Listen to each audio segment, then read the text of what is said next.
Now then.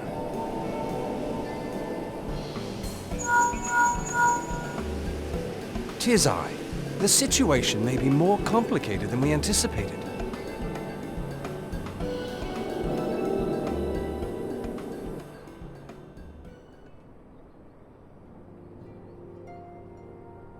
Indeed, I shall remain watchful. Ere thou goest, another matter requireth thine attention. A young maiden, full eager to... Wherefore inquirest thou of her fairness? Very well. Be she damsel or devil, I shall direct her steps to Revenant's toll. Save thine insinuations for one given to such impropriety. Thou shalt not find me amenable.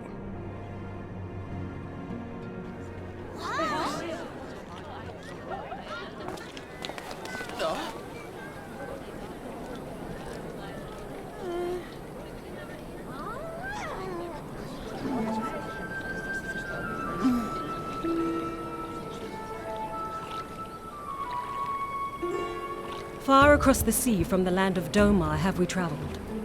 We seek audience with the ruler of these lands. Who here speaks for you?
We have traveled some several thousand miles across the sea from the nation of Doma, in hopes that we might find sanctuary in these lands.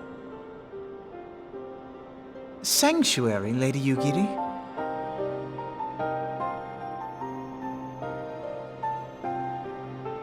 Aye. Lying within Othard, Doma was under the dominion of the Garlean Empire, as I'm sure you are aware.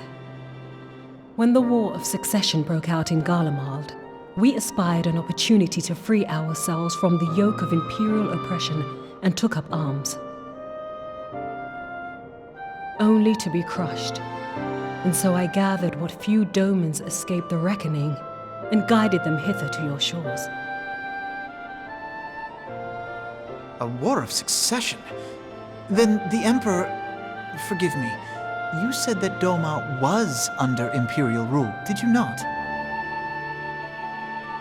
Doma is gone, razed to the ground as an example to the other provinces. 12 have mercy. And your people? On a ship anchored in Vesper Bay, flying borrowed colors. Many were complicit in the rebellion, or akin to those who were. They will not come ashore until I send word that it is safe to do so. I sought an audience with your rulers, but was summarily refused. The lords of Ul'dah are not wont to entertain foreign refugees without suitable encouragement. Mayhap I was foolish to expect otherwise, but our supplies run low and we have young ones in urgent need of care. I have seen the tents outside the gates, however. We are not the first to seek asylum, nor will we be the last. Be that as it may, Ul'dah is no friend to Garlemald. Your tale would stir the hearts of many men and women here. The Sultana and the Syndicate will not be so easily swayed, but I shall see that you are granted an opportunity to plead your case. This is within your power? Well, far be it from me to boast, but I do have the ear of certain influential individuals. I am in your debt. Lady Yugiri, forgive me for observing, but your choice of attire seems like to evoke feelings of mistrust. Men are wont to fear the unfamiliar. We know this from experience. We seek only to spare the people of Ul'dah unnecessary disquiet. I shall defer to your experience, then. I thank you for your understanding. It seems I have urgent business with the Flame General. I leave our guests in your capable hands.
Yugiri of Doma, I'm honored to meet you at last, Your Grace.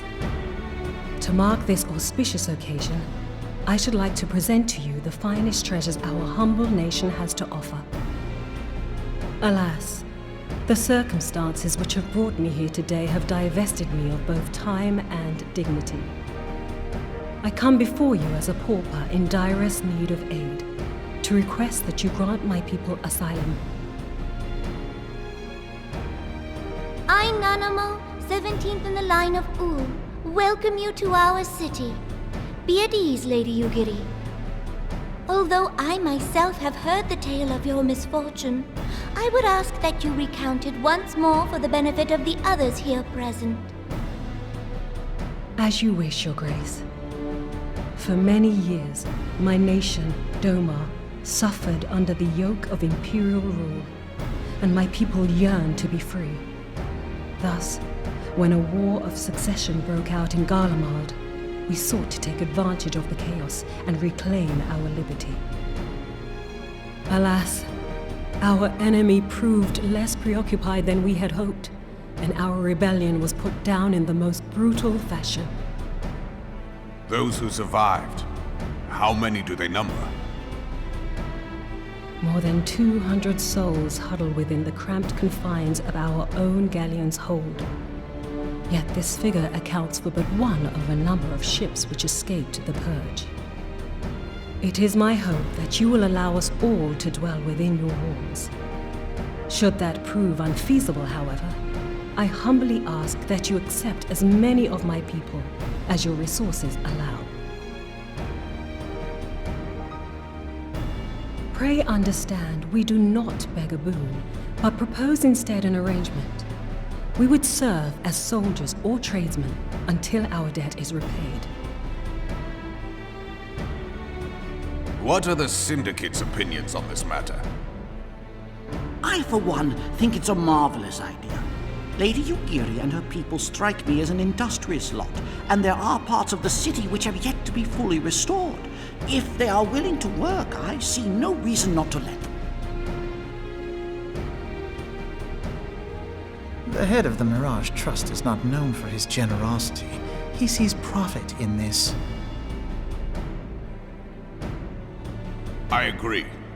That said, these are foreign refugees. To admit them would require a formal resolution. Shall we call a vote?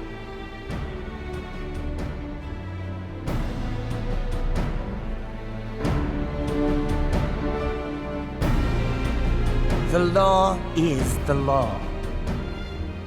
Lord Lolorito? Tell me, are you blind or willfully ignorant? Even now, our streets are choked with the displaced victims of the Calamity and Alamigan refugees. They live hand to mouth, subsisting on aid provided by the immortal flames, the cost of which grows ever higher.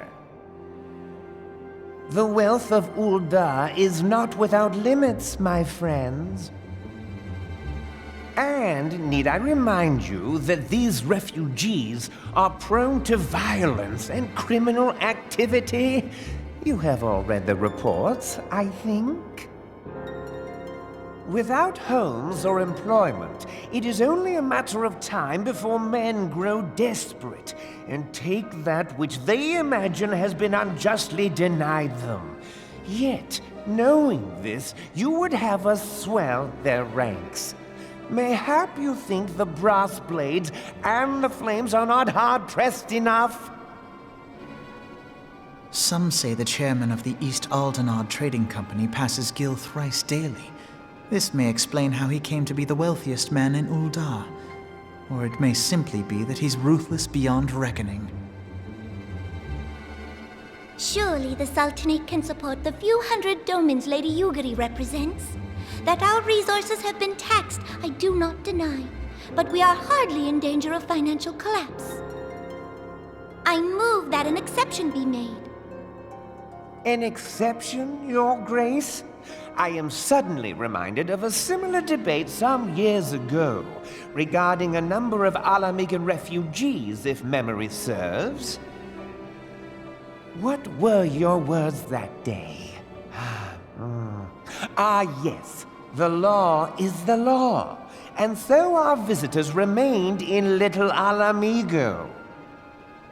Mayhap our wise and benevolent Sultana would be so good as to enlighten us as to which other of our laws should not be upheld. Mind your tongue, Lolorito. My lord, I share your concern for the welfare of our great nation, but we must endeavor to take a longer view. You know as well as I that people can be a resource still more precious than gil. Precious or not, they were never yet so reliable. And unlike those who frequent your establishment, I have no desire to gamble with my future.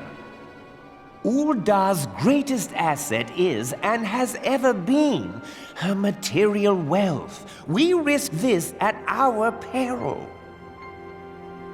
One need only look to Teleji Adeleji's example for evidence of the danger in allowing sentiment to dictate policy. How far the vaunted Mirage have fallen, both in repute and profitability, since he began employing refugees. How I choose to conduct my affairs is not your concern, my lord. A proposal has been tabled. Given its urgency, I move we forego further debate and call a vote. To accept the Doman refugees or not. Those in favor, I bid you remain. Those opposed, I bid you leave.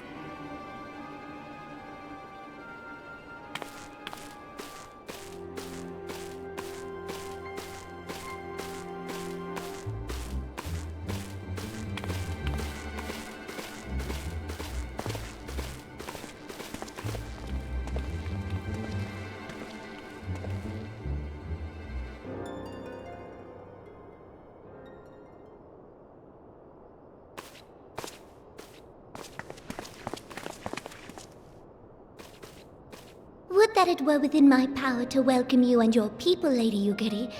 As you have observed, however, my authority in such matters is regrettably limited. Without the consent of the Syndicate, I cannot act. I understand, Your Grace, and I appreciate all that you have done on our behalf.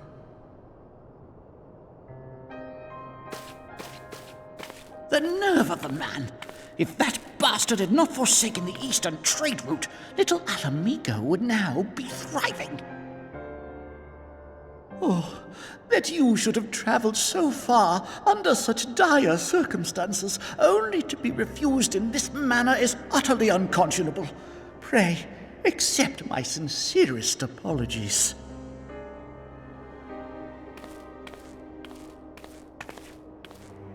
Now that the Empire no longer poses an immediate threat, they see little reason to maintain the pretense of unity.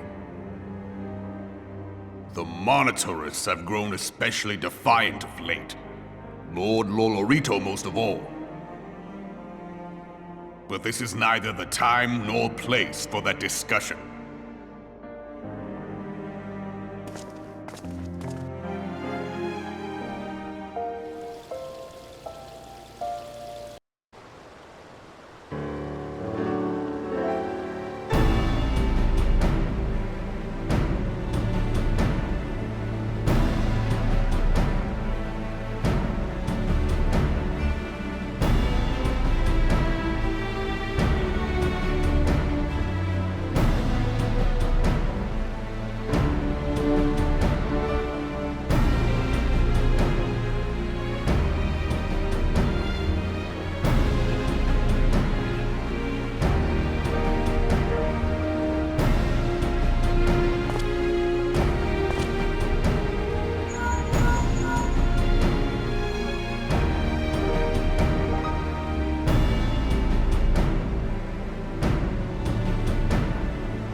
How goes the fishing?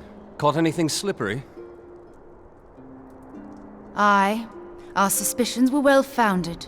The Serpent Reavers are indeed the culprits. The plot thickens. Has there been any movement in Thanalan? It has been blessedly quiet. Which is to say the Amalja are being no more or less of a nuisance than usual, summoning Ifrit with such crystals as they have hoarded. Urianger, too, reports not out of the ordinary. Then we have our explanation. Your explanation for what, pray tell? For the recent spate of crystal thefts in Thanalan, we naturally assumed that the trail would lead us back to the Amalja. Yet it did not. It led us across the sea unto Vilbrand. Vilbrand? There have been reports of increased Sahagin activity of late. Oh gods, they mean to summon Leviathan? That is the way of it, I fear. Whilst conducting our investigation on behalf of the mineral concern, we came upon evidence implicating the Serpent Reavers. With the aid of the Maelstrom, I was able to verify our suspicions. 'Tis only a matter of time before Leviathan returns to harrow the seas. But there is more. One of the Sahagin, an elder by my judgment, spoke of attaining the gift and knowledge of eternity.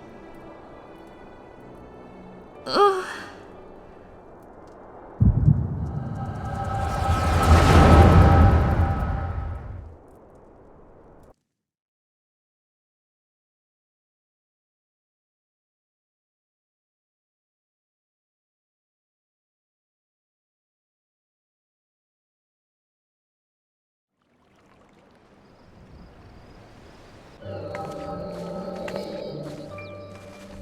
Such a disturbance in the ether. If I did not know better, I should think this device defective.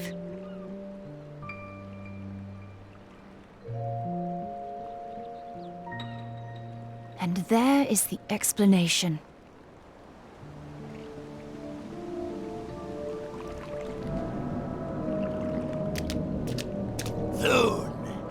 Soon it shall begin. Our Lord shall rise midst surging waves to wash away the finless ones. And I shall be granted the gift and knowledge of eternity, and with the emissary stand equal. Then shall I know no cessation, no oblivion.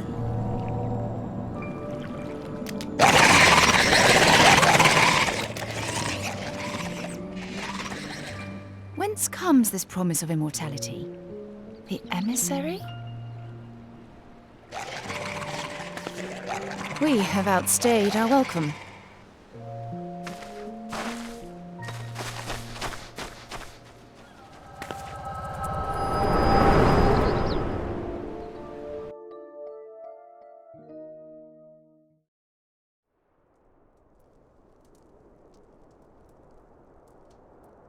The gift and knowledge. Are the two of you quite well? You shared that vision, did you not? Even before the Sahagin made mention of the emissary, I recognized Elidibus's words. He is behind this. But surely it is not within his power to grant the echo. My lady, unless we act swiftly, Leviathan will rise again. The Admiral has already requested that we intervene to prevent this. Failing that, we are to attend to the Primal's extermination. She will have our full cooperation. Let us make haste to Limsa Lominsa. I mean to play a part in this mission. Tataru, pray, take charge in my absence. My lady, are you sure this is wise? I am aware of the risks, but there is something I must see with mine own eyes. The true nature of the echo. Very well. I shall not stand in your way. On the condition that you permit me to accompany you as bodyguard. Your company is ever welcome, Thancred.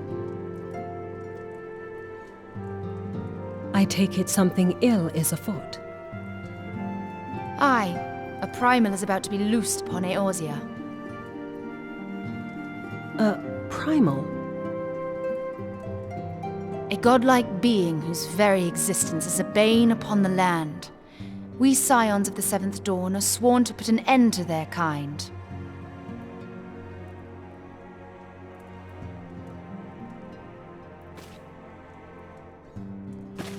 I see. Know then that I am learned in the arts of war. In return for the kindness you have shown my people, I would lend you my blade.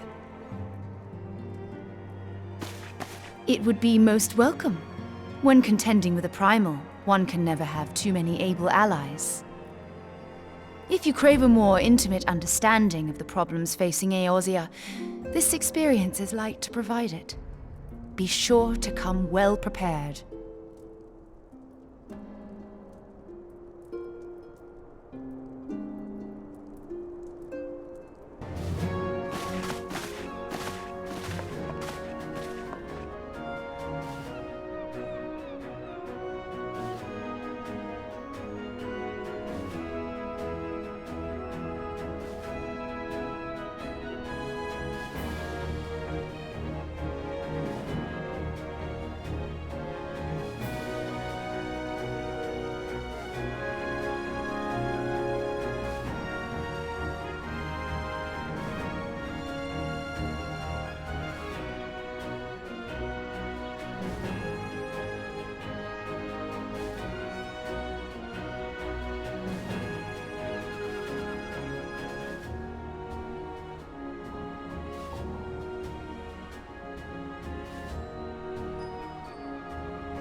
them. They have made thralls of soldiers and civilians both.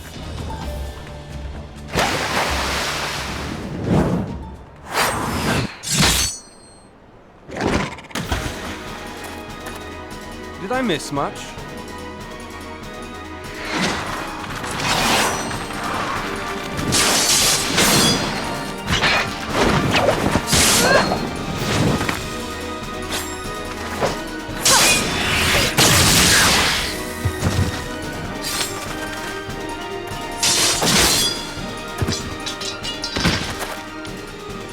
So that is how you fight in the Far East. Mental note, pick no quarrel with Domans. But seriously, if I am to keep up, I must needs forsake elegance for efficiency.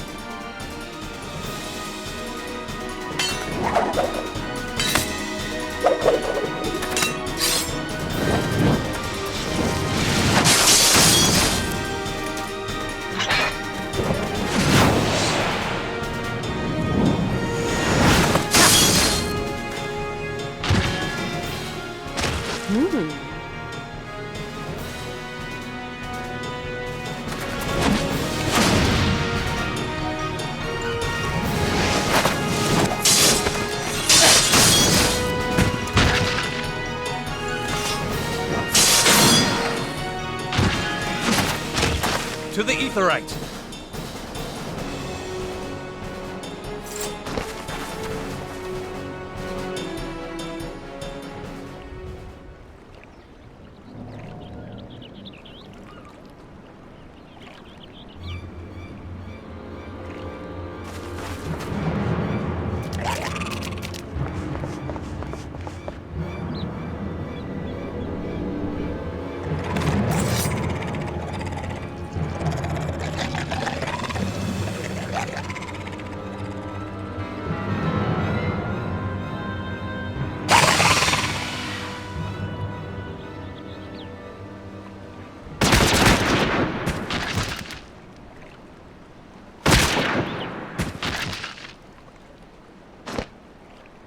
You'll forgive me my lateness.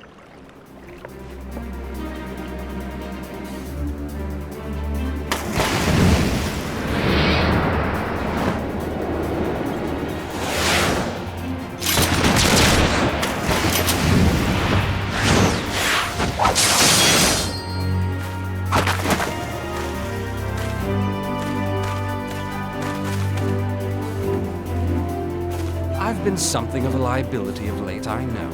'Tis high time I set about making amends.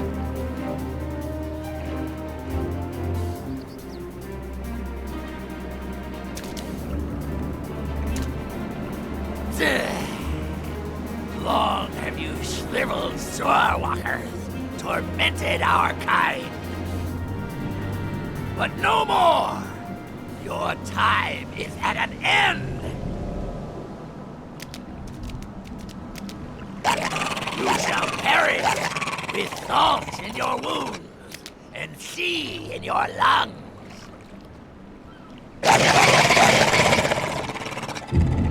Lord of the world, hearken to our plea. Lord of the world, deliver us from our misery. Do you feel that?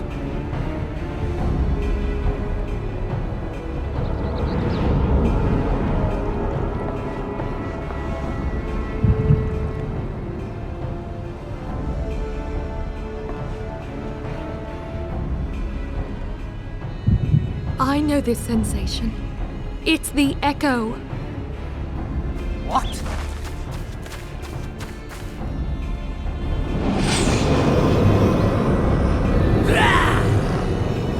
Such power! It is transcendent!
deliverance. I beseech you, come forth!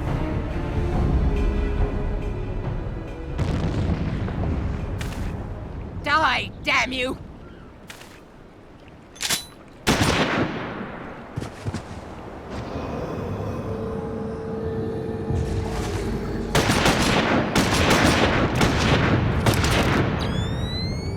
Foolish shorewalker!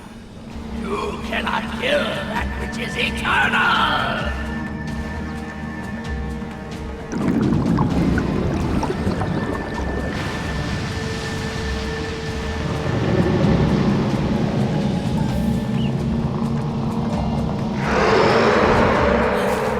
Heavens forfend. Damn it all!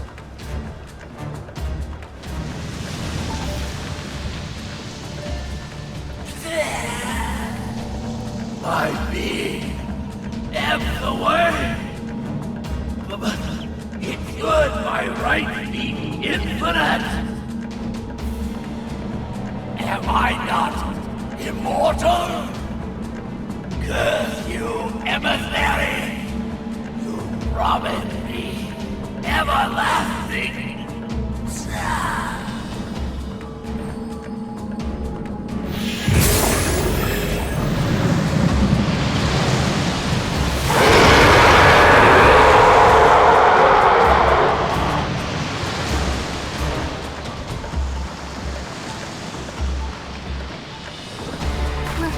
Where did he go?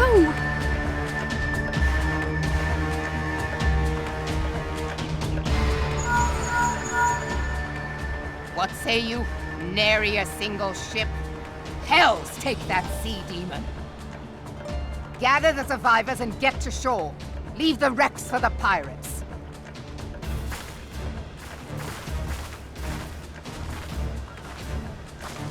Leviathan wastes no time.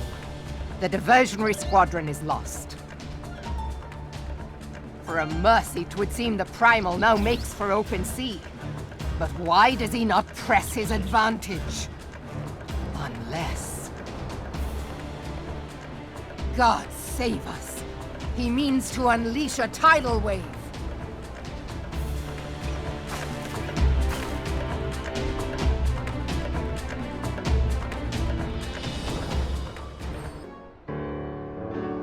There used to be a hamlet beyond South Tidegate in western La Noscia. Hearthstone, 'twas called. Some years prior to the Maelstrom's founding, Leviathan rose from the briny depths and set about unleashing watery hell upon us. On that occasion, the company of heroes put him down before he could do too much damage. But when the bastard came next, this time in the wake of the calamity, we were not so fortunate. Weary of ravaging our shoreline, he summoned a tidal wave which fair leveled Hearthstone and washed the soil away for good measure. The area was subsequently occupied by the Sahagin. Aye, the thrice-damned creatures transformed it into a spawning ground for their brood. Given the quantity of crystals stolen to feed him and his legion of thralls, we can be fairly sure that Leviathan is stronger now than in his previous incarnations. If that sea demon is left to wreak havoc, what befell Hearthstone may well befall a larger settlement, even Limsa. That cannot happen. The Primal must be stopped. That was ever our objective, Admiral. But how are we to achieve it? The sea is Leviathan's uncontested domain. The ships of the 3rd Squadron could not close to within 100 yards of the Primal, nor could their cannons pierce his defenses.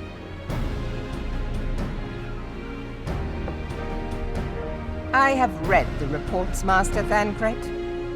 Our warships may as well have been bloody pleasure barges for all the good they did. 7 hells! Is there no way that we might strike back? The company of heroes defeated Leviathan, having first lured him into an inlet, but we must needs contend with him upon the open sea. It will avail us little to consult past experience.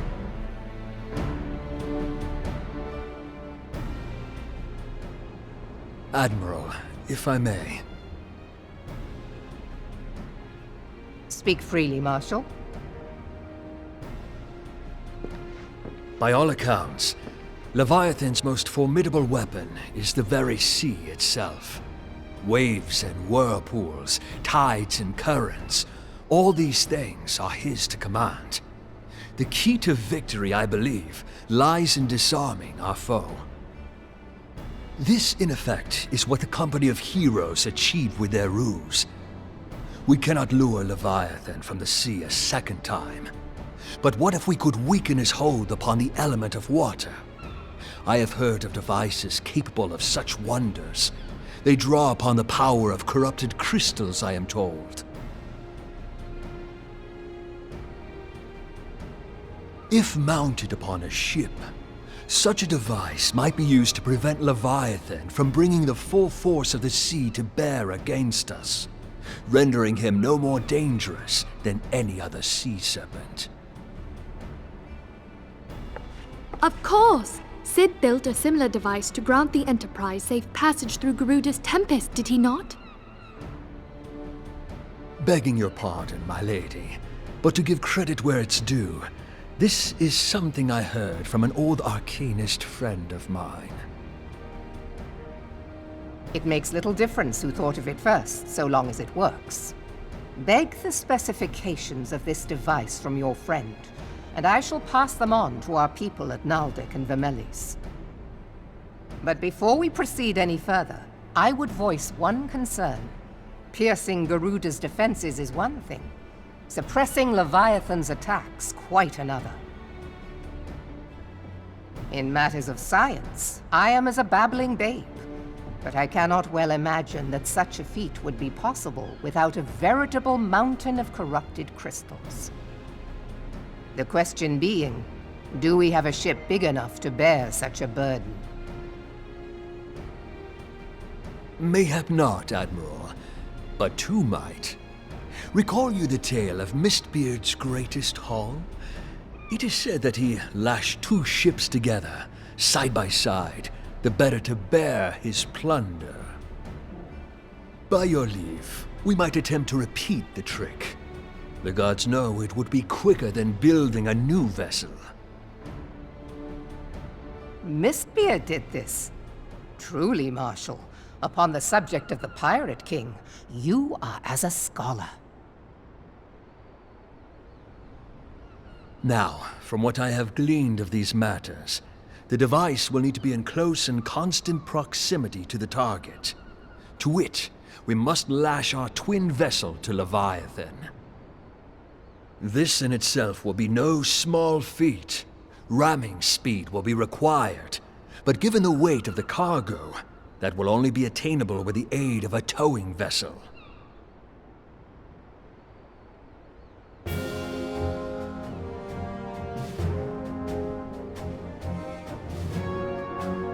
Suffice it to say, the task of piloting said vessel will entail considerable danger, and I would not ask it of another. I volunteer myself. 'Twill be dangerous for all involved, but we have no better recourse. Very well.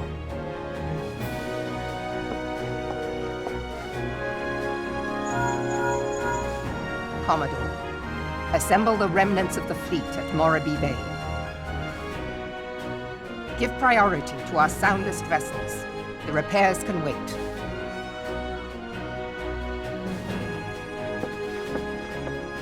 Storm Marshal Slafierson, command of the operation is yours. I want that twin vessel ready to sail post-haste. At once, Admiral.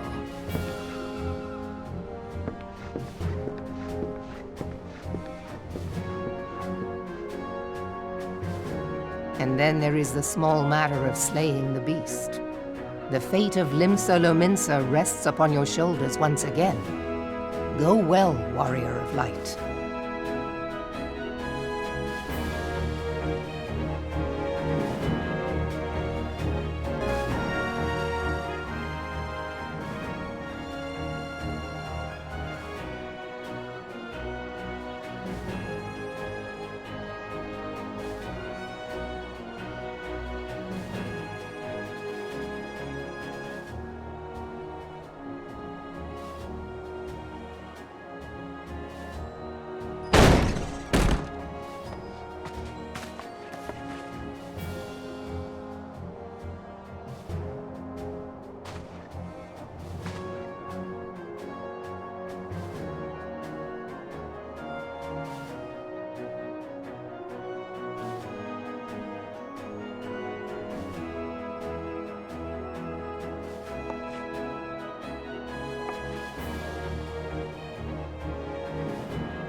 Lominsans are sworn to strive, till sea swallows all.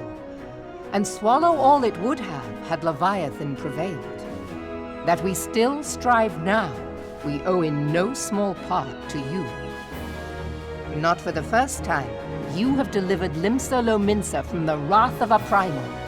Never has our nation known a stouter ally. On behalf of my people, I give you my humblest thanks.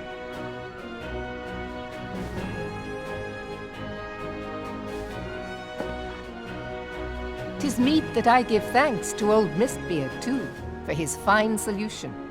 Whatever else he may have been, 'tis clear he was a resourceful soul. Would that I had a man like him in my service.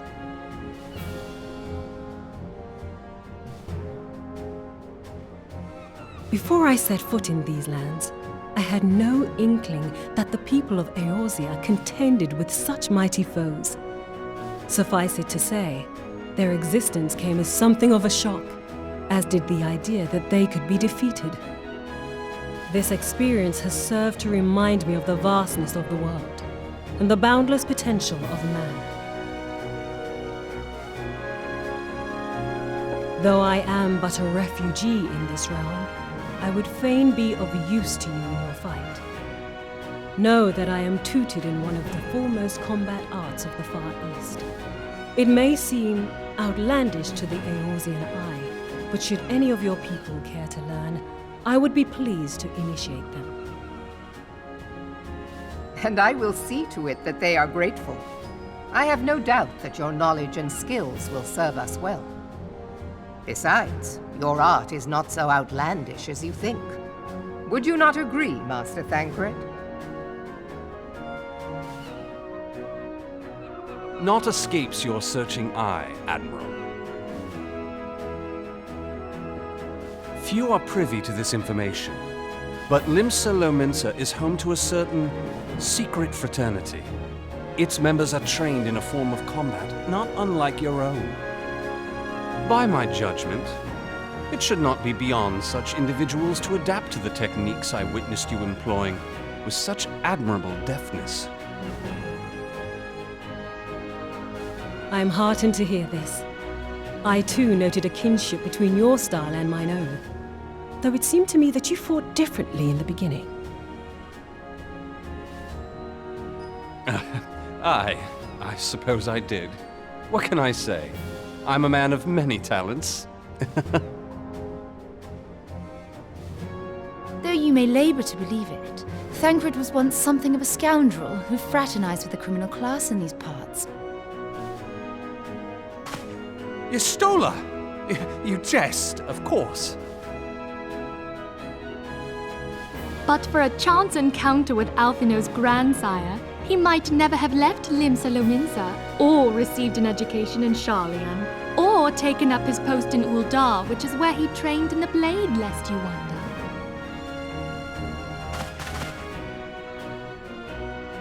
Minfilia, please! It would seem there is more to you than meets the eye, Master Thancred.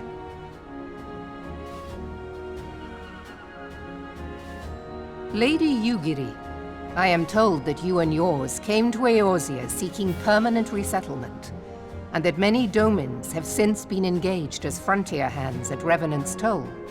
Moderna is many things, but a place of refuge it is not.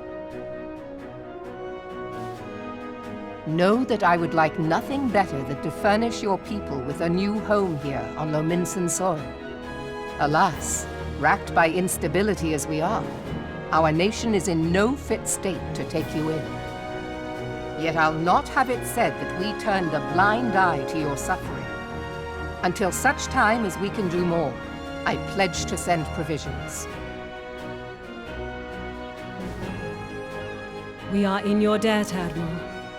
I realize that it scarce qualifies as repayment, but if it please you, I shall set about sharing my martial knowledge with your people at once.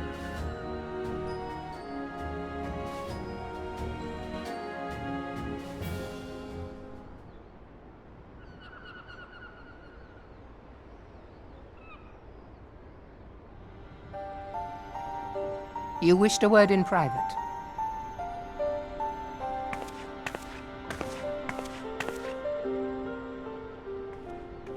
The better not to spoil the festive mood.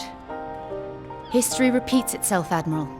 As the kobolds did before them, the Sahagin resorted to summoning their god over a territorial feud. They acted in self-preservation.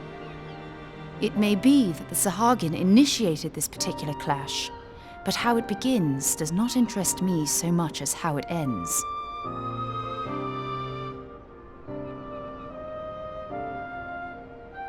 I have not forgotten our conversation, Y'shtola. I am aware that man bears part of the blame for the Primal's existence. Nor am I ignorant of the Sahagin's reason for acting. They sought to secure a place to breed and multiply that their kind might survive. Self-preservation, as you say. But we have as much right to live and thrive as they. If our own survival is threatened, are we to lay down our arms and welcome oblivion? Nay. And so you kill, that you might live. Yet if living is a right, then that right belongs to all peoples, be they men or beastmen.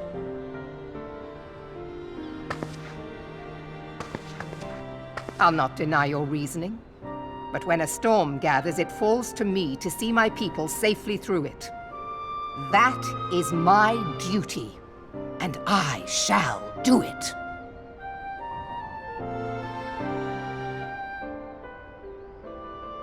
As must we all, Admiral.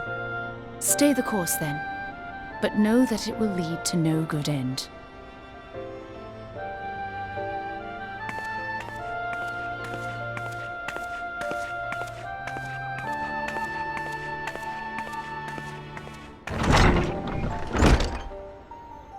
Man has ever put himself first and foremost. To justify his actions, he clads himself in the armor of righteousness, though it be a fancy of his own making. In this, mayhap the Garleans and we Domans are not so different.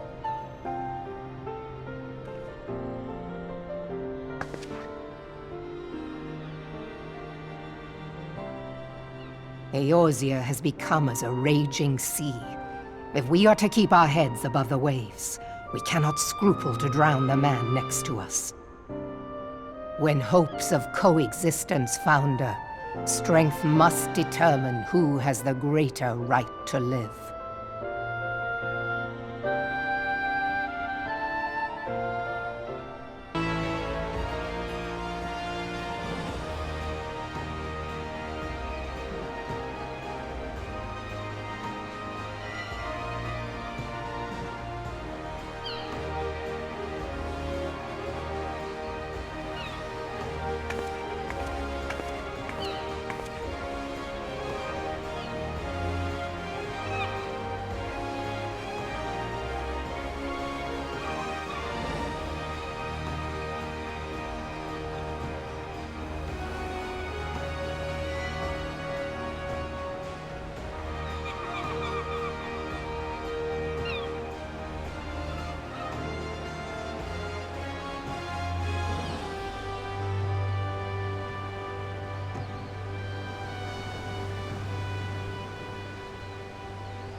I have been reflecting upon the events which took place during our visit to Vilbrand.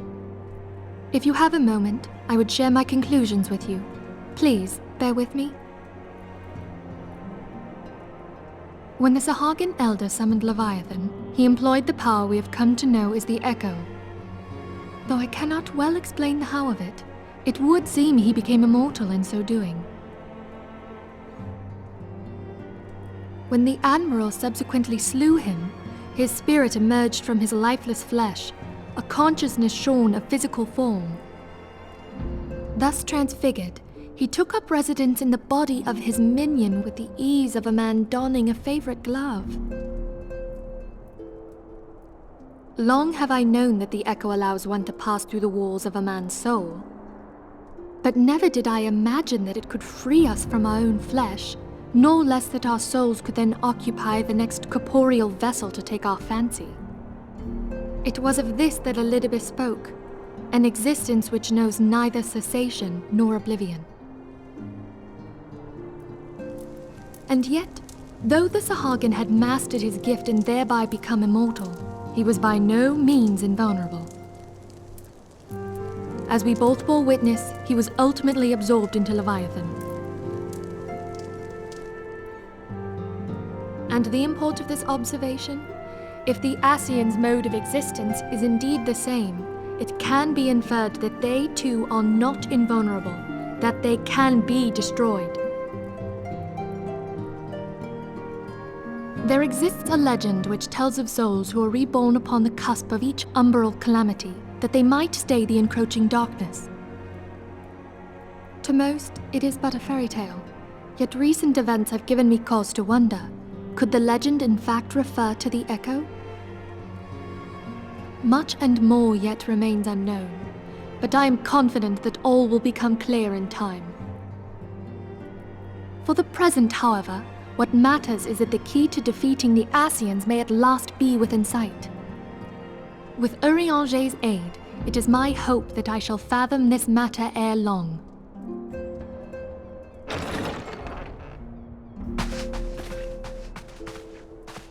Oh, I was just about to send for you, my friend. Is Artemis? Grave tidings from the Sharlayan motherland, my lady. It doth concern our distant allies, the students of Baldessian. What of them? My lady, the Isle of Val, which for many years hath been the Order's home, is no more. No more? Whatever do you mean? I relate only that which hath been conveyed unto me by our agents. An etheric wave of the highest magnitude was recorded in the region. Soon thereafter, 'twas observed that the isle had ceased to be. 'Tis postulated that a magic was evoked, like in power to Ultima. 12 preserve.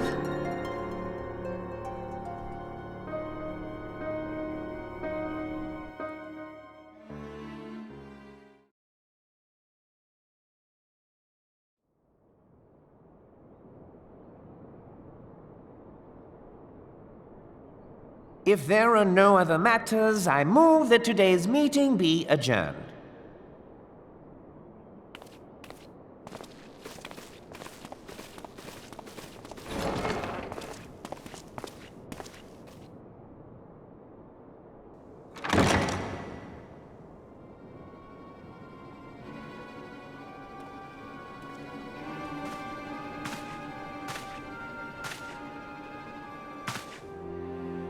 It is done, my lord. Forgive my impertinence, my lord, but these orders, I am uncertain as to what end they serve.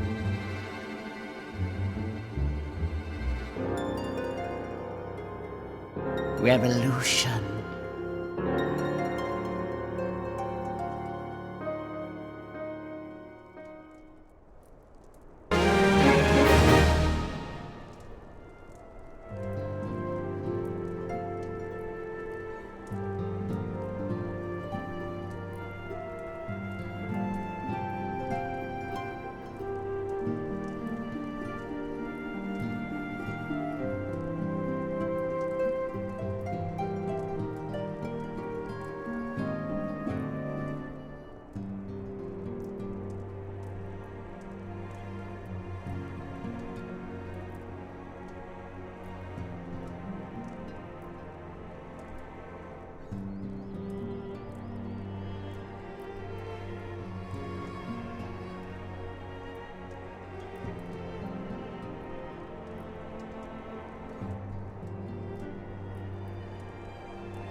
Come, you must have gathered by now that Tataru is given to exaggeration.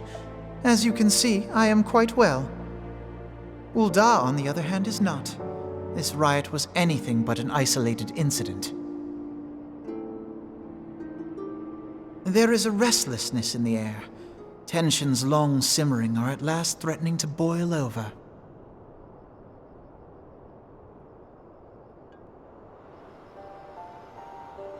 Ul'dah is a nation infamous for the great disparity between the wealthy and the poor. The majority of the populace accepts this state of affairs because they believe that every man bears responsibility for his own lot in life. To an Ul'dan, money is the foremost, and some would say the only measure of a man's worth. Small wonder that the wealthiest wield the greatest influence. So where do the refugees fit into this social hierarchy? What place is there for those who fled Alamigo and the destruction of the Calamity? Plainly, there is none. They have no wealth, no power, and no worth. To the Ul'dan way of thinking, they may as well not exist.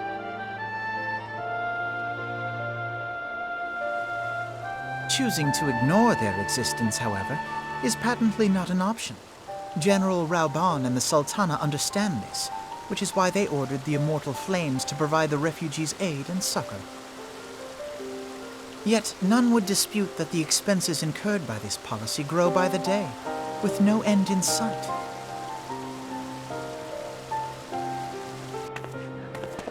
This has prompted more and more Ul'dans to question their obligation to aid these worthless wanderers,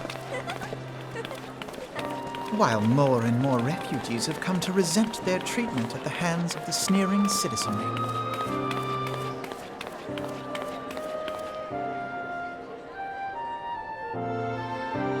The manner of Lord Lolorito's refusal to grant the Dolmens asylum bespoke a disdain for all refugees, an attitude shared by the rest of the monetarists. And you may be sure they make no effort to conceal their opinions. It was only a matter of time before the refugees united in protest, nor is it any surprise that some among them would ultimately resort to violence.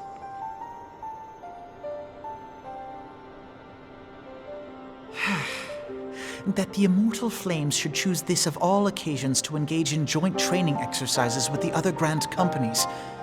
By the time they return, the situation may well have deteriorated beyond mending.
Commander Swift has kept us apprised of your recent activities. You've made great strides towards quelling the violence. Despite our best efforts to determine what provoked this uprising, the truth continues to elude us. Have you uncovered aught which might shed some light on the mystery?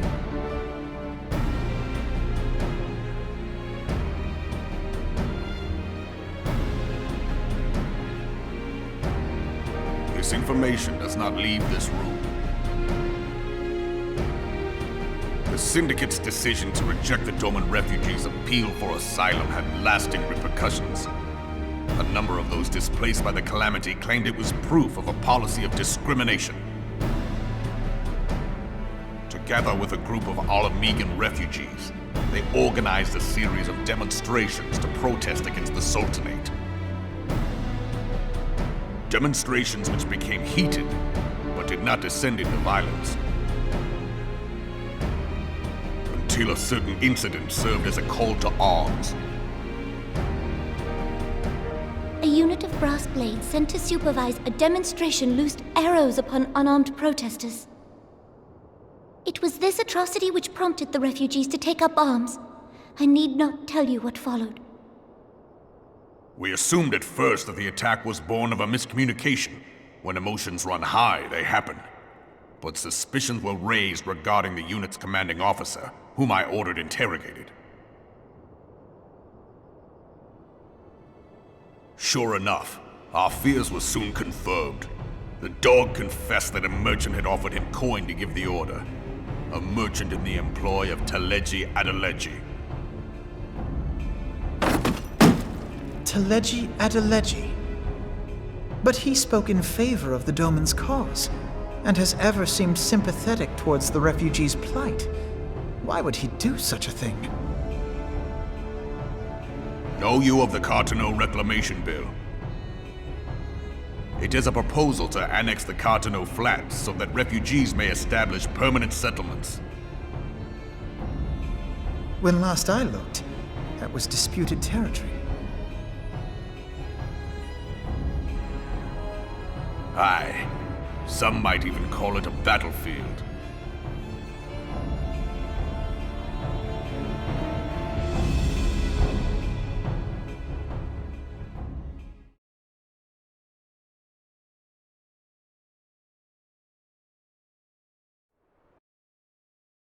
The destruction wrought by Bahamut was greatest at the Cartano Flats. That much is common knowledge. What is less well known is that his rampage laid bare ancient Alagon ruins, of which no record existed. There are certain differences of opinion as to how these ruins should be handled, which is why each nation maintains a military presence in the region to this day. Yet differ though we may, we are still allies. Therefore, in the interest of preserving the Eorzean alliance, we have reached an agreement. Any conflict which may arise during the course of military exercises in the region shall have no bearing on relations between our nations. In full knowledge of this delicate state of affairs, Teleji Adeleji proposed the Cartano Reclamation Bill. A shameless bloody ruse which stands to benefit him in but one conceivable way. If successful, he will gain control over the disputed territory under the guise of assisting in the resettlement effort. And you can be sure he'll build an orphanage next to every Alagon ruin.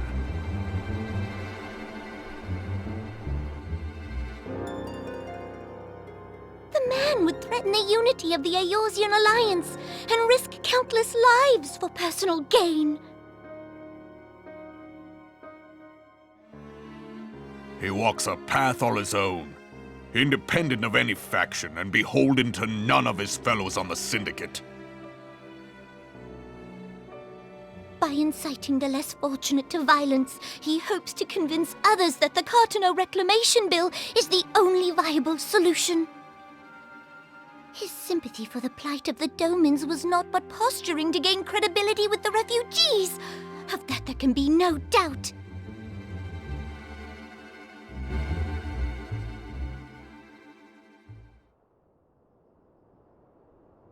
Forgive me, but what could possibly motivate Teleji Adeleji to go to such lengths? What is so special about these ruins that he would risk his position on the Syndicate, and, most likely, charges of treason against the Sultanate? Omega. Pardon?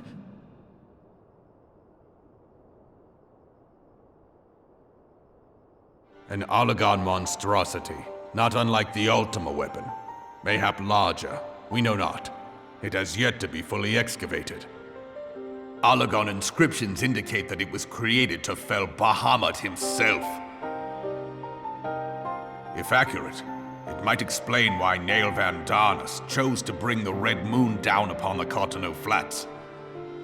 Given the ends he went to ensure Eorzea's annihilation, destroying the one weapon which could stay the Elder Primal may well have seemed like good sense.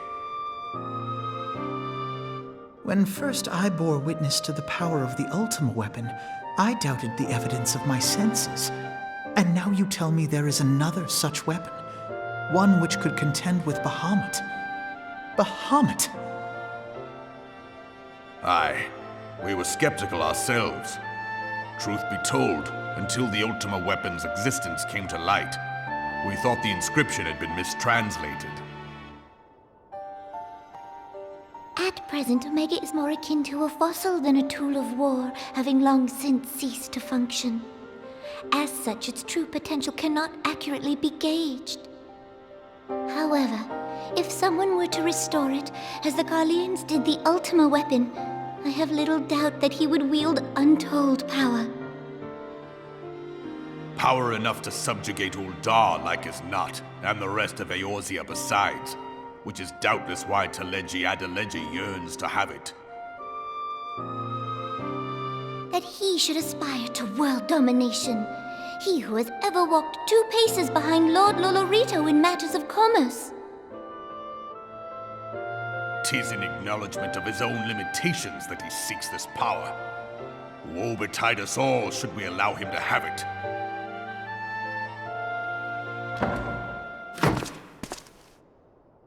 Pray waste no time chasing rats. Only a fool would believe that secrets can be kept in Uldar.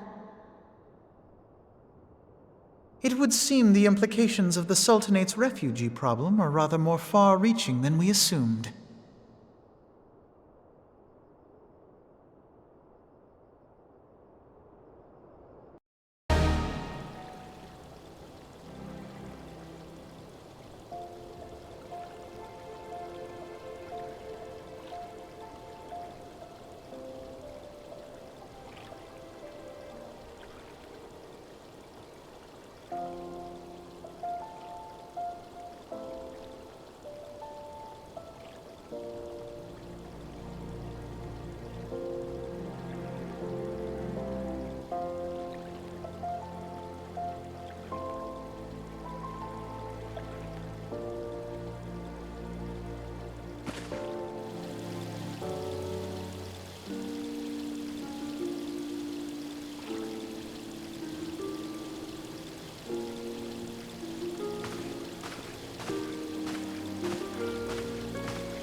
Sons of the Seventh Dawn, on behalf of the people of Gridania, I bid you welcome. Your presence is of great comfort to us all in these days of uncertainty.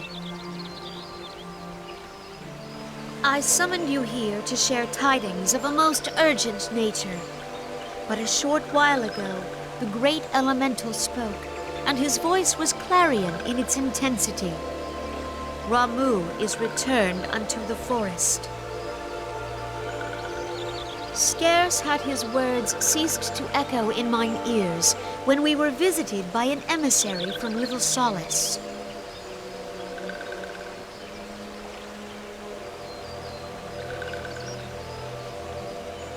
Our guest informs us that the sylphs too have sensed the presence of the Lord of Levin.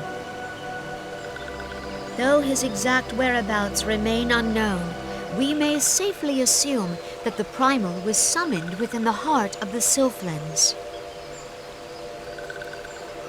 Unlike the other primals you have encountered, Lord Ramuh is no raging avatar of destruction. He is revered as much for his wisdom as his strength, serving as both arbiter and guardian to his children.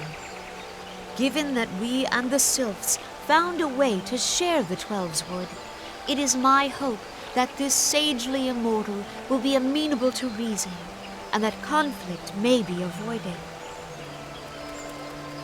Blessed as you are with the power of the Echo, you are one of the few among us who may commune with a primal without fear of influence. I would ask, therefore, that you represent us in this most delicate of negotiations. The Twelveswood has suffered enough. Upon this, we and the Sylphs, and I would venture Lord Ramuh himself, are in perfect accord. Let us not endanger our shared home by engaging in unnecessary hostilities. Dear friend, I beseech you, safeguard the peace which exists between our peoples.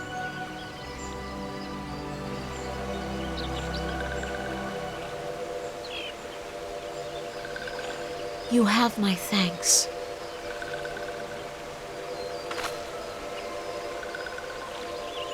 Pray make for Little Solace, then. A member of the Order of the Twin Adder awaits you there. He will advise you on how to find the Lord of Levin.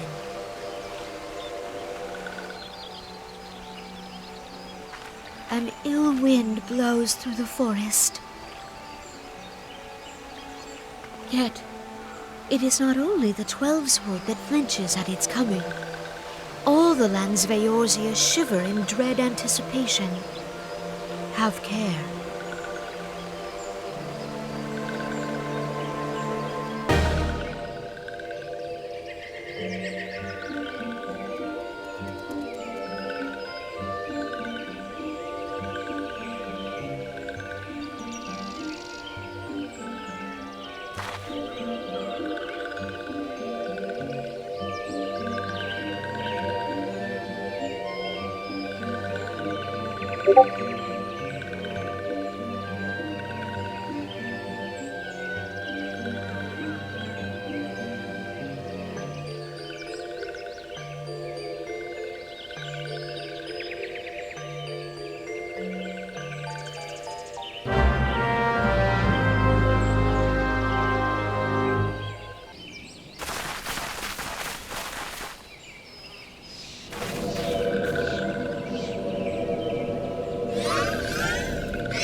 Nora betrays thee, servant of Hydra.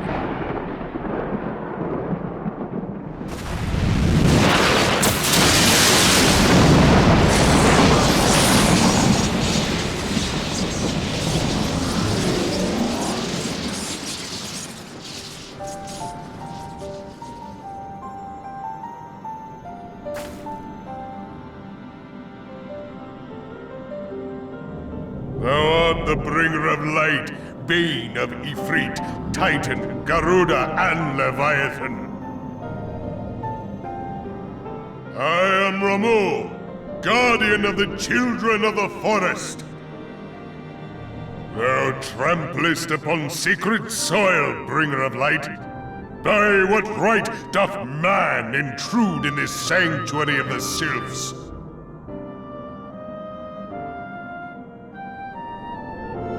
The Gridanians proffer peace? Their words are born of delusion, thine offer an insult.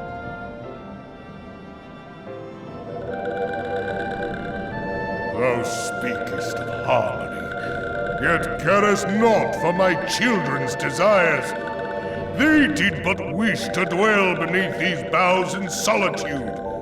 Yet even that was too much to ask of man.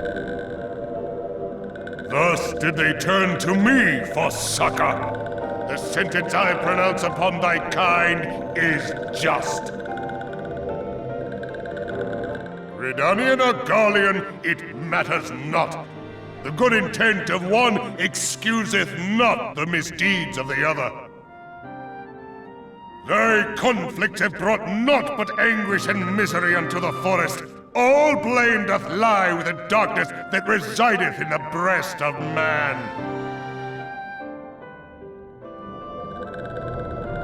Whence sprung this calamitous seed? In the beginning no such duality existed. Were light and dark given form when man was born?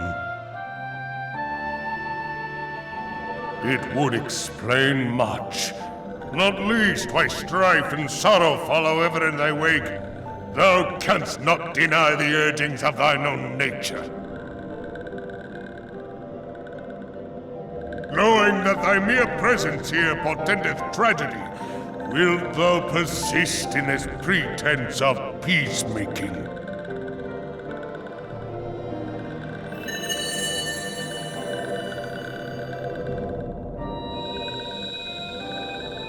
Thou bearest the crystal which I bestowed upon my wayward charges. That they should entrust so precious a gift to thee. Thou standest apart from thy kin. Thou art the bringer of light, aye, but there is something more in thee. Very well. I shall consider thy proposal, shouldst thou survive my trial. If thou wouldst champion the cause of harmony, I must have proof that thou art fit to play the role. Wither mine ire, and prove to me thereby that thou hast strength enough to stay the darkness which threateneth to consume thee. Yet if thou shouldst be found wanting, know that all men shall perish in the storm of my judgment.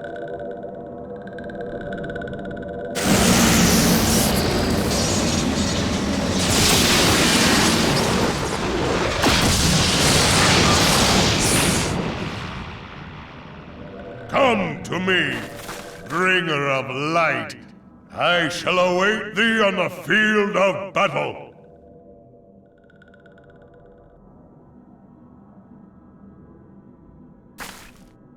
Urianger, it is rare indeed to find you so far from a tome.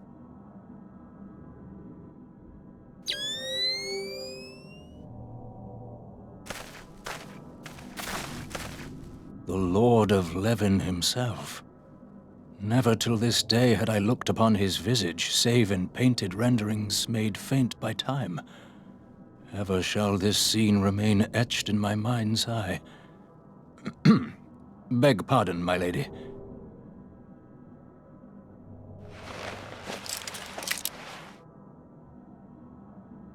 I must beg thine aid on a point of research. If thou art resolved to face Lord Ramu, I would ask thy leave to observe the event.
have taken thy measure, bringer of light.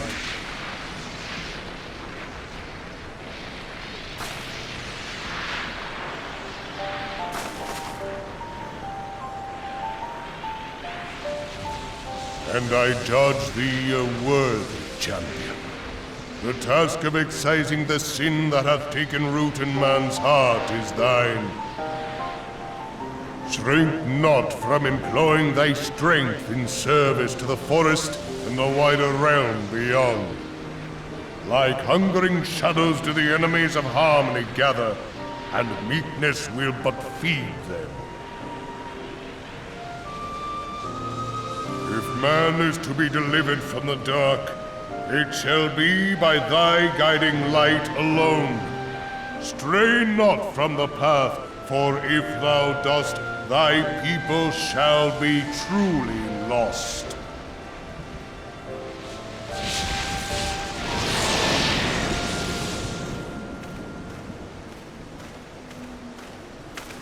Thou hast slain the Lord of Levin.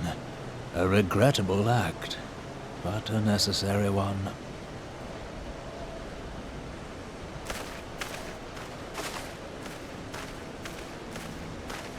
In witnessing thy struggle, a truth hath been revealed unto me. If I mistake not, it may yet prove a chink in the eternal armor of the Assyrians. But let us conclude our present business. I shall expound upon my findings at the Rising Stones anon.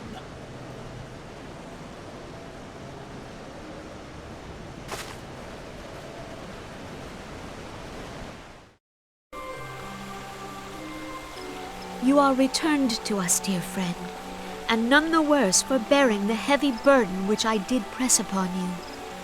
Most glad am I of this. I am informed that your efforts to negotiate a peace with Lord Ramu ended in conflict. Pray tell me, what befell?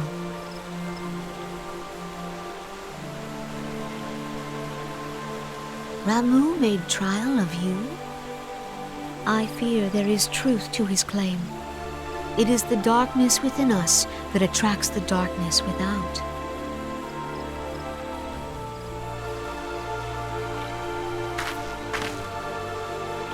It cannot be denied that misfortune follows man.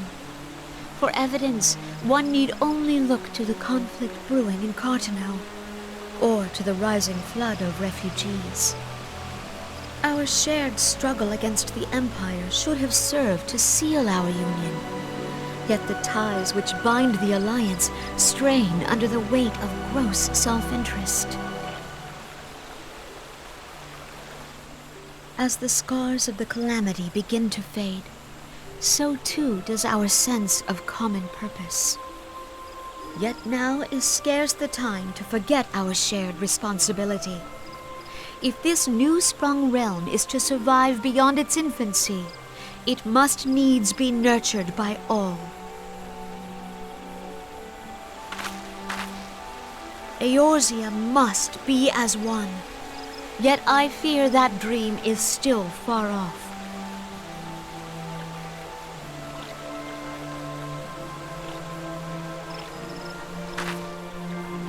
On behalf of the people of Gridania and the elementals both, I thank you for all that you and your fellow scions have done.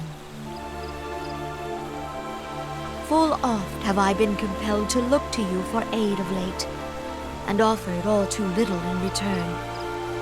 As leader of this nation, I shall endeavor to prove a more worthy ally to your cause henceforth.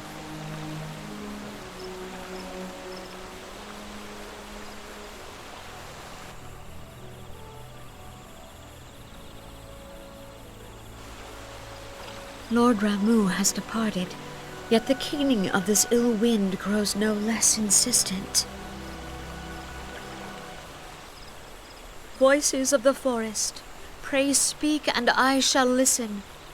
What unseen evil begets this unease in my heart?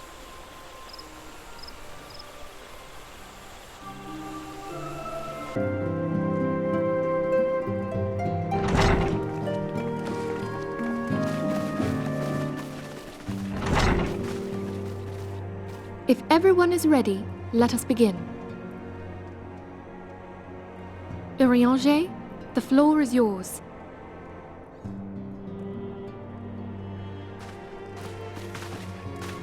As all here assembled now know, in its final hours as our Order's headquarters, the waking sands did play host to a most unexpected visitor. I speak of the Ascian clad in white, Elidibus. Unwelcome though his presence was, his words that day did serve to confirm a truth long suspected, that the Ascians are eternal beings, to whom physical destruction is as a temporary inconvenience. In the intervening time, Urianger and I have striven to discover a means by which the Ascians might more permanently be slain. And 'tis my belief that we have found the thread that will allow us to unravel the twisted skein of their existence.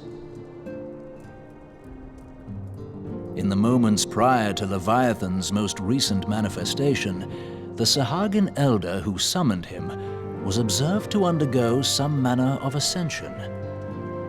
The etheric readings taken by Y'shtola at the time of this transfiguration have proven most enlightening. The disruption to the flow of ether was sudden and dramatic. So tangible was the agitation, I scarce had need of my goggles. The significance of Y'shtola's readings might better be understood in the context of mine own, taken at the instant of the Lord of Levin's demise. Unlike the Primal, the Sahagin was not subject to etheric dissipation. Before discussing our new discoveries, it may benefit us all to recall what we know of etheric behavior.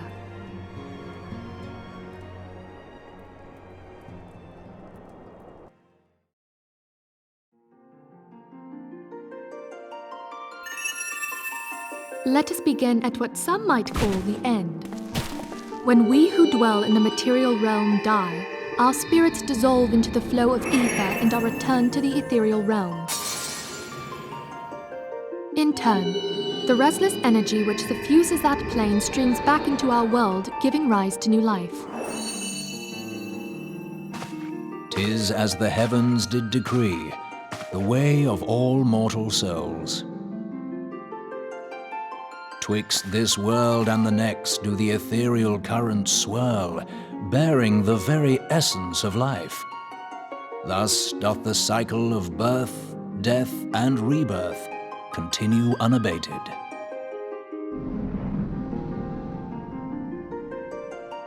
Primals behave somewhat differently. In order to manifest and then maintain a physical presence in this realm, they must consume vast quantities of ether, most often in the form of crystals. Though they may seem to live, their flesh is but ether given shape.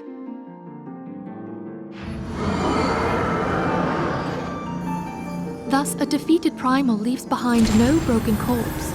Rather, the essence of its form seeps back into the land whence it came, and the energy of its shattered spirit is called back to the ethereal realm. And there it waiteth, till next the prayers of the faithful do draw it forth from the sea of ether, to take their offering of crystals and make for itself a new body.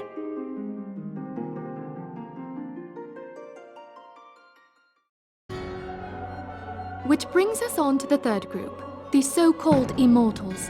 They exist in a manner all their own. Quite. Even as the Sahagin elder fell to the Admiral's musket shot, I witnessed the release of an ethereal cloud, which immediately took possession of a nearby minion. A soul that dissipateth not upon the death of the flesh. The secret of life everlasting, and in the claws of a Sahagin no less. But I wonder, what would happen to one of these obstinate spirits should there be no suitable host for it to claim? If mortal death entails a return to the ethereal realm, it seems doubtful that the soul of an immortal would venture there. Nay, it merely withdraweth the distance, unto the shore of the ethereal sea, perchance, but no further. Yes, it exists in neither this realm nor the next, abiding instead in the space that lies between them. The Ascians took control of Thancred by means of a crystal of darkness, an artifact which, if our theories are correct, serves as a gateway to the place I have just described. I was hoping people had forgotten about that. I am sorry, my friend. For a mercy, the weary road of our research hath brought us unto an answer.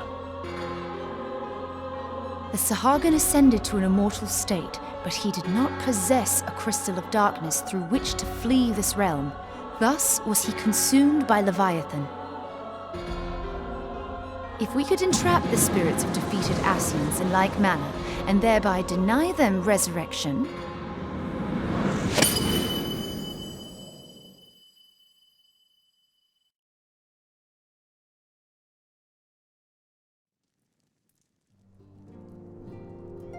therein lieth the path to victory.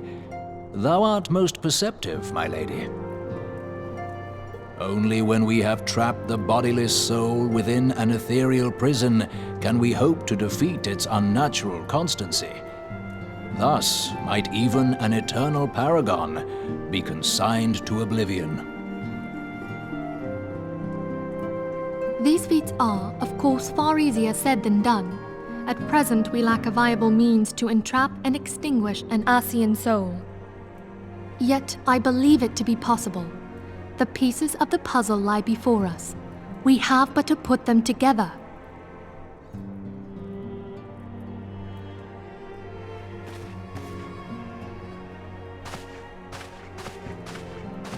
I will depart at once to convene with the sages of Sharlayan. Together shall we divine the steps by which our goals may be achieved. I have the utmost faith in you, Archon.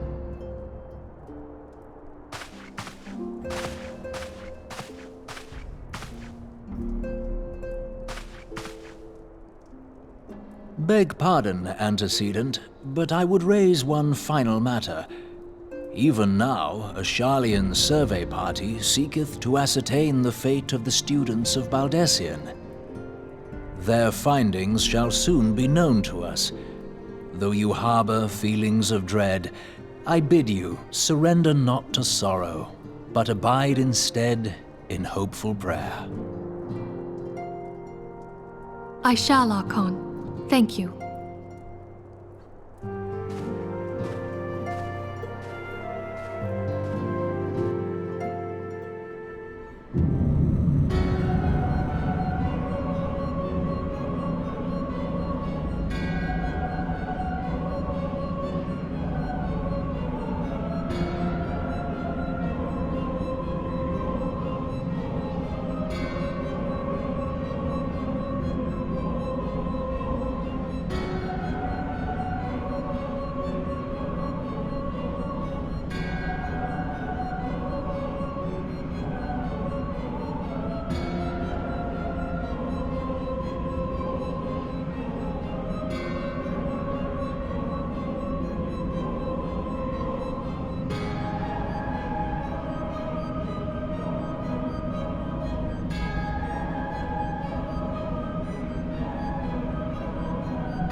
Tell me, General, what think you of Alphino's bold endeavor?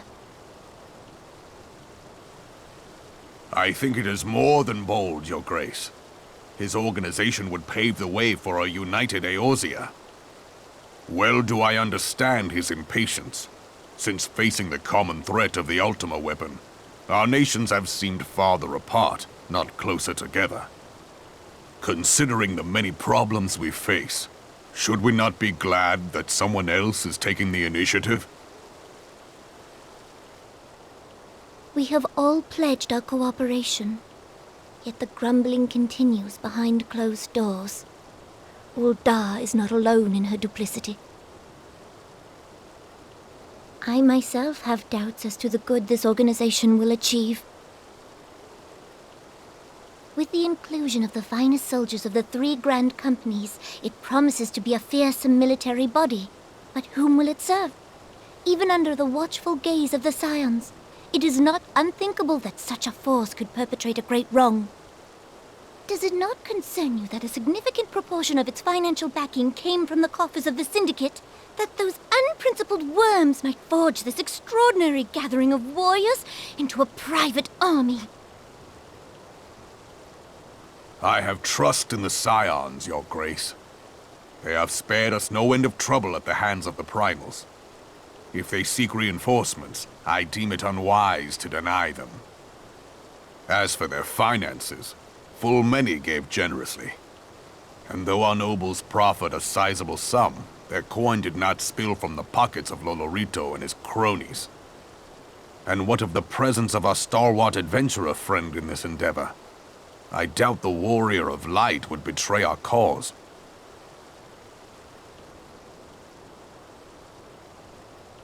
Yes, there is that, I suppose. Yet I have known people to change. Whether we will or no, the events of the age hurl us this way and that, like a dust devil skipping across the sands.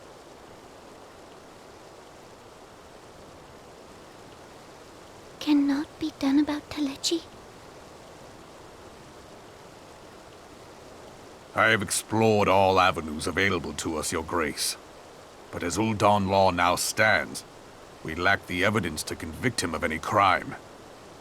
To arrest him on spurious grounds would only play into his hands.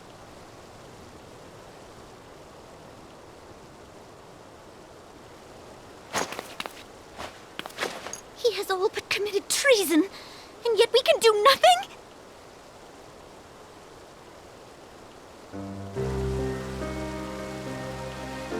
Then what good our government?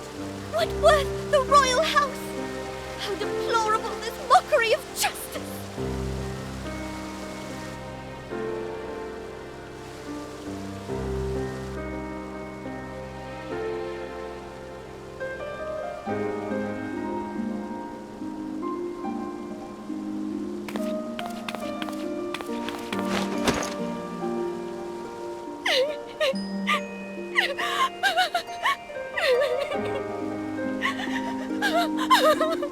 Have faith, Your Grace. It is not over.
The incident with the New Frontier hands? No, you need not elaborate. I have been following their progress with no small amount of interest. Brave men and women all. They do our nation a great service. The existence of a fortified outpost in Mordona will do much to dissuade the Empire from trespassing on Kurthus soil. Right glad am I that you have chosen to lend your support to this endeavor. Never let it be said that House Fortom does not acknowledge the efforts of her allies, or her debts. 'Twas in the spirit of gratitude that I arranged for sundry supplies to be delivered to Revenant's Toll. That the shipment should chance to be waylaid by heretics is poor fortune indeed. Poor fortune, I say, yet not without precedent. If you would know the truth of it, these incorrigible villains grow more organized with each passing day. This new unity of purpose we attribute to their leader, the Lady Iceheart. But though I have devoted significant resources to the task of identifying this woman, we have yet to learn so much as her birth name. What we do know is that the heretics speak of Iceheart in reverent tones, and would gladly embrace death rather than betray her. Such loyalty is rare indeed, and I fear to imagine what so committed a collective might achieve. The brigands have not yet been so brazen as to risk direct confrontation here in Dragonhead. Some few of their number have, however, been sighted not far to the west of here, and with ever-increasing regularity. A visit to Whitebrim Front may bring you the answers you seek. Will you brave the snows, knowing what implacable foes may lie in wait? Halone's blessings be upon you! Though I take no pride in the admission, many of mine own countrymen are not so well suited as you adventurers to dealing with such foes. Were they dragons, it might be otherwise. But truly, I could not wish for a finer ally. You have done much for my house in the past, and I have no doubt but that I shall have cause to celebrate your deeds again ere long. Should you learn aught of value, pray return to me forthwith. A warm hearth and a warmer welcome shall be waiting for you.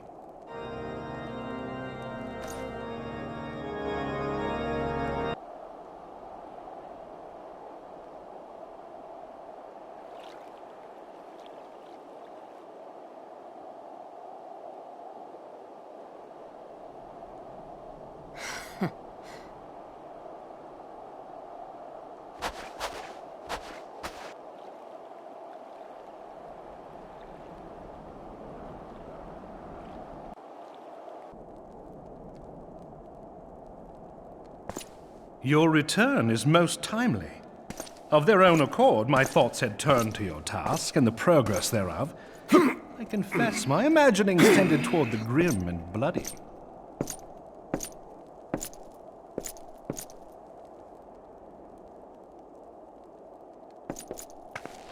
But you are here now, and I suspect such frivolous wonderings do little justice to the reality of your travails. Tell me, what did you learn of Iceheart?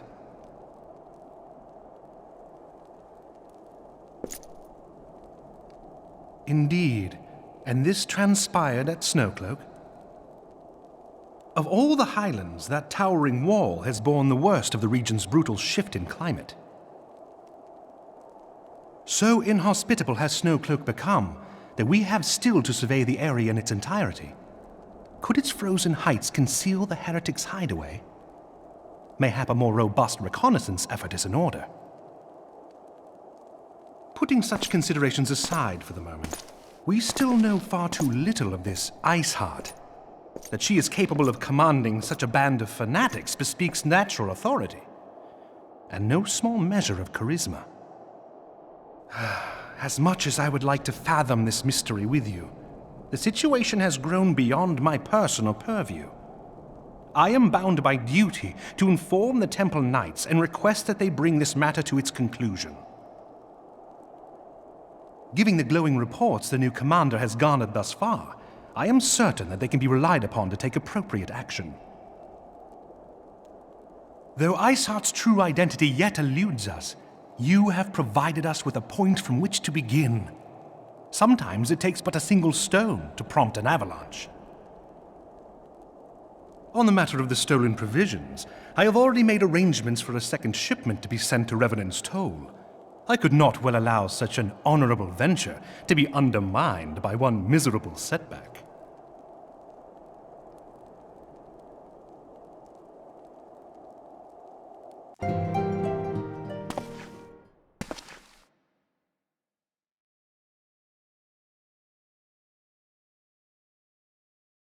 Comrades, your presence here this day signifies the momentous choice that each of you has made. With your strength now pledged to the Scions of the Seventh Dawn, you are beholden to no single nation. You stand as the vanguard for a united Eorzea.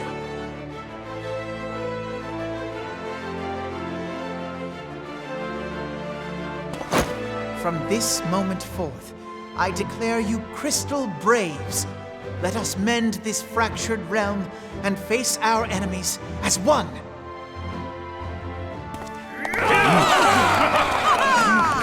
Whether it be the Beastmen and their primals, or the conflict in Carteneau, it is plain that the nations of Eorzea cannot solve the problems which plague the realm. Thus does it fall to some few heroic souls to succeed where they have failed. Come! Take your place at the Scion's side as guardians of Eorzea, and together we shall fight for the freedom of all! For the freedom of all!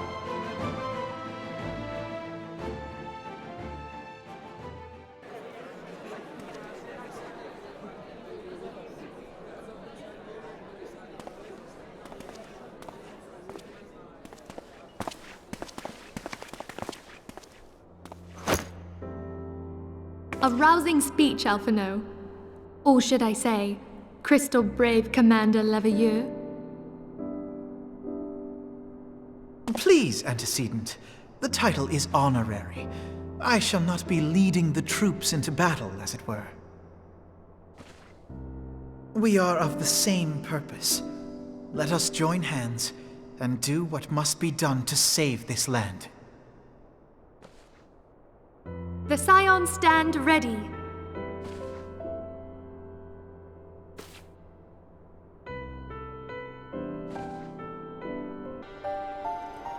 I'm eager to see what the Crystal Braves might accomplish. This shall prove an interesting time indeed for the Scions. Yes, I'm listening. So our worst fears are confirmed. The entire Isle. Such power defies comprehension. Truly? Kryl is alive? Thank the 12. I see. Pray, inform me if her condition changes. Yes, I shall pass on your words to Urianger. My thanks. I shall contact you anon. When I learned of the loss of the Isle of Val, I dared not hope that my friend had survived. Yet, by some miracle, it would seem she has. She's still to regain consciousness, it is true, but better that than death. Putting this happy news to one side, we must now endeavor to make sense of the readings taken by the survey party. It appears the etheric disturbance which accompanied the Isle's destruction is of a magnitude alarmingly close to that of Ultima. Could the Ascians be responsible for this devastation as well? I wonder, have you heard aught from the Mother Crystal since the battle with the Garleans? Then she speaks to neither one of us. Heidelin's silence portends naught but ill, I fear. Louisoix, I pray you yet watch over us.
Hail to you, sire. How might we serve you?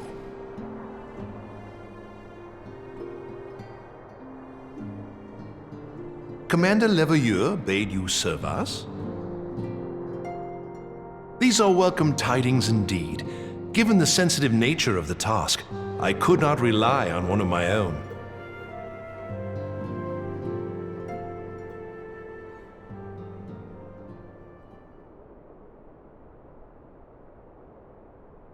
That which I'm about to tell you, I tell you in the strictest confidence.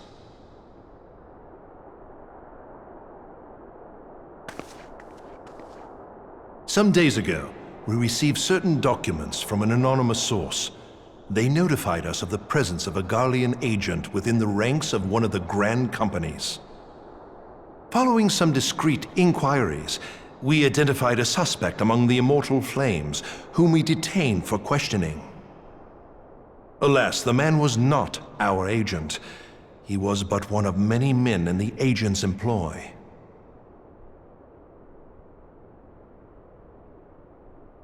We pressed the traitor for a name, but he had none to give. He claims never to have met his master, whom he knows only as the Ivy. He was, however, certain that this Ivy had coiled itself around every part of the Immortal Flames. It would seem our quarry joined the company some time ago, and gradually recruited others to his cause. These conspirators are the vines by which he learns our secrets, all without exposing himself. It won't be easy to identify the Ivy amidst this tangled mass of subterfuge, but we have a tendril in our hands, and we shall follow it all the way to the gnarled root.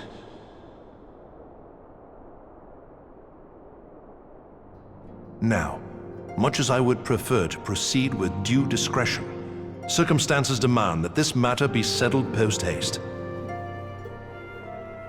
Garlemald's War of Succession nears its end, and it is feared that the Empire will soon resume its march on Eorzea. When it does, we can ill afford to have traitors in our midst. The Ivy must be rooted out now.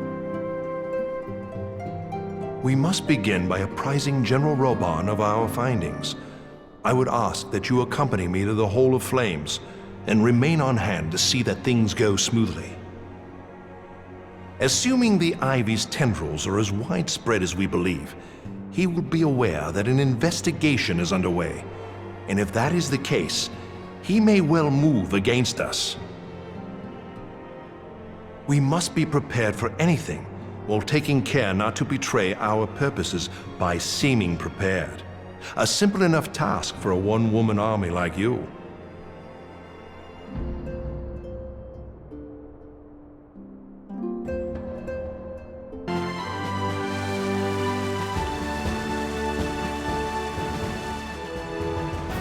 Well, well.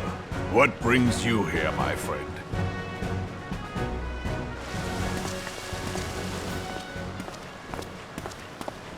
She is here at my behest. Greetings, Roban. It has been a while. Hilbert, you old scoundrel. When they told me you'd be visiting, I scarce believed my ears.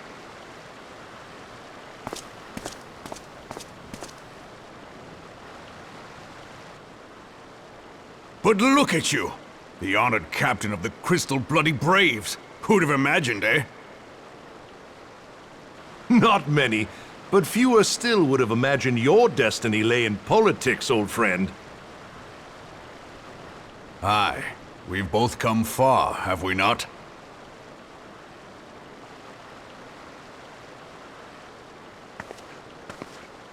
Lest you wonder, Hilbert and I go back a long way. We've been friends and rivals since we were lads.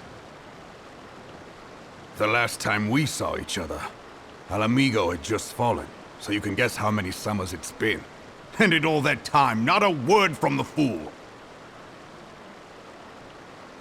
Ah, well, my dealings tended toward the modest and mundane, unlike some I could mention. As I hear it, no sooner did you reach Thanalan than the brass blades clapped you in irons and dragged you off to die on the blood sands. Being a stubborn sort, you won 1,000 matches, and earned yourself a place in the people's hearts while you were about it. Then, with your mountain of prize money, you bought the Colosseum and secured a seat on the Syndicate. Those balls, brother! Rags to riches does not do it justice. You're a hero to the common man. Pah! Spare me. I am no hero. If anyone is worthy of that title, it's our friend here. Next to her, I'm little more than a glorified butcher. But you, Wilbert, you sell yourself short. By all accounts, you are an adventurer of some standing. I like to think that I did my part for the greater good. But if you're no hero, then I'm no adventurer, not in this company. Anyway.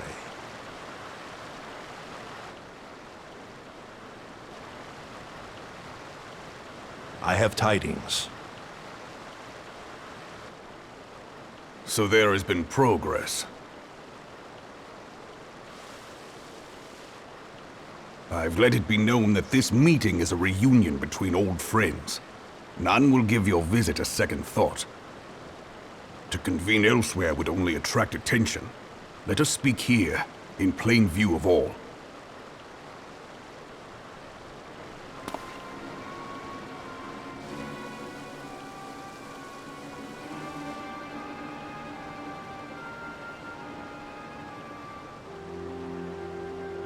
So it is we who have been compromised.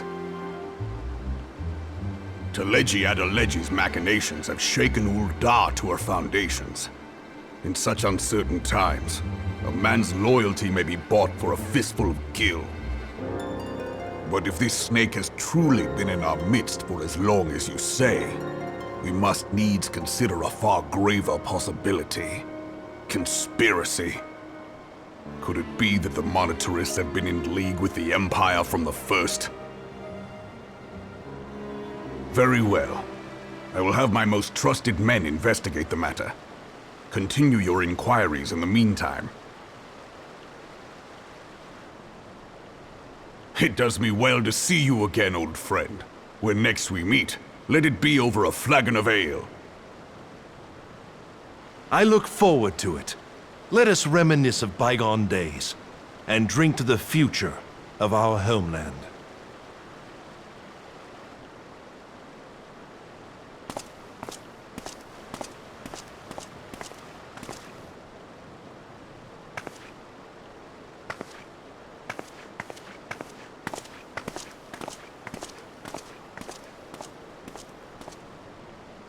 Flame General, you wear the mantle well, old friend. I must work hard if I'm to keep up. Well, it would seem your services were not required after all. I dare say we have Roban's prudence to thank for that. Still, I was glad of your presence. My thanks, Scion.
Have faith, my friend. You need only state your case with confidence and clarity.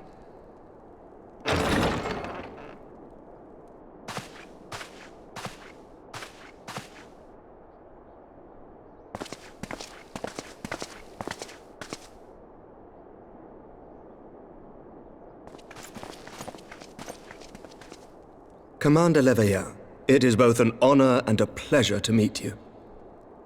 I am Emmerich, Lord Commander of the Temple Knights. Alphinaud Leveilleur, at your service. Your reputation precedes you, Sir Emmerich. I think we will find that we have much in common.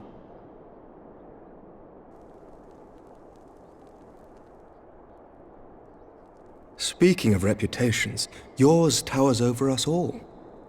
Does it not? It does indeed, Lord Commander.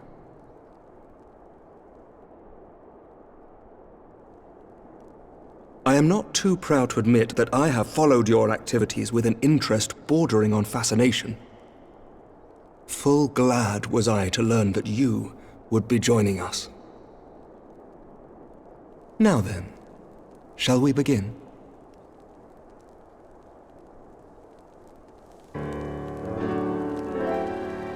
We know full well that the Garleans will return in force ere long. What is more, we have yet to achieve a lasting victory over the primal menace.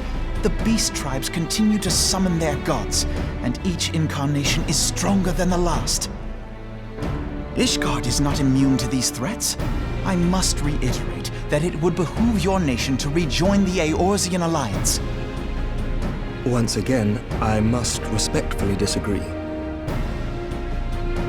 On what grounds? Despite their presence in Kurthus, the Ixal do not concern us. Their territorial claims pertain to Gridanian lands, and it is the people of Gridania whom they harry. Consequently, the Holy See judges this to be a Gridanian affair, and Ishgard does not intervene in the internal affairs of other nations. Even were that not the case, our forces are wholly committed to the Dravanian conflict. We have not the knights to spare. As for the Garleans, we are not ignorant of history. We have observed the rise and expansion of the Empire, and we agree that it is only a matter of time before they resume their campaign in Eorzea. Then surely it would be in our best interests to present a united front. Mayhap one day, but not yet. Gaius van Belsar is dead, and the legion of conscripts he left behind lacks the will to fight. We think it highly unlikely that they will emerge from behind the walls of their castra for some time. Forgive me, but if Ishgard's position has not changed, why did you agree to this meeting?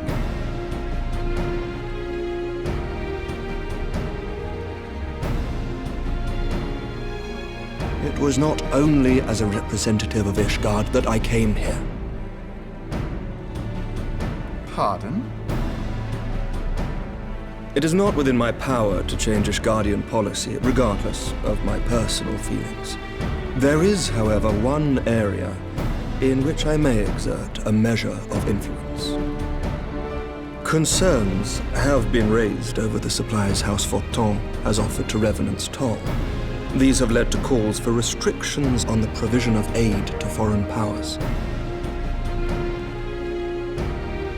I can ensure that the shipments continue unabated. Sir Emmerich, we would be in your debt. No, you would not, for I require something in exchange.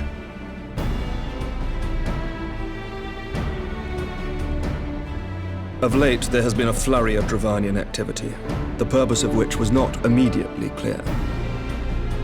However, our astrologians have since observed alarming changes in the heavens. The dragon star waxes unnaturally bright, and there are whispers that it portends the resurrection of Midgard-Sorma. The fallen guardian of Silvertear Falls? That's absurd. Full many times have I gazed upon the dragon's corpse still wound around the Agrius, and wondered how different our world might be if it yet lived to plague the skies. I do not know, and I do not wish to know, nor does any son of Ishgard. Yet the mere presence of Dravanian forces is not sufficient grounds to send knights to Mordona, whatever our astrologians say. As I told you before, we have not the forces to spare. But we do. So you will intervene on our behalf if we agree to watch over the Keeper of the Lake. Do you accept these terms? I do. I will see that you are kept abreast of any developments. I regret that we could not come to a similar agreement on other matters, but I understand that you are not at liberty to make such decisions. Nevertheless, I hope that what we have accomplished here today will serve to demonstrate to your countrymen that we can work together towards a common goal.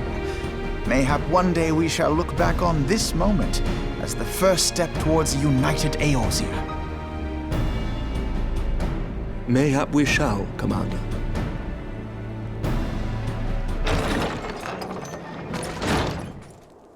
What is the meaning of this? The caravan, my lord. It's been attacked. It was Iceheart, my lord. What? By the Fury! All our precautions were for naught?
The tales do not do you justice, warrior of light.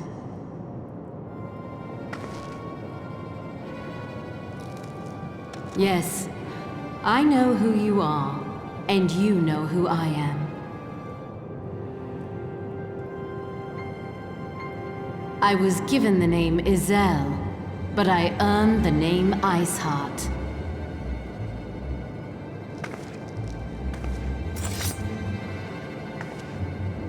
This endless cycle of hatred, of bloodshed, of sorrow. You would see it continue, O noble warrior of light.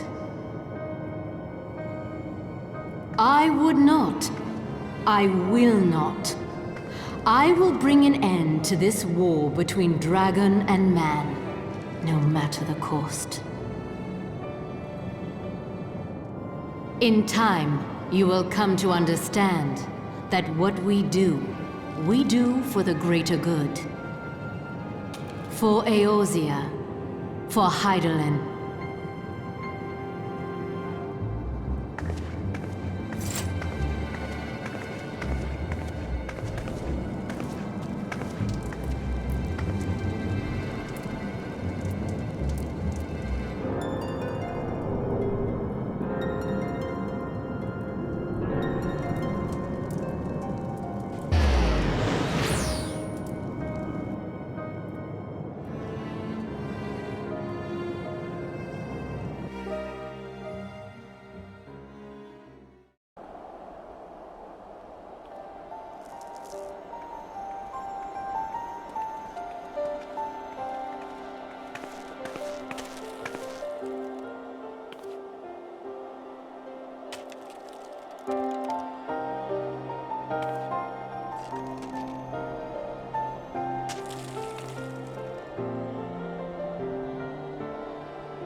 Change has come to the Garlean Empire, and we must discuss the implications.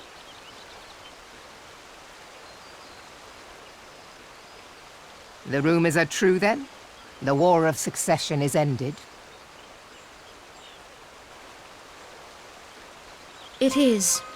A new emperor reigns in Garlemald. Who?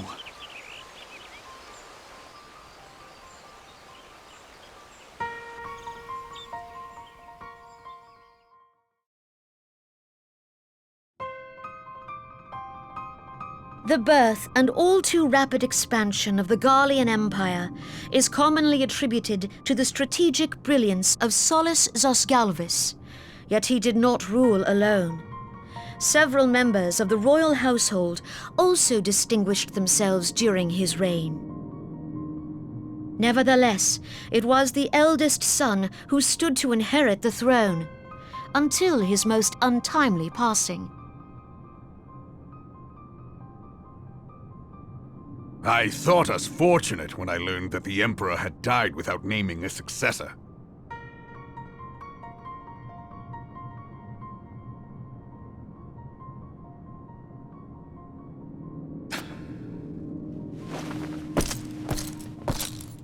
Would that the Garlean Empire had died with him.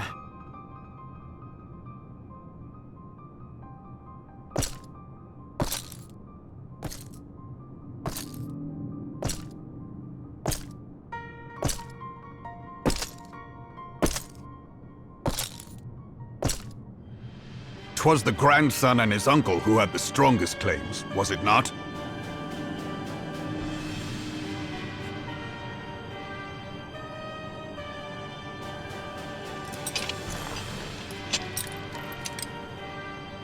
Indeed, yet claims count for little without the power to assert them. High Legatus Varus Ye Galvus is a respected military leader, not so his uncle.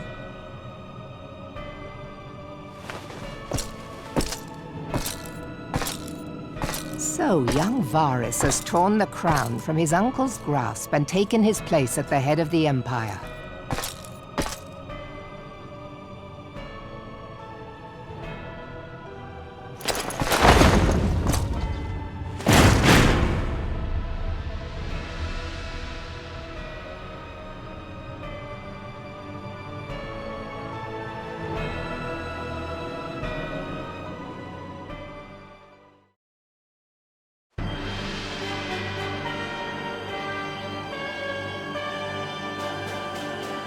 Given the troubled nature of his succession, the new emperor will require time to seal his grip on power. Yet have no doubt but that he shall, for there are none left with strength enough to oppose him.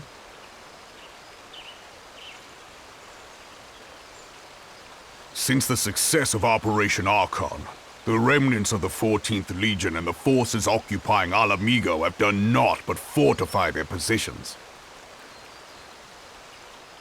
But you can be sure they'll be ready to march on us again, if their Emperor gives the word.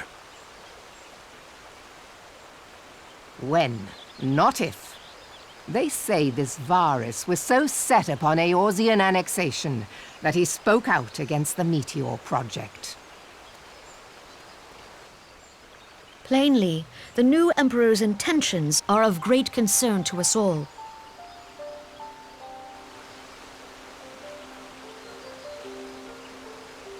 I propose that we set aside the Cartano dispute for the present, and discuss what measures the Alliance might take to prepare for a resumption of hostilities with Garlemald. Moreover, I move that we re-examine the question of how our former allies in Ishgard might be persuaded to retake their place at our side. Could Eorzea but stand as one, 'twould deal a grave blow to our enemies' ambitions.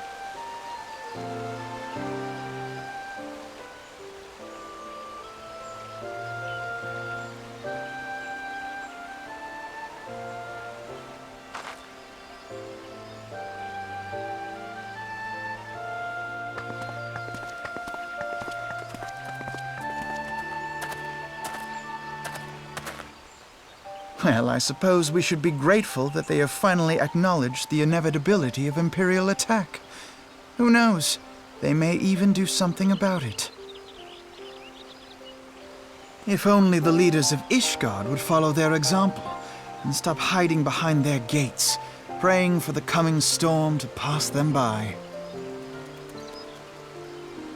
But that is a discussion for another time. At present, I am more concerned by the fact that the Alliance's mooted preparations will be made known to the Garleans many moons before their coming. So long as the ivy eludes our grasp, no secret is safe.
Welcome back, my friend.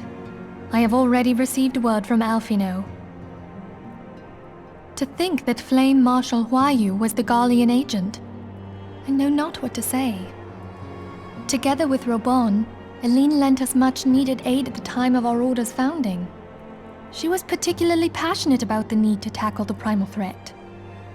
When we discussed the subject, her eyes fairly shone with determination. Whatever else she may have been, I choose to believe that it was her true self with whom I spoke then. But now is not the time to dwell on such matters. I have an important announcement to make regarding our effort to defeat the Ascians. We shall begin as soon as everyone is assembled.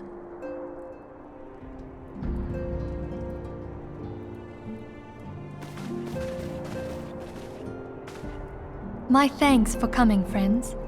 Moonbreeder, the floor is yours. By now, I'm sure you're all familiar with white auracite, the miraculous material that'll allow us to capture Ascian souls. Back at Snowcloak, we verified its ability to absorb vast amounts of ether. Alas, it leaves something to be desired in the area of stability. The stone can only store ether for a short while before expelling its contents. In addition to auracite's inherent limitations, We must needs be wary of our enemy's strength. Our foe draweth upon an infinite wellspring of power. Even should we succeed in entrapping him, the stone will not long contain his wrath. Meaning that, if we want to kill the swine, we'll have to be quick about it. 'Tis our belief that an Ascian soul may be permanently undone, if smitten by a sufficiently concentrated burst of pure ether. The only trouble is, we can't say for sure how concentrated the burst needs to be.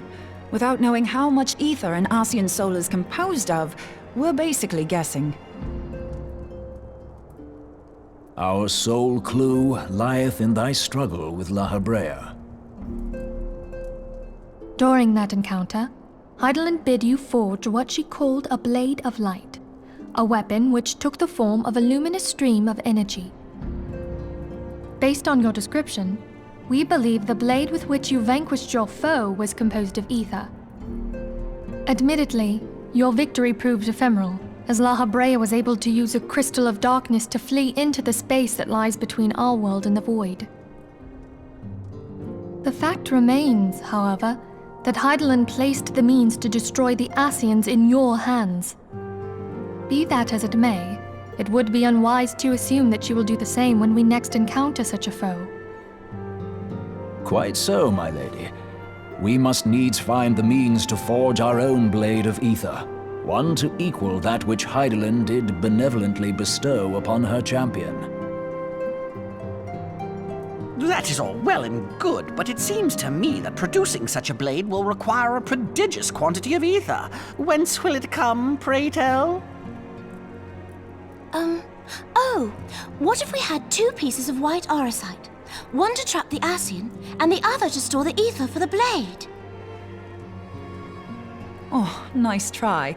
But it's as I said, the stone won't hold ether for any length of time. We'd still need to collect the stuff there and then, sorry to say. And therein lies the rub. Finding a way to create the blade whenever and wherever we choose. 'Twould seem more research is in order. I'm going to linger a while, perform a few more tests on the orosite. And I could do with some help. Urianger, why don't you lend me a hand? Mine apologies, but I am required at the Waking Sands. Lady Minfilia hath given me sole charge of the premises. 'Twould be unseemly to leave them unattended. Sole charge, you say? So you're basically alone there, then? Well, that settles it. I'll just have to come to you.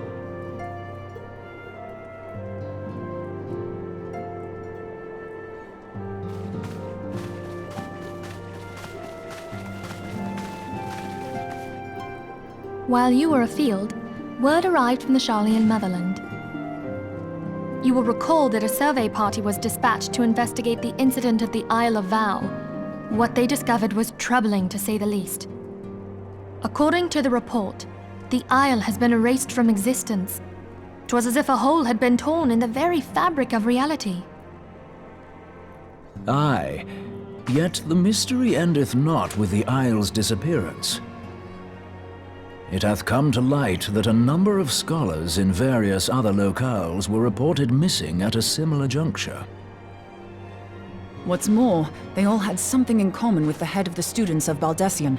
Every last one of them was researching a phenomenon called dimensional compression, or the rejoining as the ancient texts call it.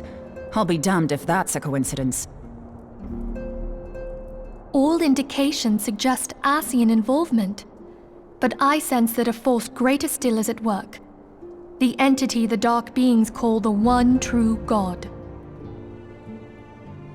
We must pray that my dear friend Kryl regains consciousness soon. If she bore witness to the Isle of Val's final moments, she may be able to shed some light on this mystery.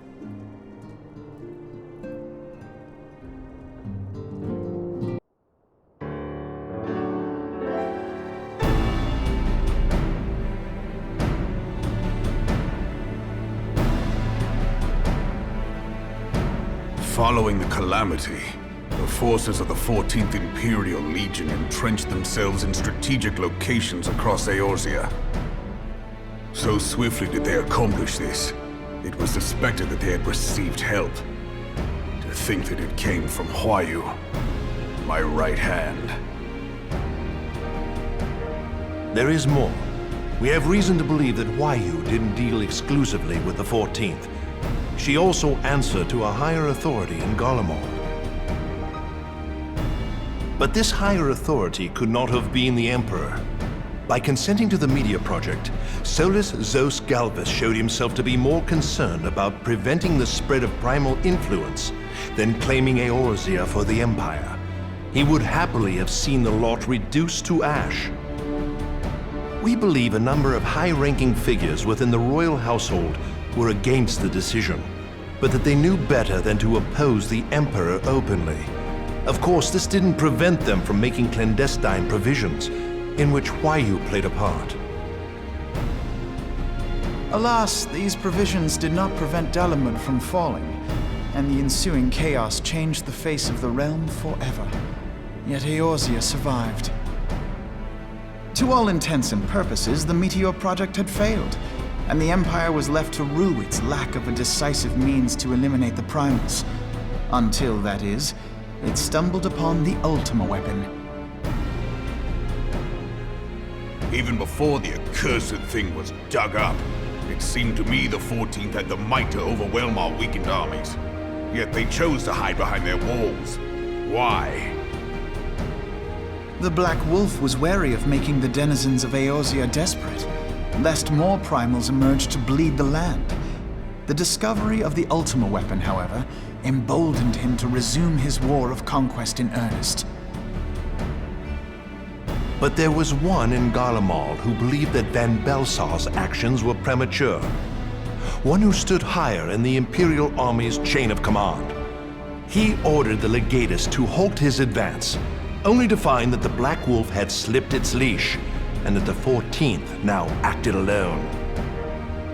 In a bid to bring Van Belsar to heel, he used the agent he had planted in Ul'dah prior to the Calamity to undermine the Legion's efforts. A man who outranks Van Belsar, yet opposed the late Emperor's decision to annihilate Eorzea. This could only be the former High Legatus of the Garlean army, now known as Emperor Voris Zos Galvus. So he was Huayu's true master. But one of several in actual fact.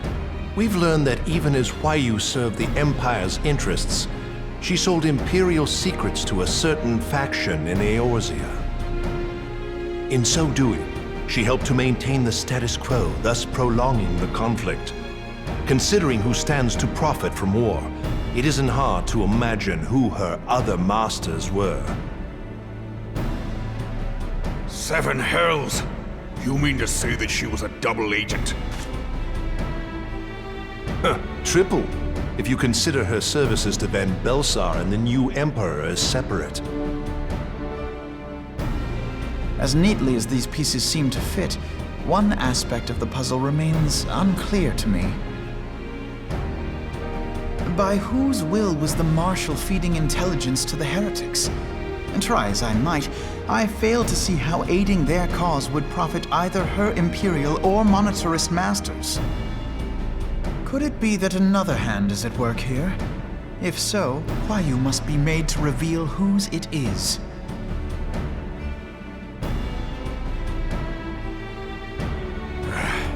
Not only have I lost a trusted friend, now I must interrogate her as a stranger. Not a pleasant task, I grant you, but a necessary one. Unless we weed out the ivy, root, stalk, and stem, it will simply grow back. I know that full well. Those closest to Huayu have already been detained, and I will question them alongside her. General, pray keep in mind that there may be unwitting abettors among them. All will be treated fairly. On that you have my word. Those who are innocent have no cause to fear. You have ever been a friend of truth, General. I hope the unpleasant task of weeding out falsehood will not detain you too long. Though it be for the sake of Eorzea, doubting one's comrades is poison to the soul. And with that, I take my leave.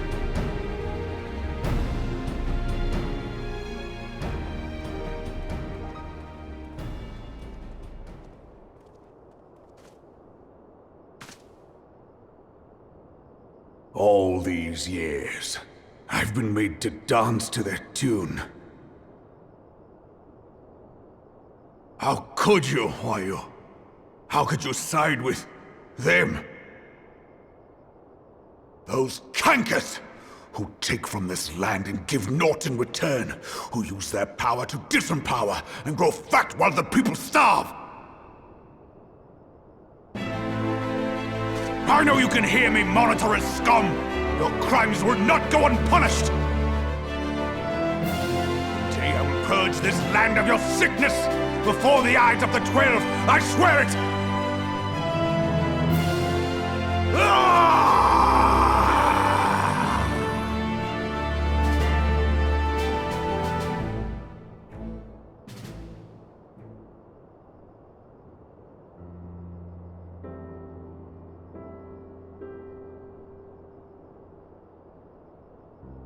I shall have no further need of you this day. Your Grace.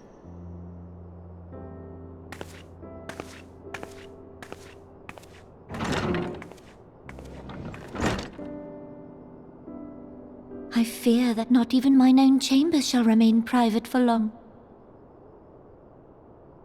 Has the situation grown so grim?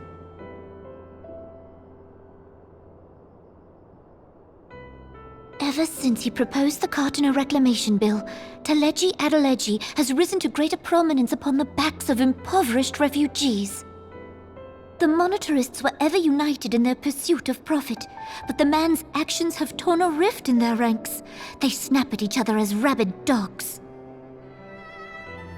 Yet now is not the time to be bickering among ourselves.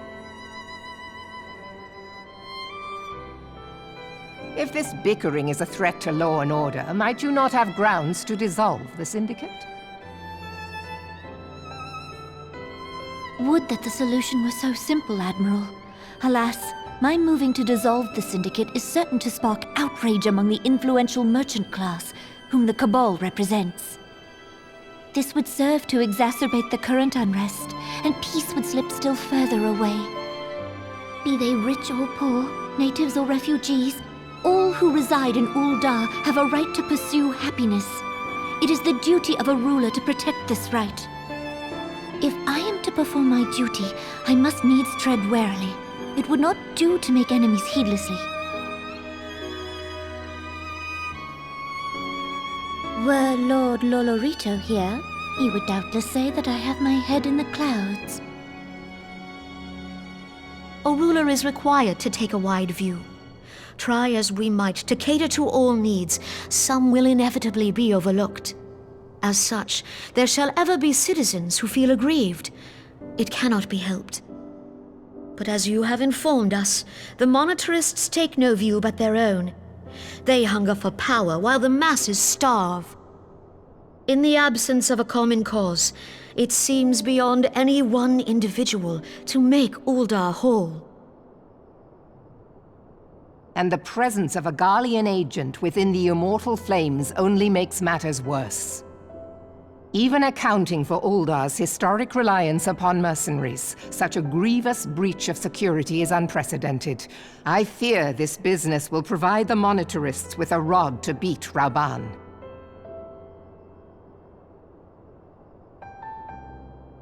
Eorzea can ill afford for the Immortal Flames to be dampened now.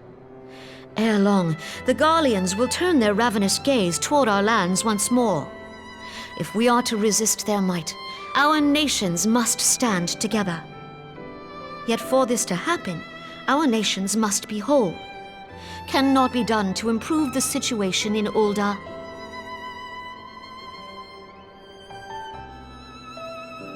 The true wealth of Ul'dah lies in the health, happiness, and hopes of her citizens. Alas, the citizens shall never know these things, so long as their lives are ruled by the ambitions of the few. The monetarists claim to represent the best interests of the people, but in sooth they desire only to manipulate them for their own selfish ends. For the government to serve the people, it must be formed of the people. For Uldar to move forward, it is not only the Syndicate that must be dissolved. Nay, you jest.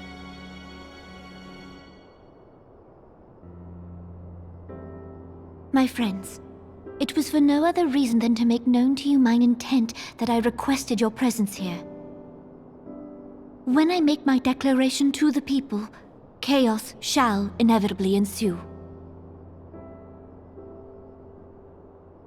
As the last monarch in the line of Ul, I make unto you this request. Help Roban to preserve order and protect the people. Forsake them, and you forsake yourselves, for a strong Eorzea will ever have need of a strong Uldar.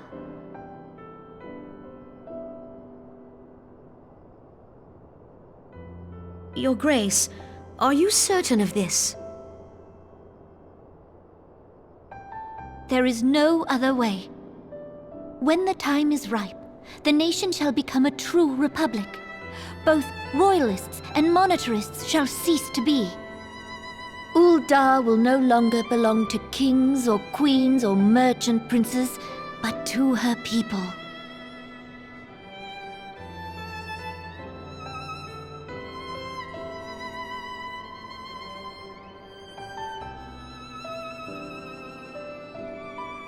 Roban, forgive me for casting aside all that you have toiled for in my name. Beyond this gesture, I am powerless to help my subjects.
We have a guest from Ishgard who wishes to speak with you.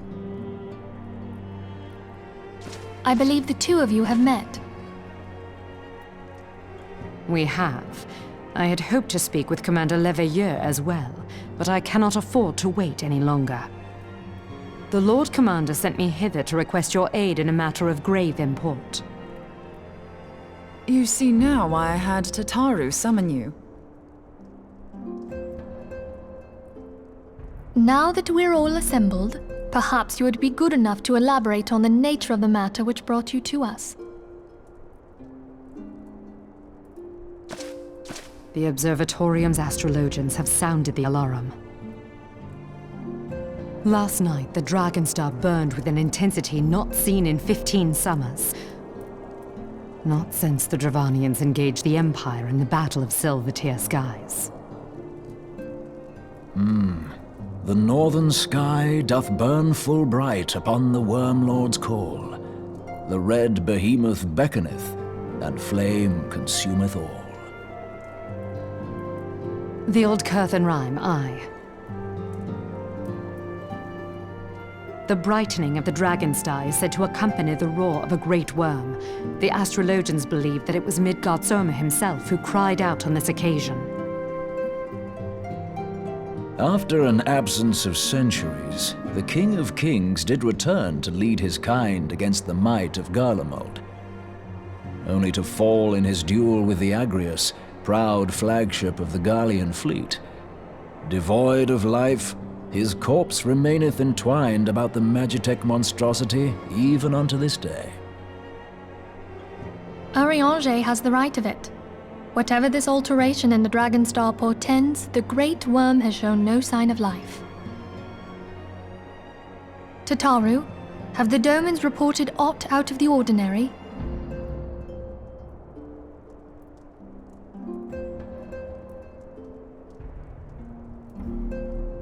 Correct me if I'm wrong, but if Midgard-Zorma had roared, wouldn't we have heard it here in Revenant's Toll? Roar is but a figure of speech. Dravanians can communicate in ways beyond our ken. It is for this very reason that we are forced to look for signs in the heavens.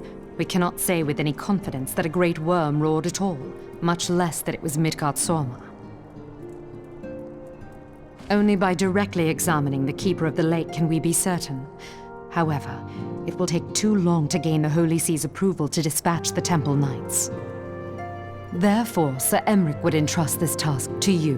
Do you accept?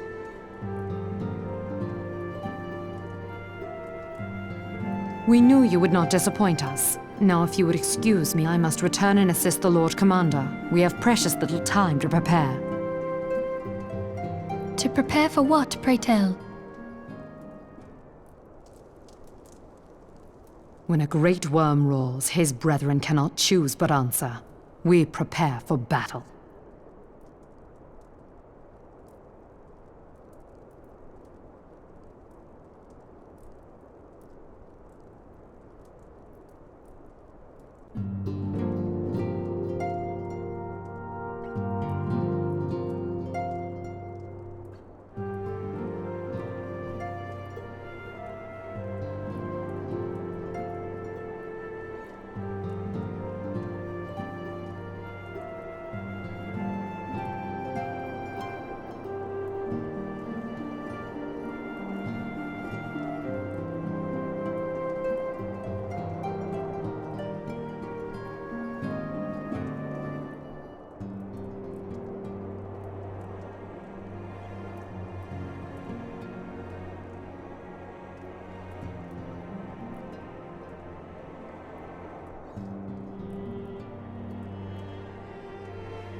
dawns, and waketh me from slumber sweet.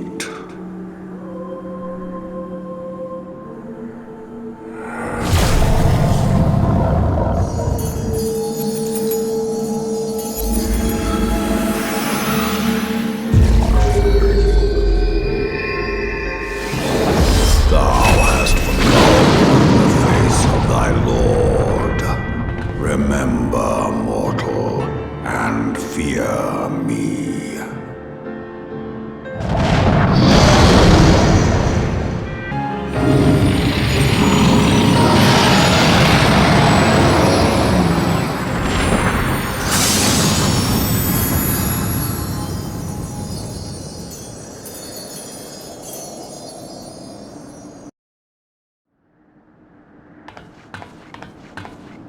By her gifts hast thou earned a moment's reprieve.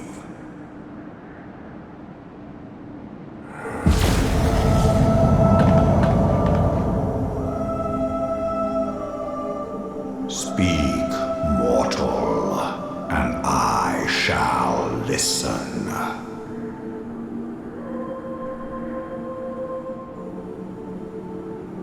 Guided by a star.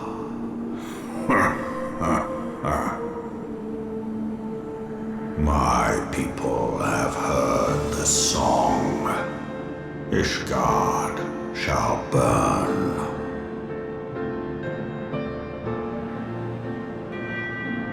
Sons must answer for their father's misdeeds.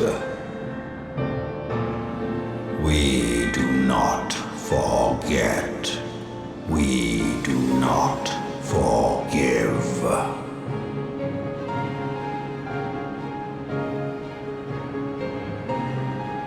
Seven children did I sire. One now singeth of retribution. I rise to join in the chorus. Thou art powerless to silence us, mortal. Yet thou shalt not live to labor in vain. Thy reprieve is at an end.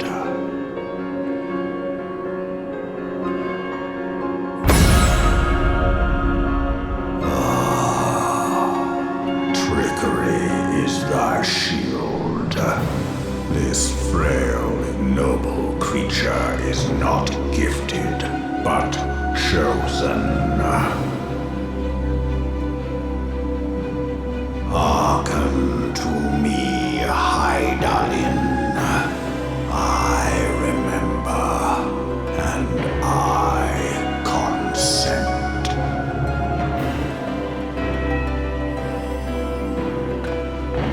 Fear not, mortal. I shall not harm thee.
makest me an oath breaker. Thou art mistaken. If thou comest to harm, it shall be by another's hand, not mine.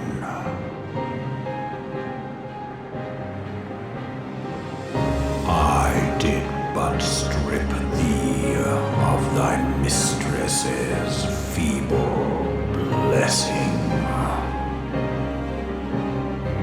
Thou didst profit much by her grace, but no more.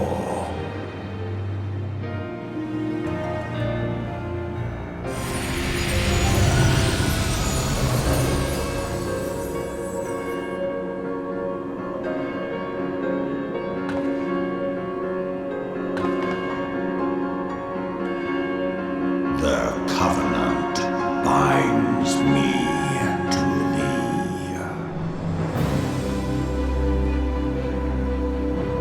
I shall watch, listen, and wait.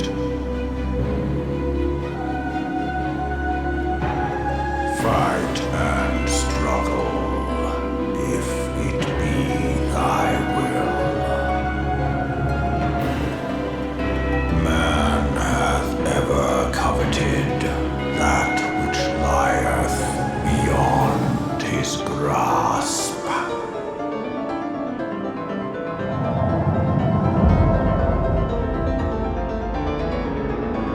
I drink of her body, and thence doth mine own find new life.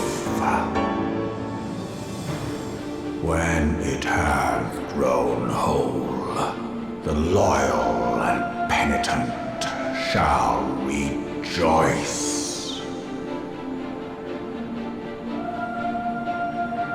The dragon song heraldeth our beginning and an end.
Friend, I can scarce believe it.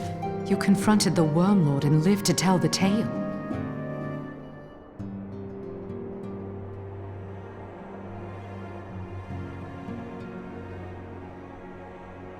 I give thanks to Helone for your preservation. It is our sole cause for gladness. Your encounter with the Keeper of the Lake served to confirm our fears. A great worm has roared, and it makes little difference if it was one of the two in Eorzea or any other.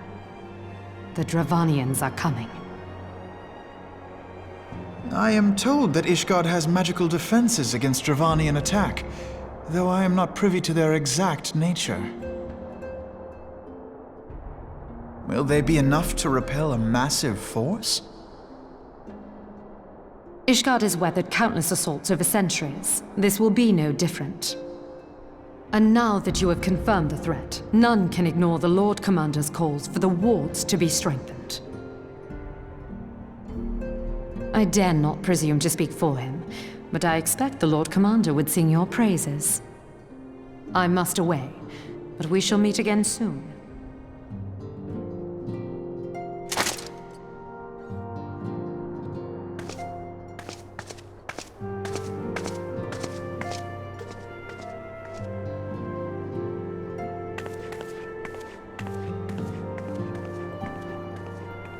Countless assaults weathered, and this will be no different?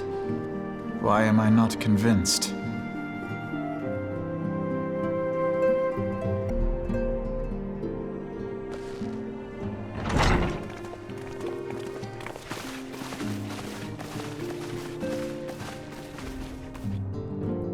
Now that everything's calmed down a bit, relatively speaking I mean, I thought it might be a good time to share our progress on the weapon. I believe we're on the verge of a breakthrough. Well, don't keep us all in suspense.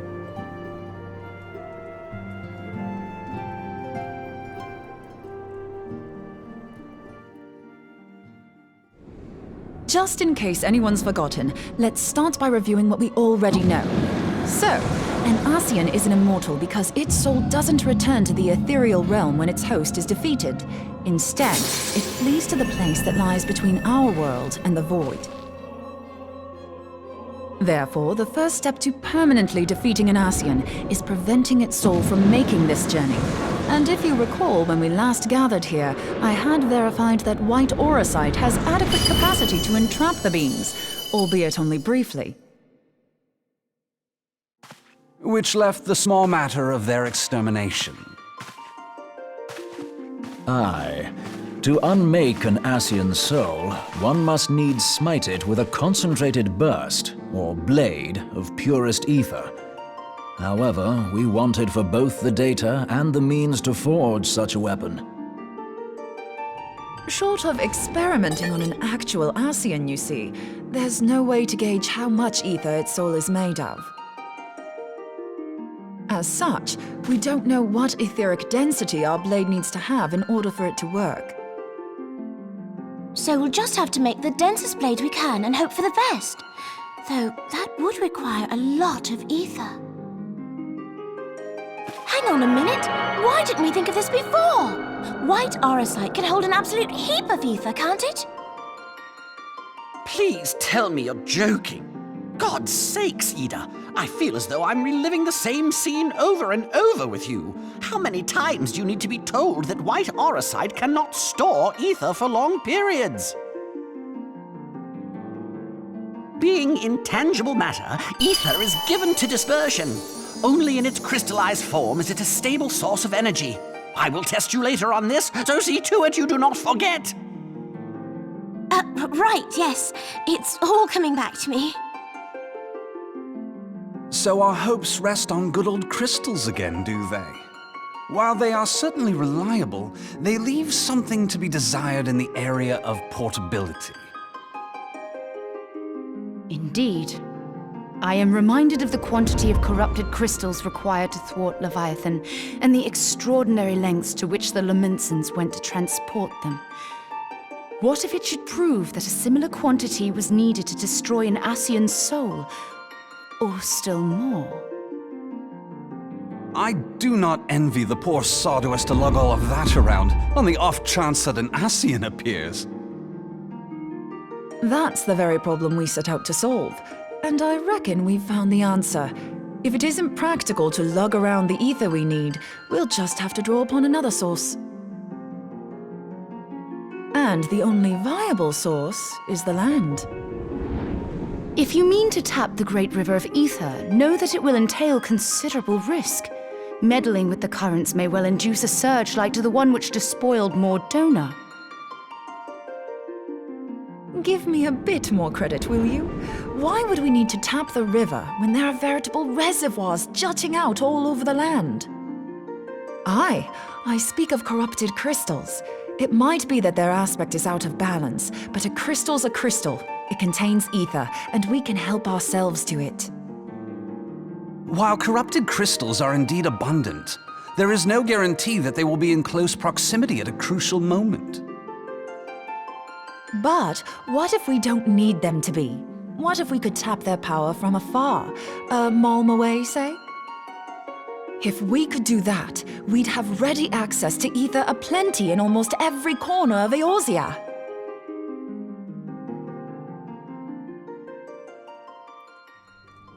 I've yet to put my theories to the proof, but I've got a good feeling about this. If no one has any objections, I'd like to see where this avenue leads. If you think it worth your while, you have my blessing. But tell us, what are your theories? I, for one, am most eager to understand the process, however vaguely. I thought you might say that, but no one wants to listen to boring old theories all day, do they? I know I don't. So with your permission, I'd like to try something a bit more hands-on.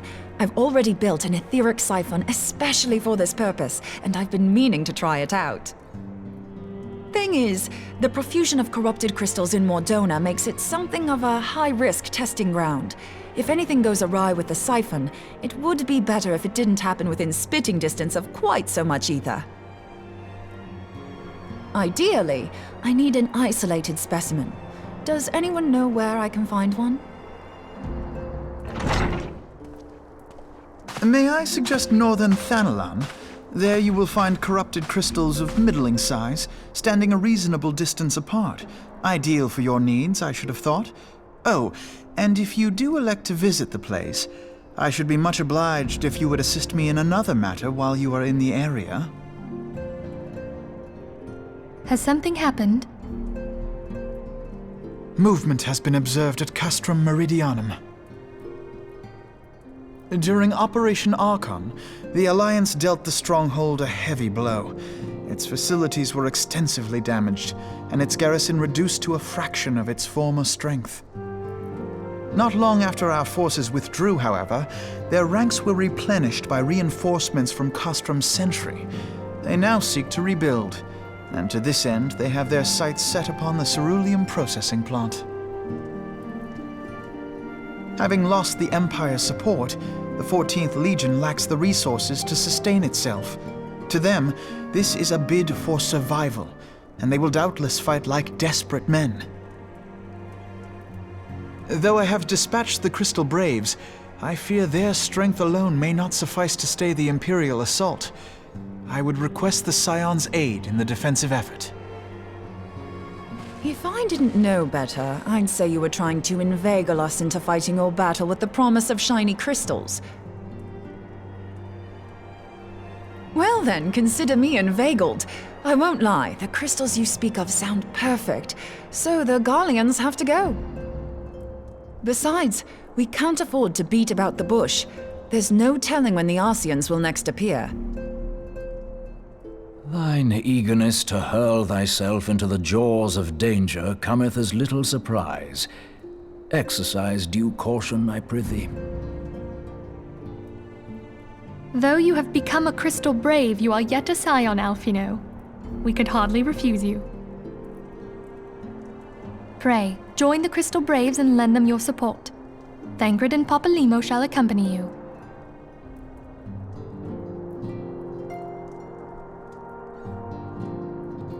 Ida and Yashtola, In the meantime, I would have you assist Moonbreeder. Scout out the crystal clusters, that the testing may commence as soon as the Gallian threat has been eliminated.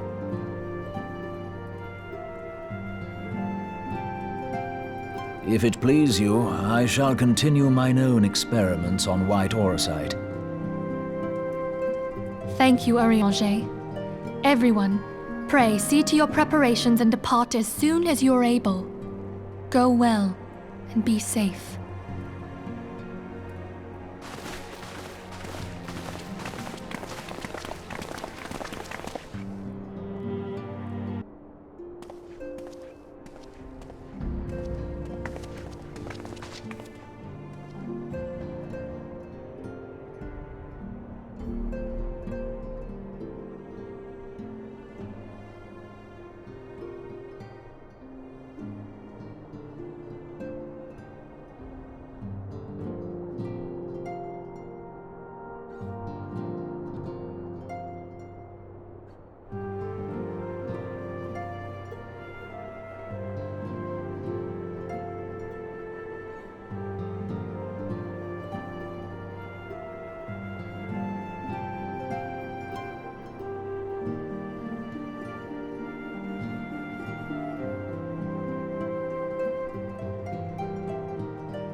Hold on, I won't be a second.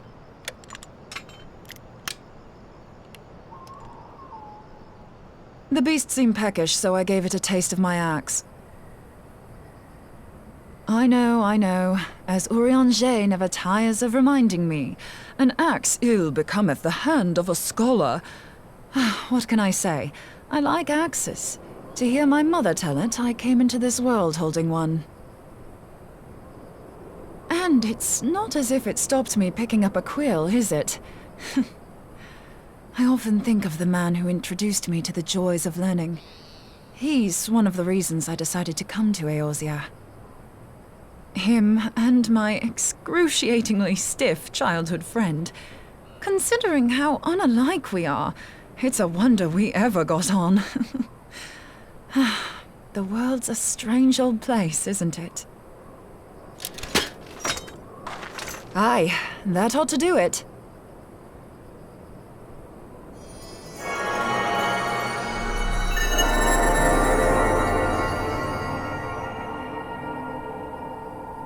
So far, so good.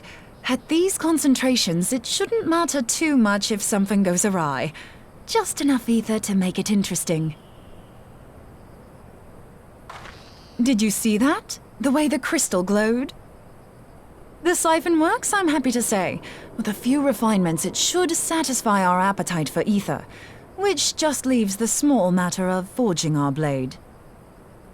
I'm not sure how to go about it just yet, but I swear to find a way. I'll put a blade in your hands if it's the last thing I do.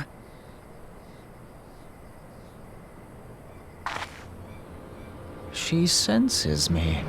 A useful talent.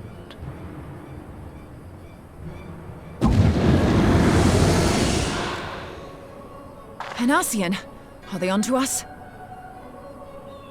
By your brand, I see you are an Archon of Sharlayan, keeper of knowledge, seeker of truth, meddler. I don't know what the hell's you're saying, but I don't much like your tone. Your instincts serve you well. But come, be not unsettled on my account. That lovely brow was not made for frowns. But I waste my breath. Let me direct my words to one who understands them. We meet at last, warrior of light. I am Nabriales. And you have long been a thorn in my side. I suffered the overweening presence of La Habrea that men might host the power of gods, only for you to undo my hard work.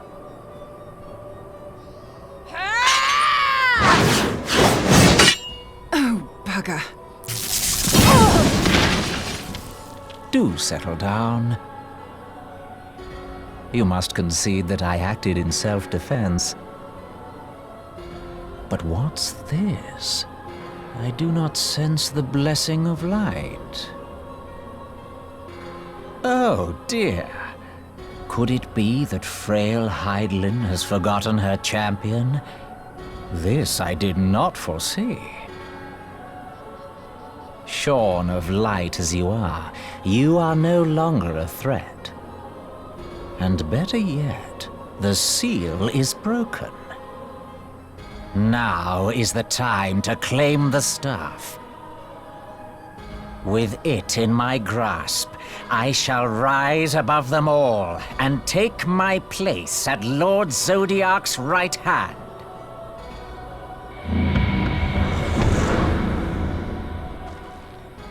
What did that bastard want with us?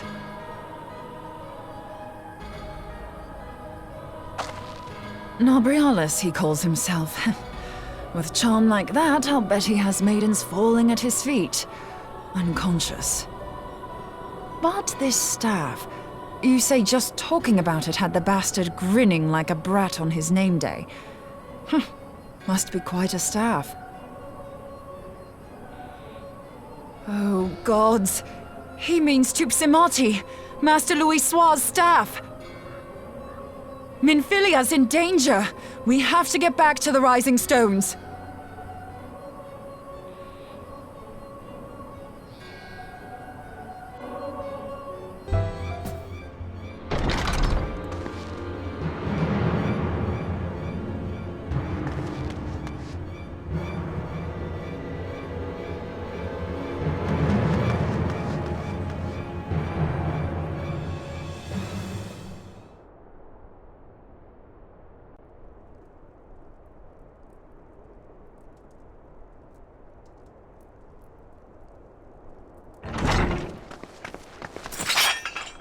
You two!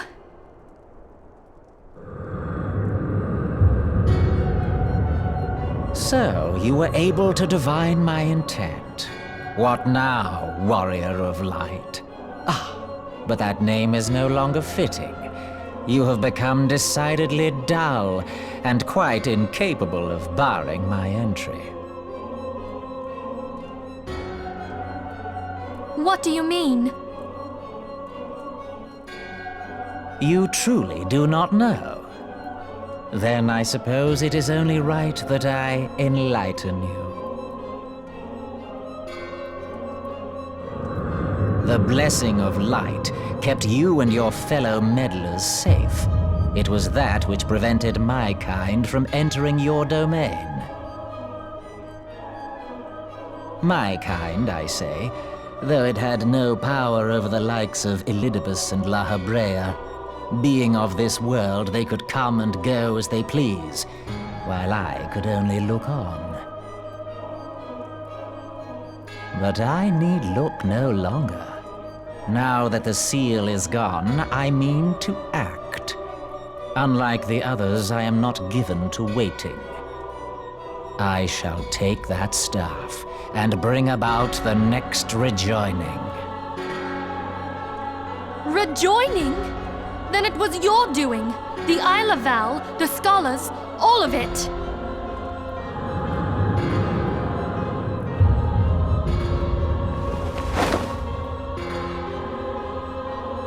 You will not harm her!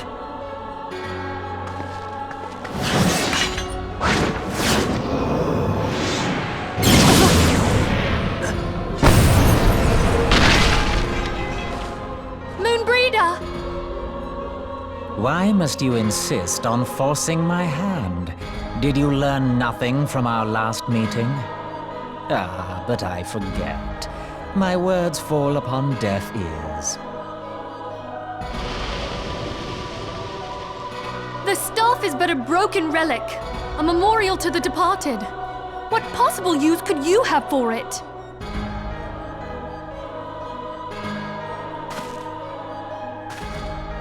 What use? You mean to say that all this time you kept the key, never knowing what it was you possessed?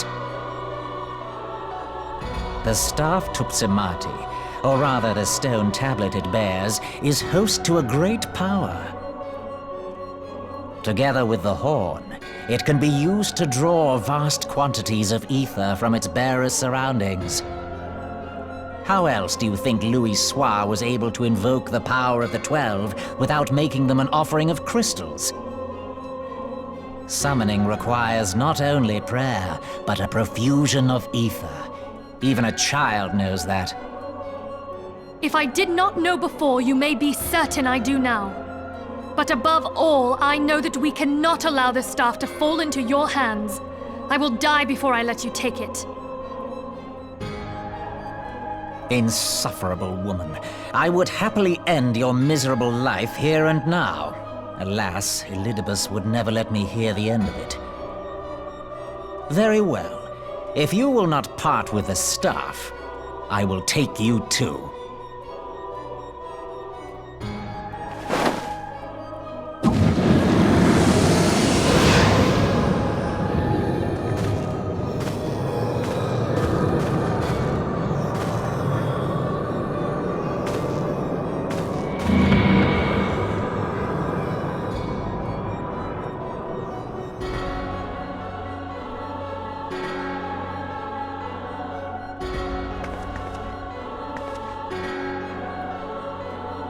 After them! Quickly! before the rift closes.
You're safe. Thank the 12.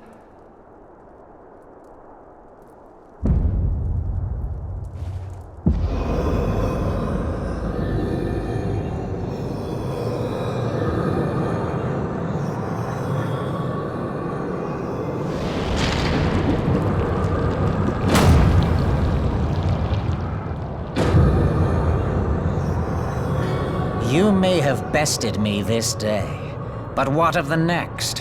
What of all the days to come?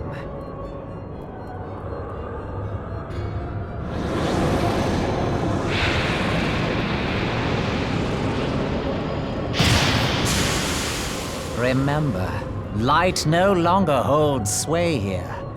I may return whensoever I wish, again and again and again. Eventually, you will falter, and the staff will be mine. Until next time, scions.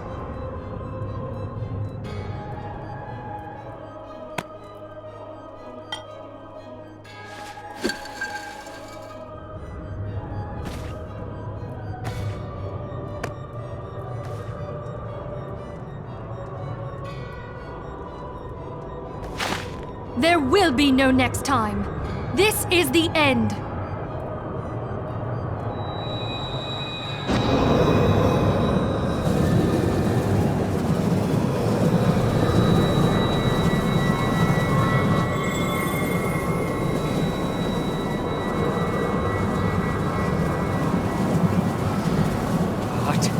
What trickery is this?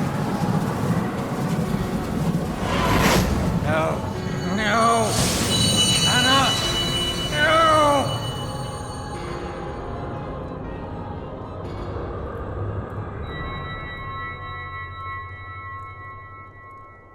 Use Tube Samati to gather ether. Quickly, before he breaks free!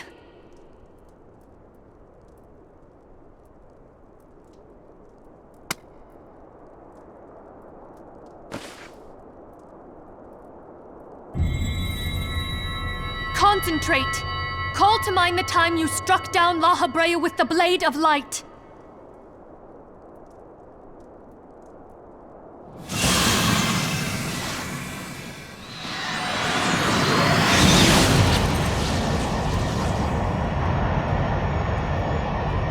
Why won't it work? Is it because we lack the blessing of light? Damn it. So much ether. And it still isn't enough. Fools! No mortal prison can contain me! I shall make you pay for your insolence!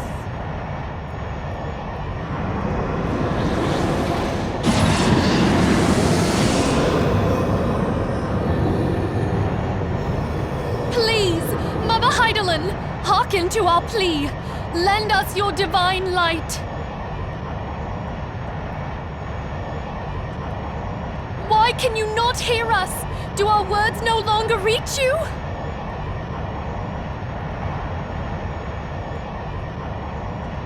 If only we had a bit more ether.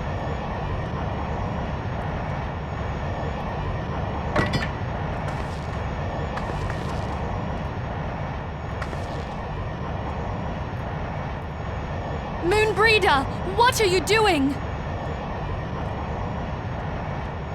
Master Louisoix, I understand now the choice you made. In death, there is life. Farewell, Urianger, you daft old coot.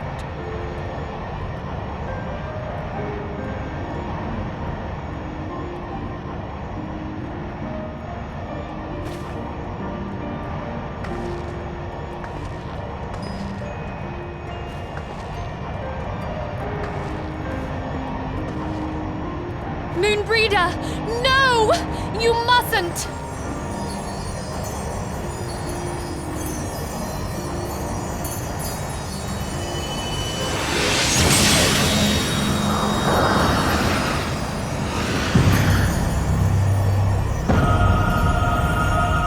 What? No! It cannot end! I am eternal! I am immortal!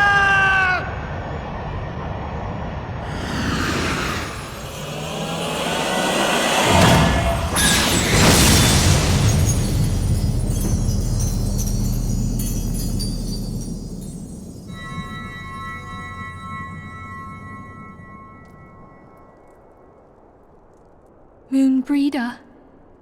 She's gone.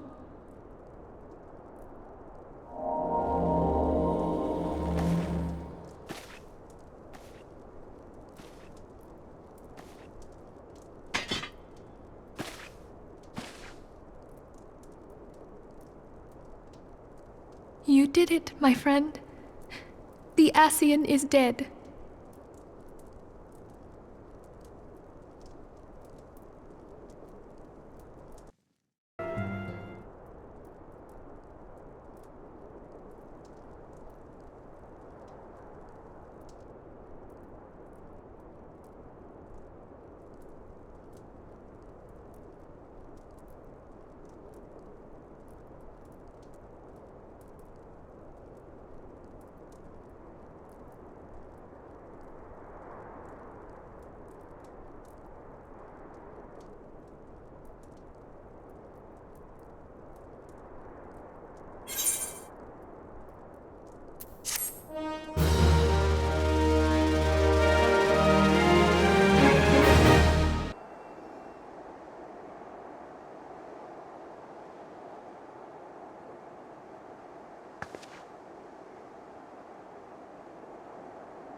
Forgive me, Moonbreeder. Had I been quicker or wiser, but I was not, and you paid the price. But you would not suffer us to wallow in our sorrow, would you? You would tell us to pick ourselves up and get on with it. And so we shall. We shall defend this realm and her people to the last.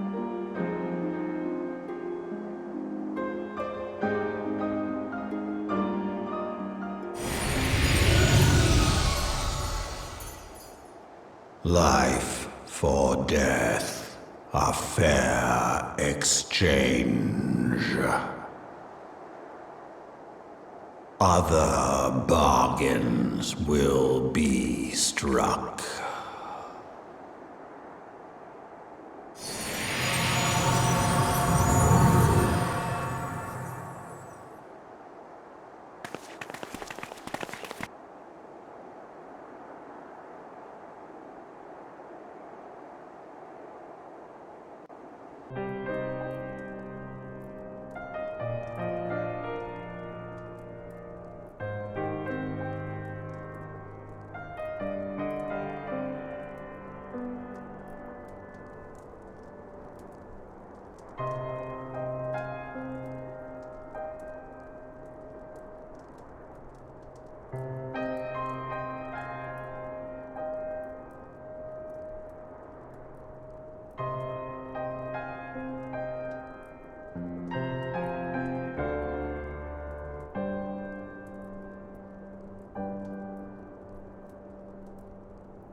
I'll never forget you, Moon.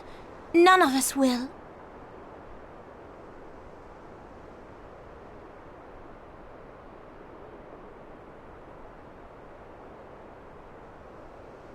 The song riseth to a crescendo.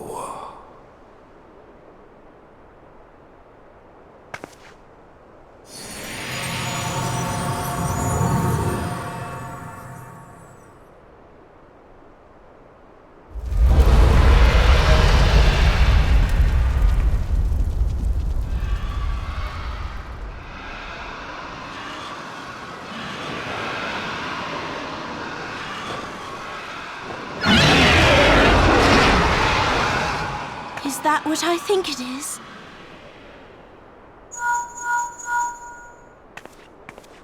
Hello, can you hear me? We have received grave tidings from Ishgard. Pray return to the Rising Stones at once.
The sons must answer for their father's misdeeds. Only then will the cycle be broken.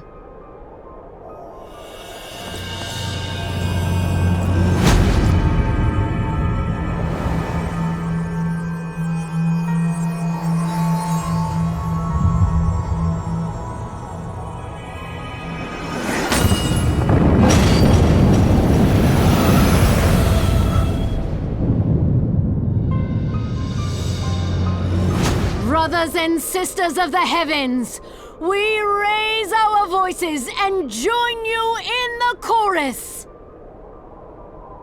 The sinner's feeble magics are undone. Come, claim your retribution.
Alphino, it is good to see you. Tell me, what have you learned? Pray summon the others. Everyone must hear my report.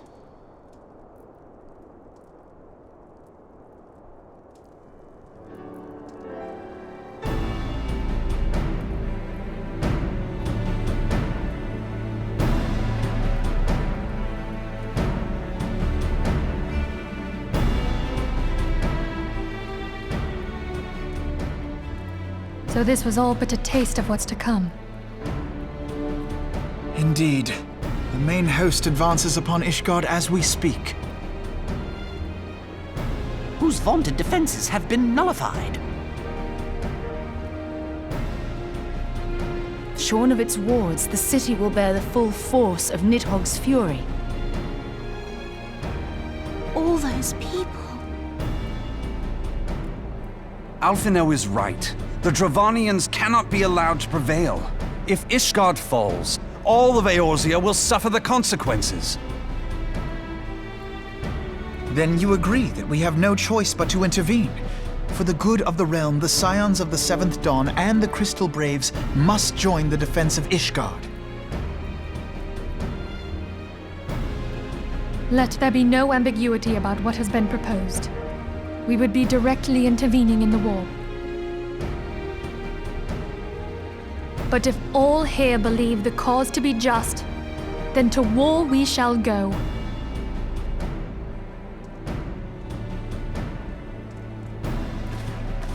The path we now embark upon is perilous, but I pray you will walk with us to the end.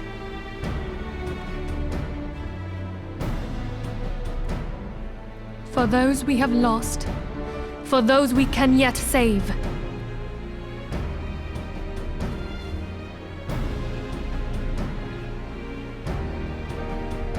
Then it is settled.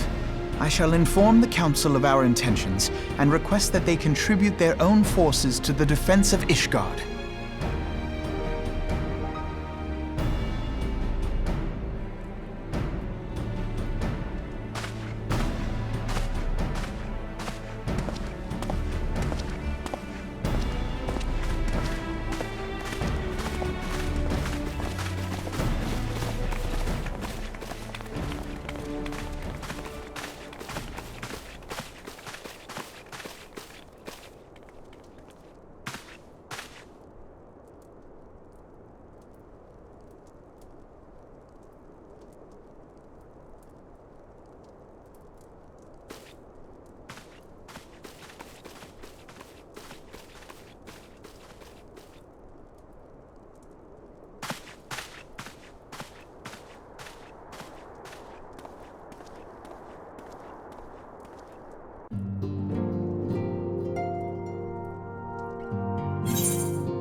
We are well aware of Ishgard's dilemma, and we agree with your assessment.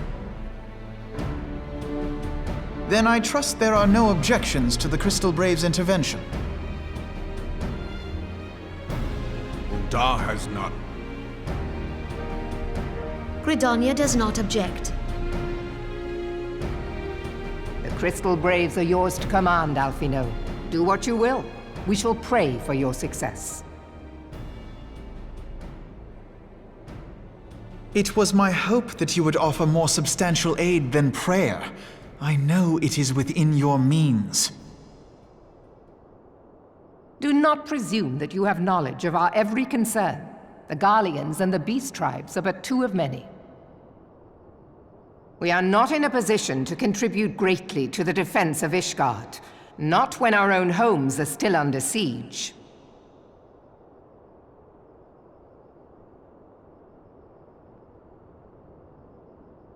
We dare not leave our interests in Cartano undefended as well. Telegi Adalegi and his ilk would seize control of the territories in our absence.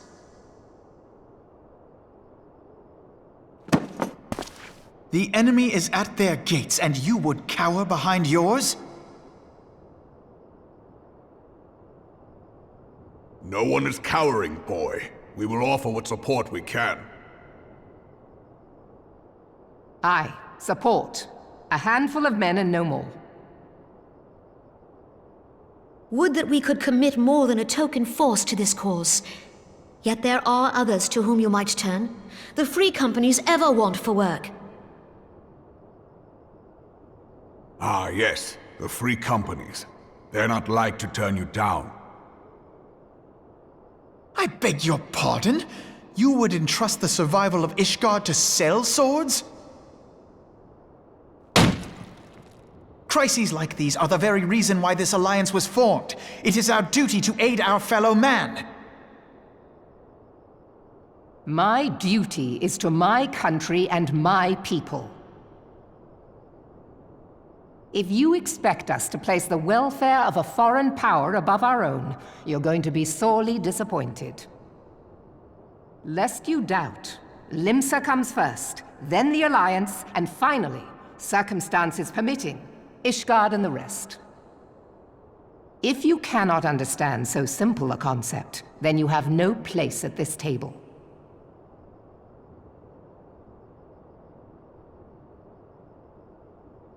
Forgive me, Admiral. I was careless in my choice of words.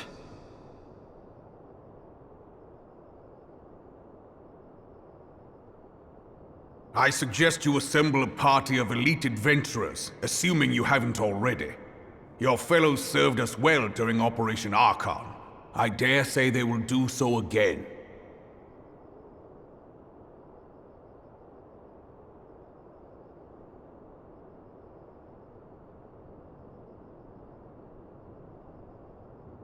If I may, Your Grace, I wish to propose a redistribution of forces. If we entrust the security of Uldar to the Brass Blades for a time, we can dispatch a larger force to Ishgard.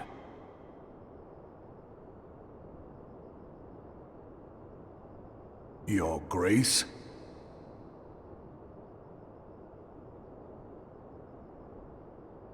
Yes. Yes, of course. Do what you will.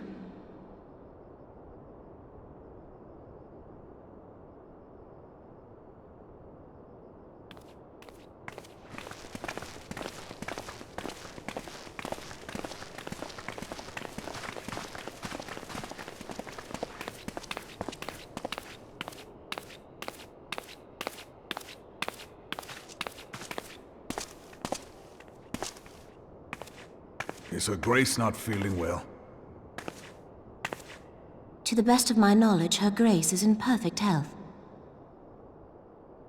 I see. Carry on.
O Sultan Tree, hallowed spirit of my line.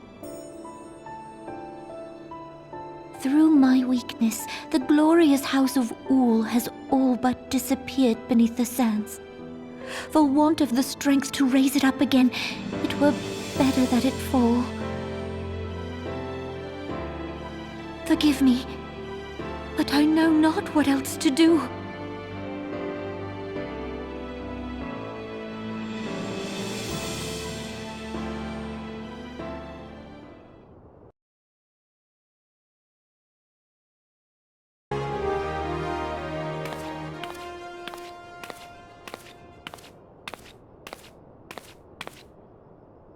You needn't trouble yourself so.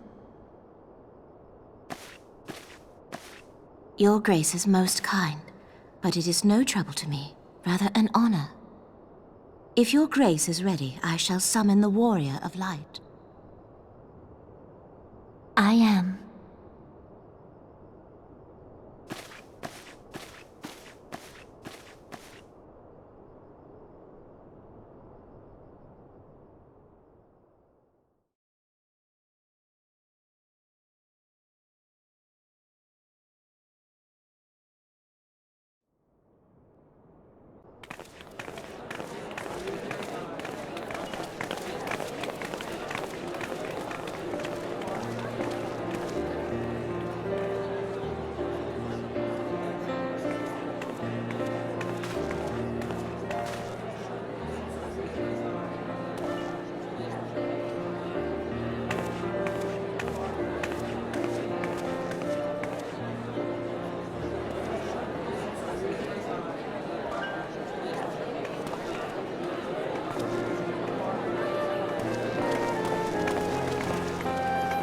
Everyone looks to be in high spirits.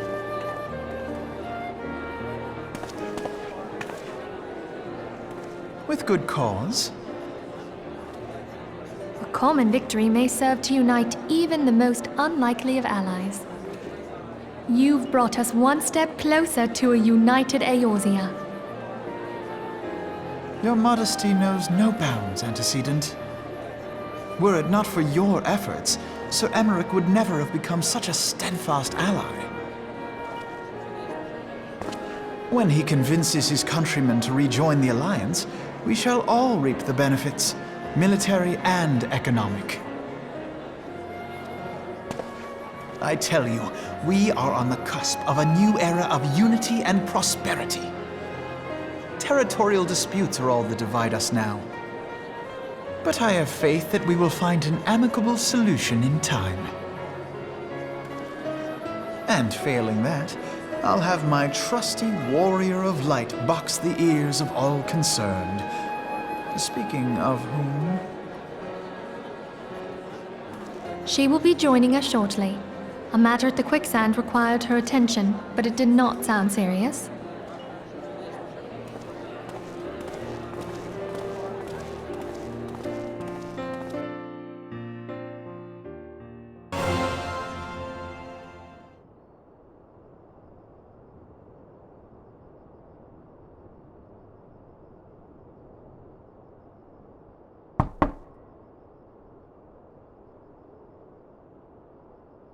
Enter. Your Grace, your guest has arrived.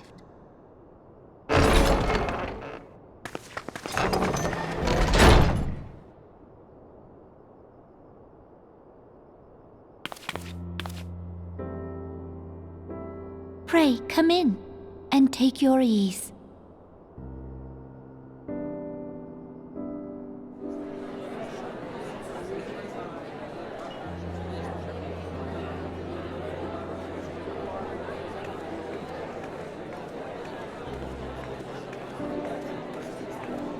Tis well that the steps of faith held against the Horde. And what of the city proper? We sustained some few losses, but the heart of our nation yet beats with vigor. I am not certain I could say the same had we not received your most generous aid. An attack on Ishgard is an attack on the realm. We stand together or fall divided.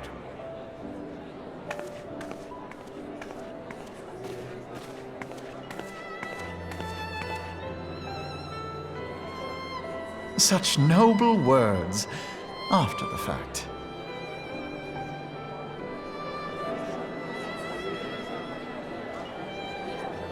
I had hoped to speak in the presence of Her Grace, but it seems she has been delayed. That being the case, now would seem as good a time as any. Honored friends, pray allow me to convey Ishgard's warmest gratitude for your part in the defense of our lands.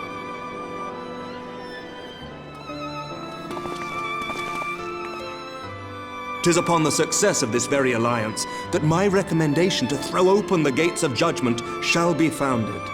With the blessing of the Archbishop, it is my hope that Ishgard will soon be reunited with her long-estranged sister nations, and that Eorzea shall once more be as one.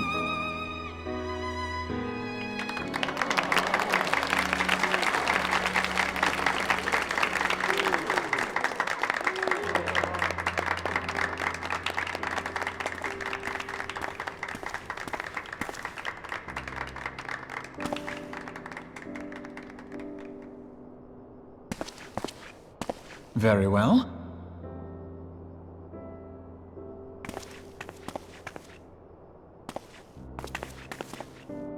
Is aught amiss?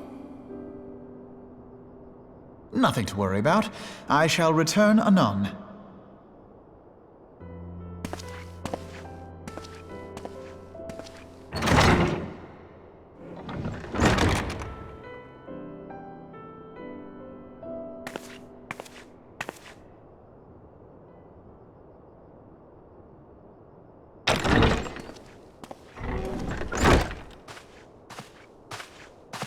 You wished a word, Yu Hase?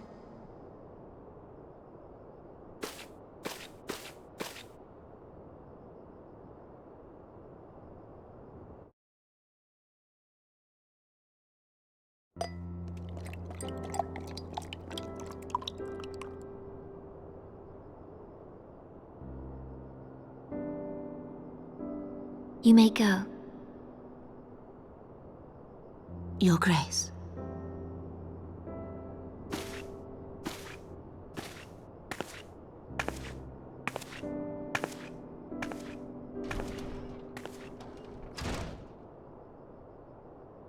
You must be curious as to the reason for this private audience. The matter I would discuss, however, will soon make apparent the need for discretion.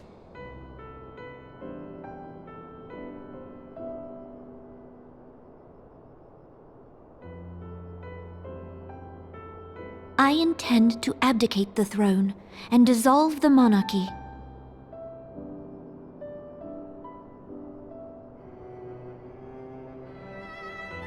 You have seen for yourself the storm of turmoil that howls through our streets. The government fails in its responsibilities, and my subjects suffer the consequences of our incompetence. But I will see them suffer no longer. The victory feast shall provide the stage on which I declare the dissolution of the Sultanate. 'Tis mine intent that the ruling class of our golden city should take its place beside the common man in a fair and equitable republic. No more shall this nation bow to the whims of a privileged few. Yet, that which I propose will entail the tearing up of this city's very foundations. And even Roban, with all his strength and influence, will be hard-pressed to keep his footing on such treacherous ground. Thus would I ask you to lend him a steadying hand. You who have endured the wrath of innumerable foes are the one hero in whom I can place my trust. Will you do this thing for me?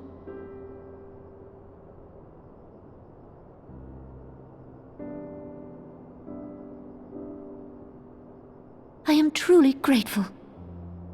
More grateful than I can well express. Much of my dread for the coming days has been quieted.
Grace!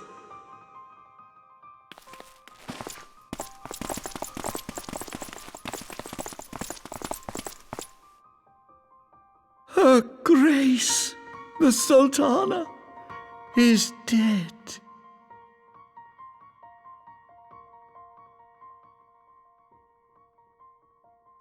Poison in her wine? You did this!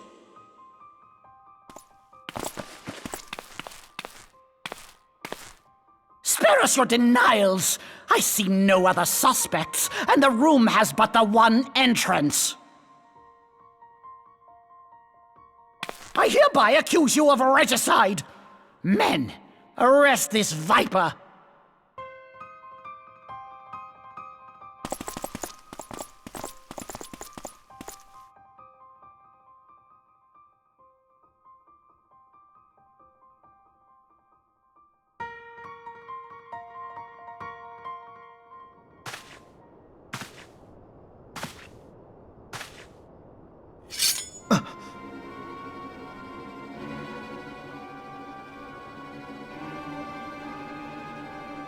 Sir, barring a few exceptions, we have detained all those with allegiance to the Scions. The Rising Stones is also under our control.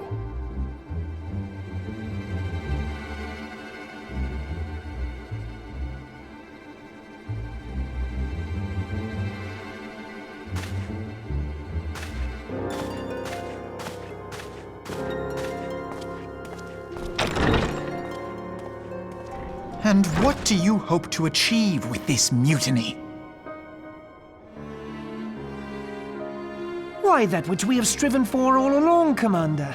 The salvation of Eorzea.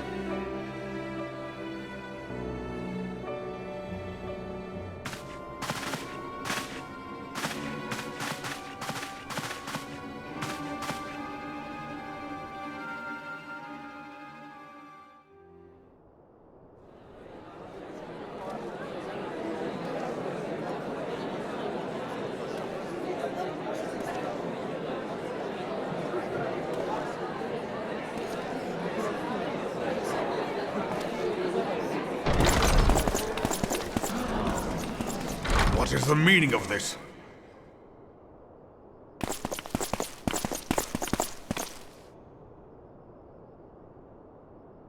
Knights from the homeland. This cannot bode well. Lord Commander, we have received an urgent message from the Holy See. I am grieved to report that your serpentine foes have resumed their assault. Needless to say, your presence is urgently required. These knights have come to bear you swiftly home to Ishgard. A surprise attack? We've had no such word from our men, and the timing is most fortuitous to catch us away from the city. Most fortuitous indeed. Lord Commander, we must away!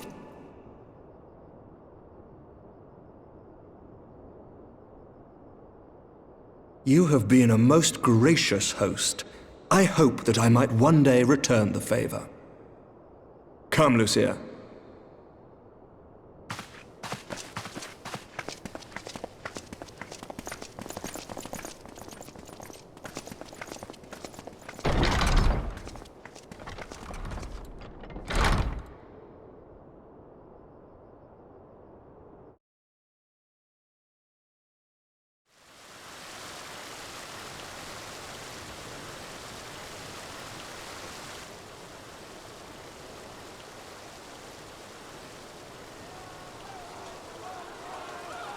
Whatever is going on in there?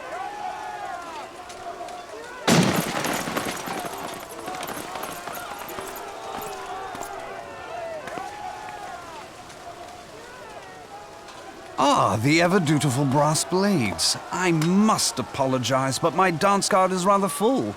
Another time, perhaps?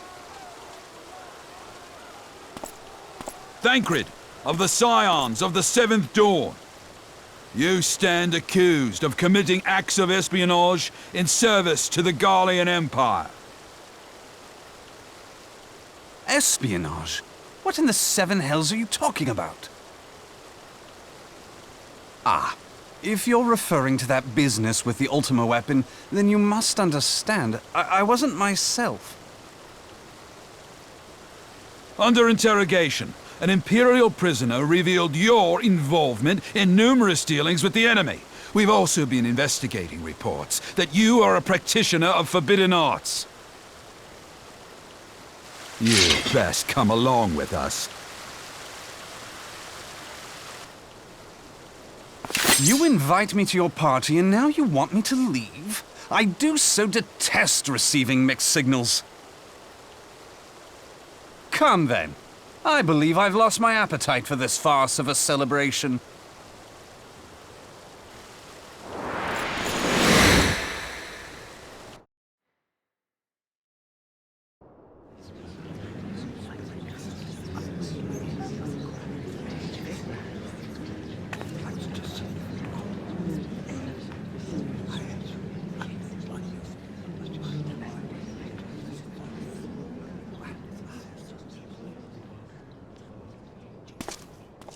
You go too far, Lord Adeleji. By what right do you march armed soldiers into a royal banquet and eject state visitors without Her Grace's consent? You treat the brass blades as your personal army and show contempt for the throne with your every act. Leave us, now. Is that an order, General? Mayhap you have mistaken me for one of your flames. You will find I am not so slavishly obedient. And you lecture me on personal armies. As for your outrageous claim that I have shown contempt for the throne, let all here observe that it was not I who feasted while an assassin removed its occupant.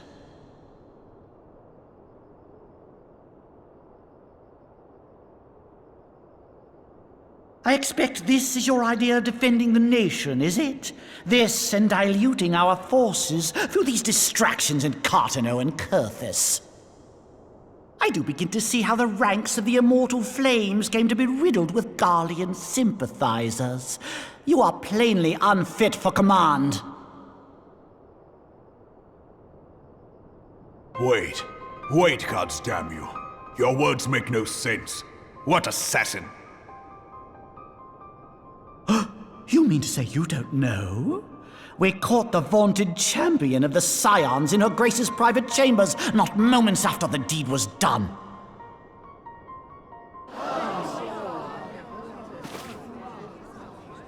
No! No, this cannot be! Save your breath. You will need it to plead your case. You and your entire order are to be tried for this atrocity.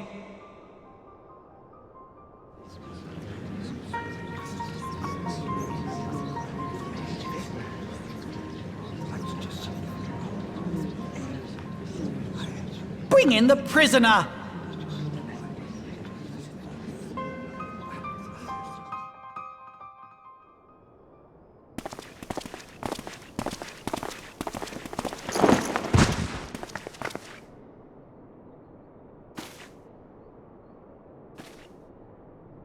This woman stands accused of poisoning Her Royal Majesty Nanamu ul Namo and is suspected accessories to the crime. All members of the Scions of the Seventh Dawn will be detained for questioning. This is madness! What a pity.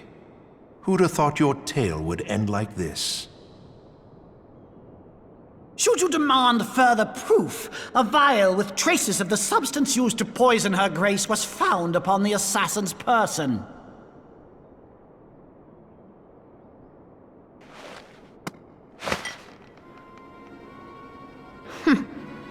How very convenient. You would speak of convenience? Who persuaded Her Grace to host this celebration? A diversion which presented you and your confederates ample opportunity to commit the crime, and a crowd within which to fade from view. A more convenient occasion I could scarcely imagine. How dare you! After all we have done for Uldar! How Hold your tongue, witch! I'll not be ensorcelled! I know all about the dark gift that you and your disciples wield. Oh yes, I've observed how you worked upon the minds of the Alliance leaders, bending them to your will. And what of your cordial relationship with Sir Emmerich? For years, Ishgard abjured all contact with the outside world, and now the Lord Commander of the Temple Knights treats you with the familiarity of a childhood friend. I'll tell you what I think. I think this desperate defense of Ishgard was but a ruse to deceive us into dividing our forces. Your next move will be to charm your Kurthan allies into invading our lands. Now that is truly ridiculous. How do you even think of this stuff? She cannot be dead.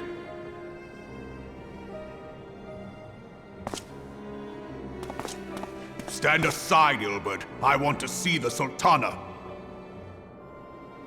Spare yourself the pain, brother. I saw her with my own eyes. For a mercy, the poison took her swiftly. Her handmaiden can attest to that.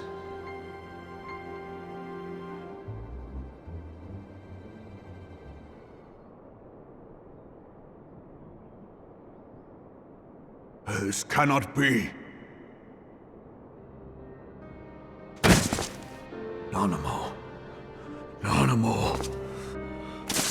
No!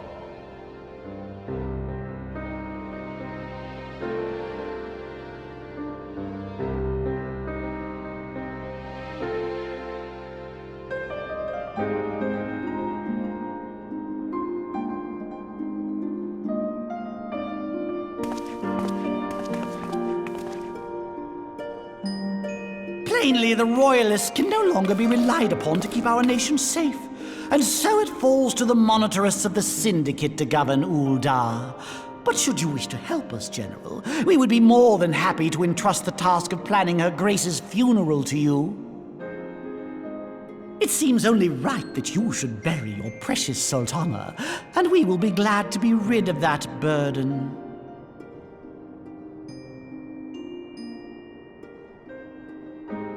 I'll bet you will. You more than any man. Whatever do you mean?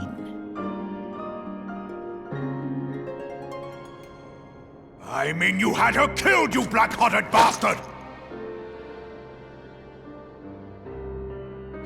What rot! Though I did have sufficient motive, 'tis true. That young lady caused me no end of grief. She always was a most unwilling puppet. I dare say Her Grace was grateful that someone thought to cut her strings.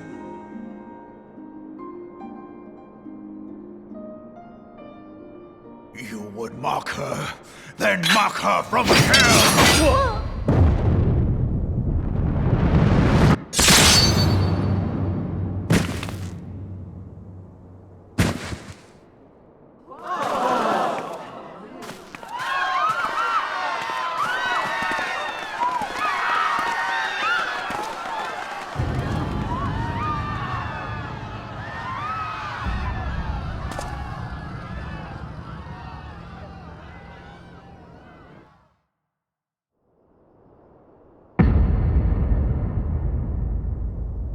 Have you lost your mind, General? It is forbidden to draw steel in the royal chambers, much less slaughter our fellow Syndicate members. You're one of them! You've been in league with the Scions all along!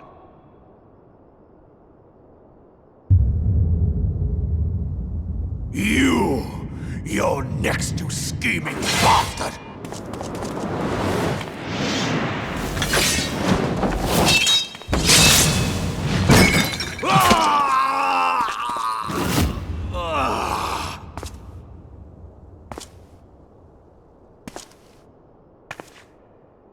Raban! Seven hells!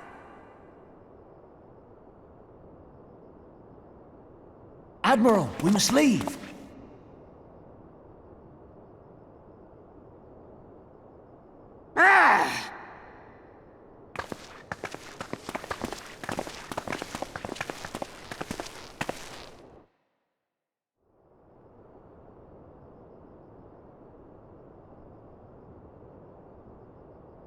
How unlike you, old friend.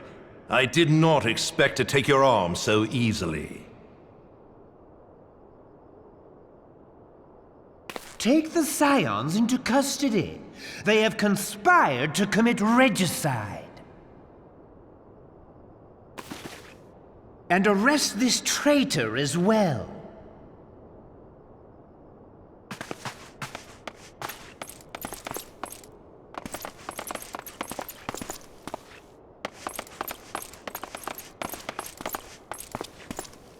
Ilbert, I hope you choke on their coin.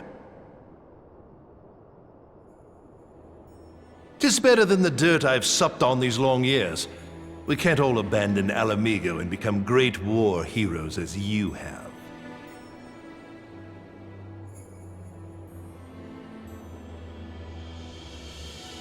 You are not the man you once were, Raban. Since that girl strapped the yoke around your neck, you've become docile.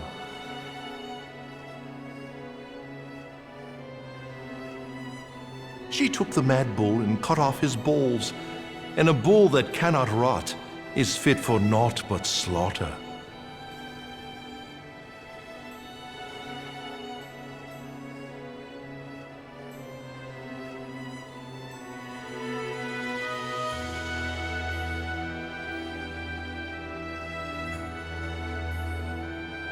Shall I tell you who really killed your precious Sultana?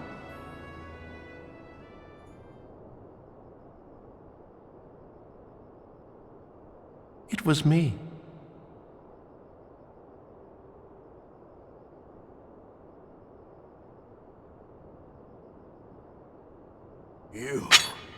You die!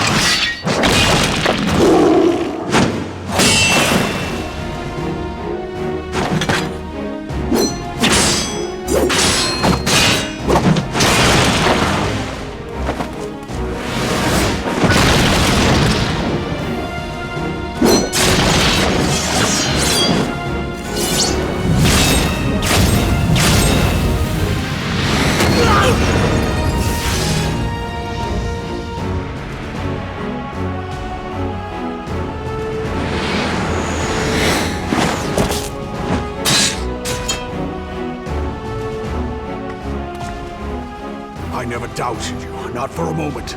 But there is more to this than I yet understand. Flee this place. Clear your names.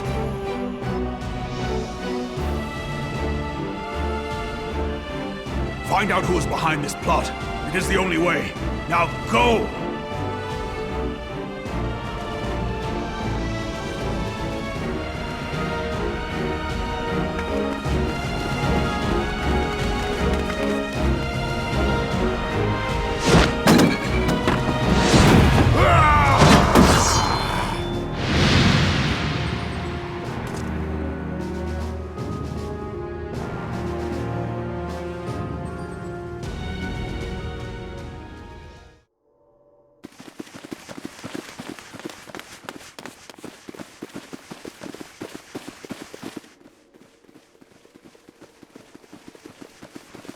Ah, there you are. Thancred, where have you been? Avoiding the fumbling advances of some very persistent admirers. When I realized the celebrations had turned sour, it seemed prudent to slip away and take stock of the situation. 'Twould appear that much of the city is already under tight guard. It occurs to me that expanding the Brass Blade's authority may not have been such a wonderful idea after all. The success of this plan was contingent upon those thugs having the run of the place. Just how long has this scheme been in motion? The careful preparations, the maneuvering of forces. I am inclined to agree with the General's insistence that a deeper plot exists here. So, would I be right in thinking we now have an excuse to pummel as many brass blades as we like? Unless you plan on pummeling them all, I'm not sure that will greatly aid our cause. The Sultana's assassination was but one part of the scheme. We too were its targets. And though we did not share poor Nanamo's fate, we are yet hobbled by the charges laid at our door. Where now might we seek refuge? Where indeed, we may safely assume that our foe is thought to have the Rising Stones watched. Forgive me for stating the obvious, but our choice of destination will matter little if we cannot secure an escape route out of Ul'dah. Happily, I believe I can provide one. Papa Shan once told me about the passages hidden in the walls of the palace. If I recall correctly, the fireplace in Nanamo's chambers conceals the entrance to a tunnel. It should lead outside the city and allow us to avoid any messy confrontations.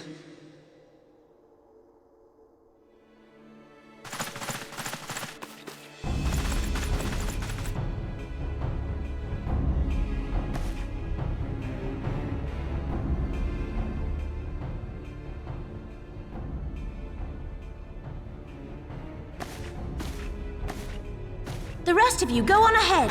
I'll handle this lot. By yourself?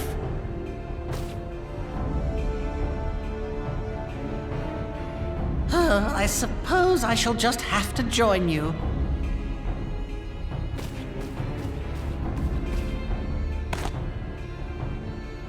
Crystal Braves too, huh? Now this should be interesting. Ida! Papa Limo!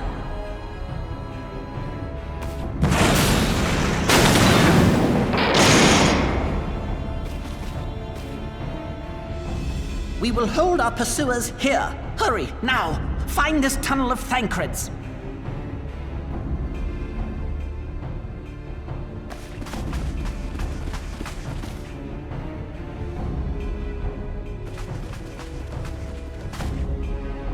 Minfilia, we cannot linger!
Now look what you've done.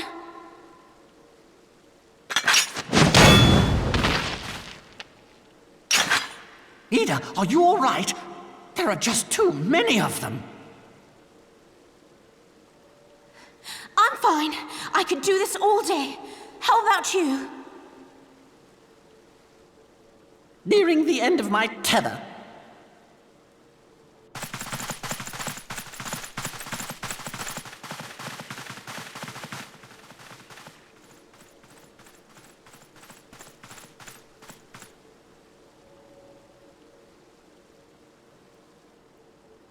This is so stupid. We're the scions of the Seventh Dawn. The ones who stand between this realm and the evil that's trying to destroy it.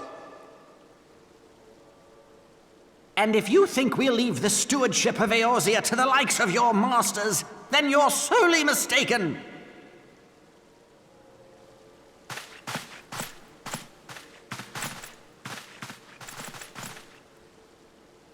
Sorry I dragged you into this, Papa Limo. 'Tis hardly the first time, and I'll be damned if it will be the last.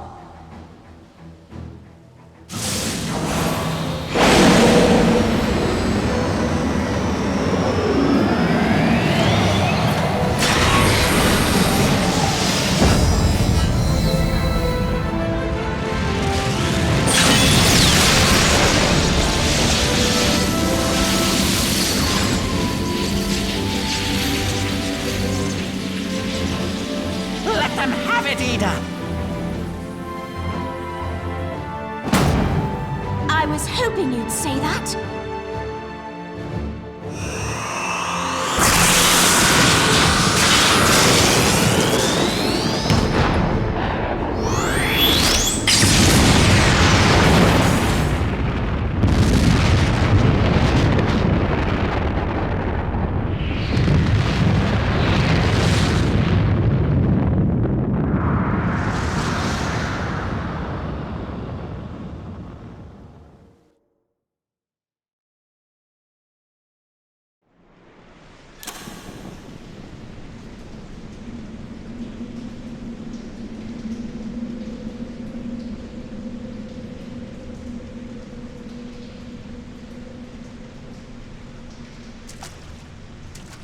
I never knew such a watercourse existed beneath Uldar. The architecture is of the Sildine style, if I'm not mistaken. The ancients plainly foresaw the need for a ready means of escape.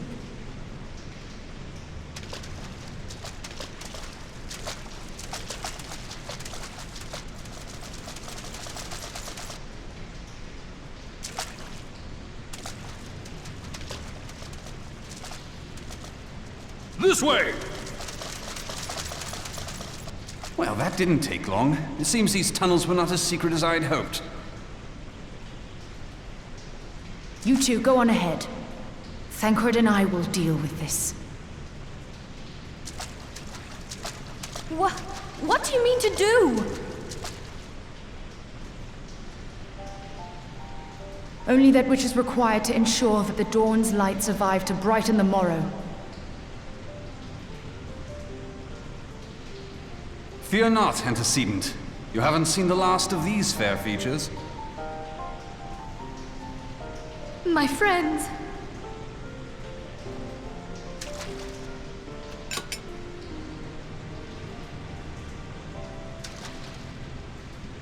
Leave us!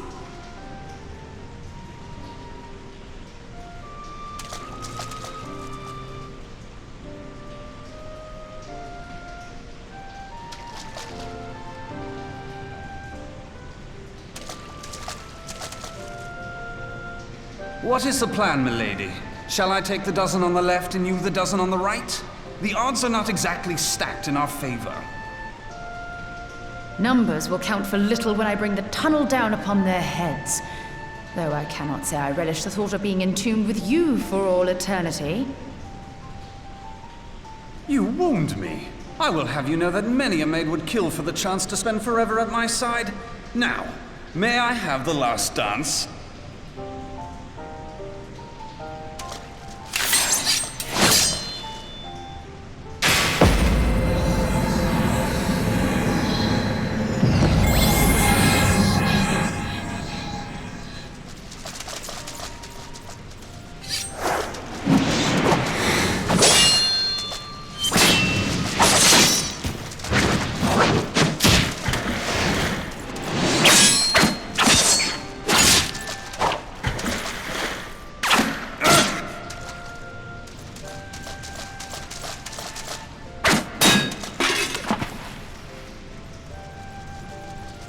Well, this is going splendidly. Now would be a good time, milady!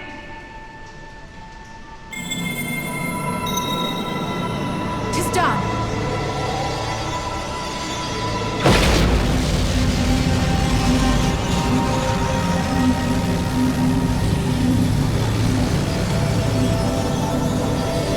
Forgive me, Mitra.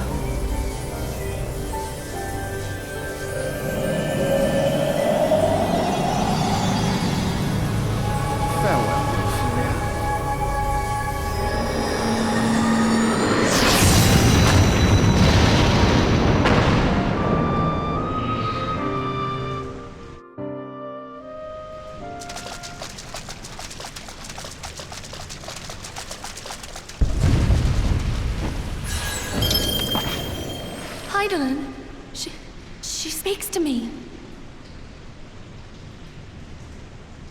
No!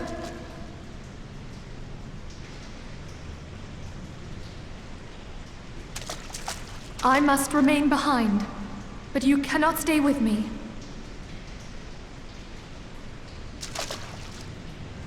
Please, you must go on. You are the warrior of light. You are hope for the Scions and for all the realm. As long as your flame continues to burn, the light of the dawn may ever be relit. You must escape and save Eorzea from those who would plunge it into darkness.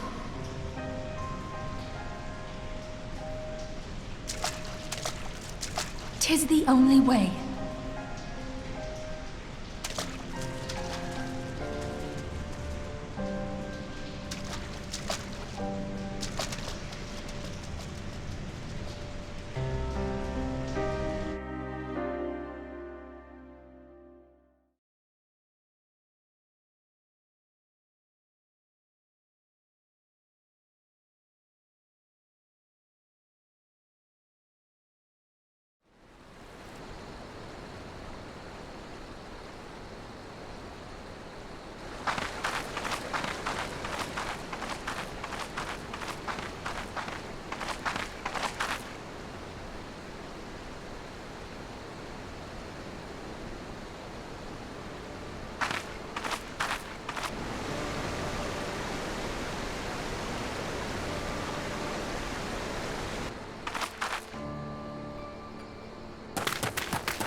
I am glad to see you safe, my friend.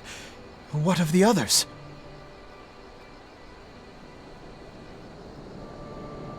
Damn that man! Teleji played me for a fool! I thought the Crystal Brave's mine till the very moment I felt the blade at my back. There will be ample time for soul-searching later. For now, we must put some arms between us and Ul'dah.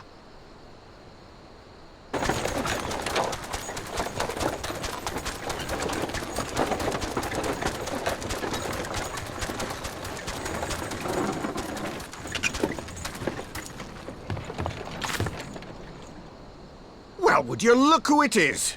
Need a ride? I doubt it'll be half as exciting as the last trip we took. Not if I have anything to say about it anyway.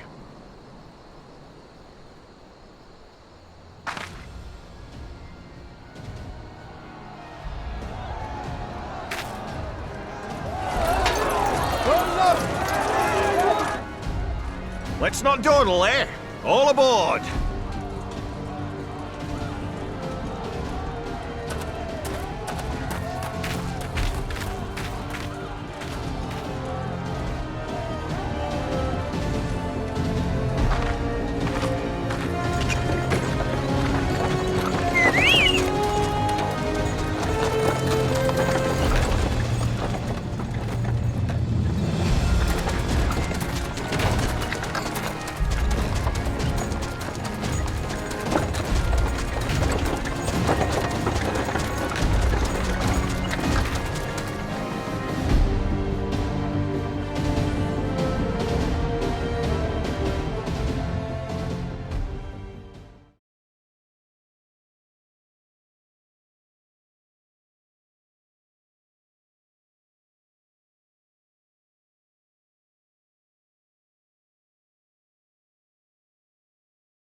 I was stocking up on supplies over in Vesper Bay, you see, when your sister come up and begged a favour.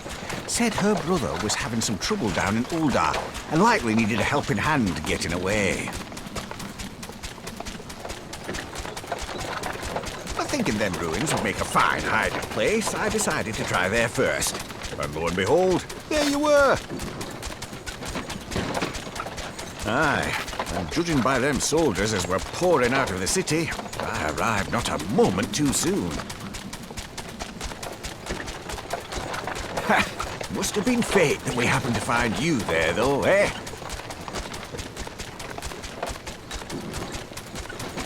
I had thought to look out for Alize, but 'twould appear she was the one watching over me.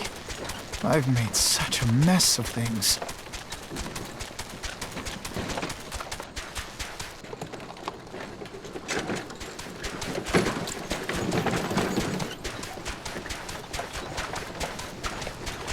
And who might you be, young sir?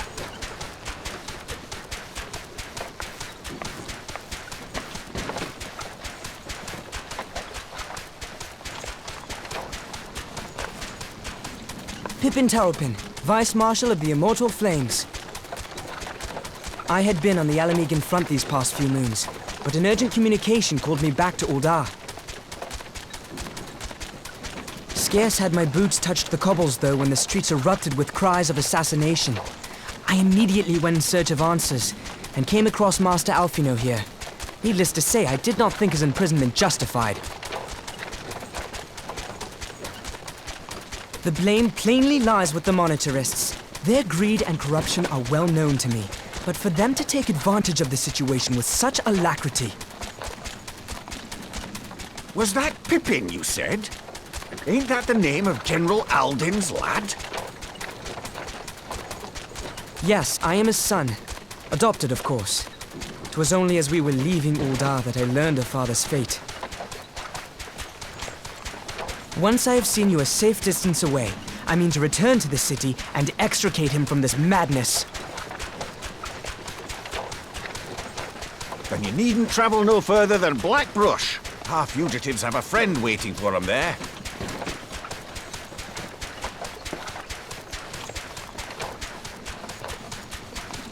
I dreamed of bringing about Eorzea's salvation, but in the end, 'twas I who needed saving.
There has been word from the capital. Ishgard has weathered another assault, and 'tis said several wyverns broke through into the city proper. The Temple Knights succeeded in slaying the beasts, but the intrusion prompted orders to further strengthen the guard and to place the city under a perpetual state of alert. How keenly we feel the loss of our wards at the gates of judgment. Yet we must not bemoan our misfortune. Sir Emmerich is safely returned from Ul'dah, and once more leads the defense of Ishgard. As for the matter of your asylum, I am afraid no progress will be made until the threat to our nation is diminished. But do not despair. You are not without allies. You are more than welcome to shelter here for as long as you wish. Pray, think of it as a new headquarters of sorts. The Falling Snows, or some such. All frivolity aside, any who come here in search of you will receive no aid from House Forton. For once, the Ishgardian reputation for inhospitality shall work in our favor. Agents of Ul'dah will find their every inquiry dismissed, and their every request for entry rebuffed, until such time as their masters have acknowledged your innocence.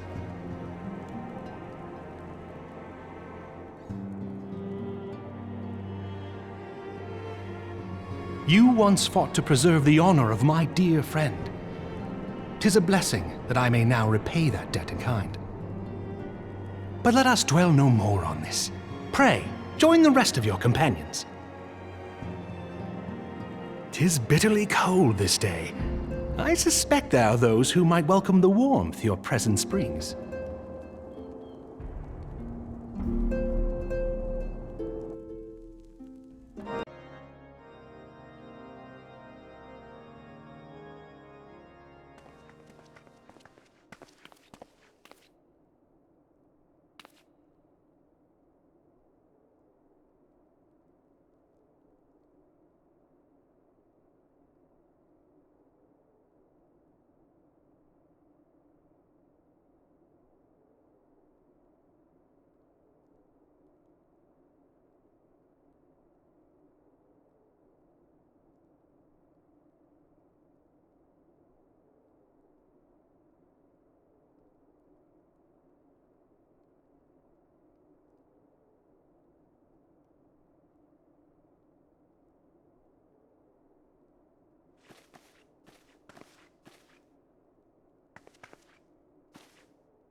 "'Tis all my doing.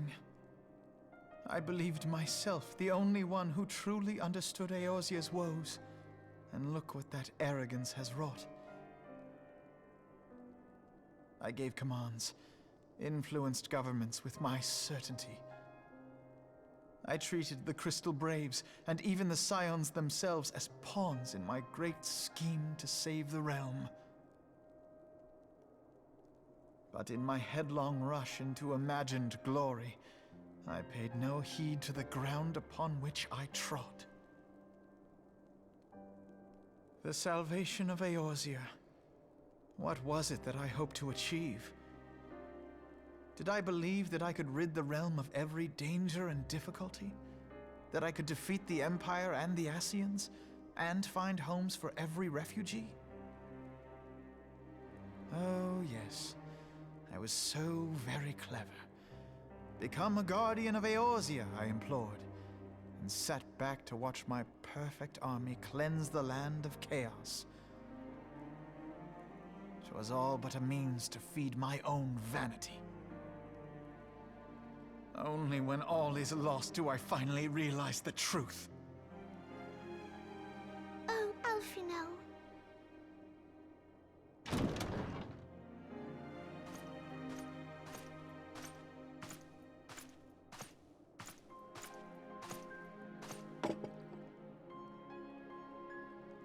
So, Master Alphino, are you content to remain a broken blade? Is there no flame hot enough to reforge you? What of the fine companions who yet stand at your side? I dare say the fires of their determination will soon have you slicing the air again with your customary wit. I hardly deserve such friendship. And besides, where are we to go?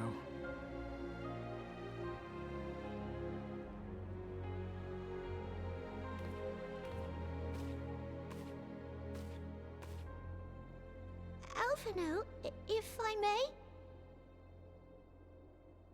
Should this place not serve our purpose, then we shall go to Ishgard. Minfilia told me many times, as long as we stand fast against despair, the beacon of hope will never be lost to sight.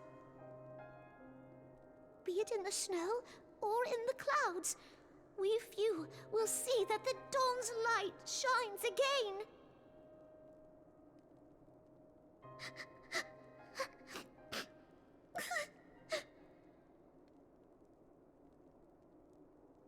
You are right, Tataru. Thank you. And thank you for your kind words, Lord Orchefon. 'Tis true that Eorzea yet has her guardians.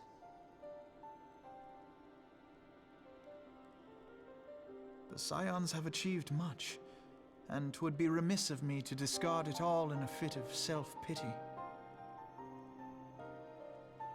Let us then resume our journey, together, one step at a time.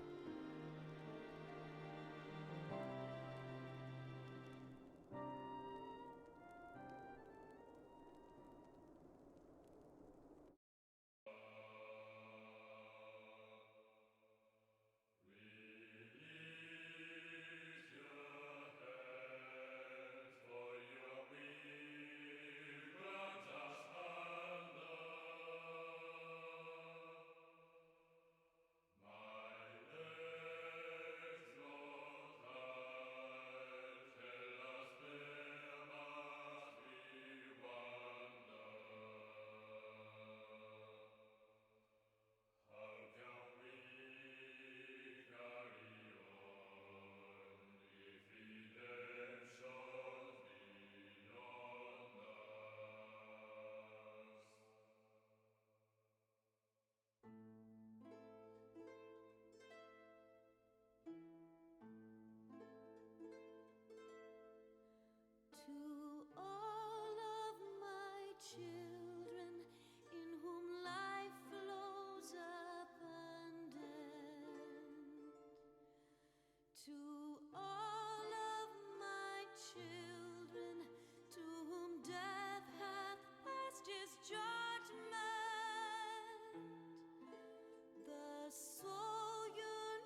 All has been arranged as you desired, my lord.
Thou thinkest sanctuary lieth beyond. Delusion, despair, death. Thou shalt find naught else here.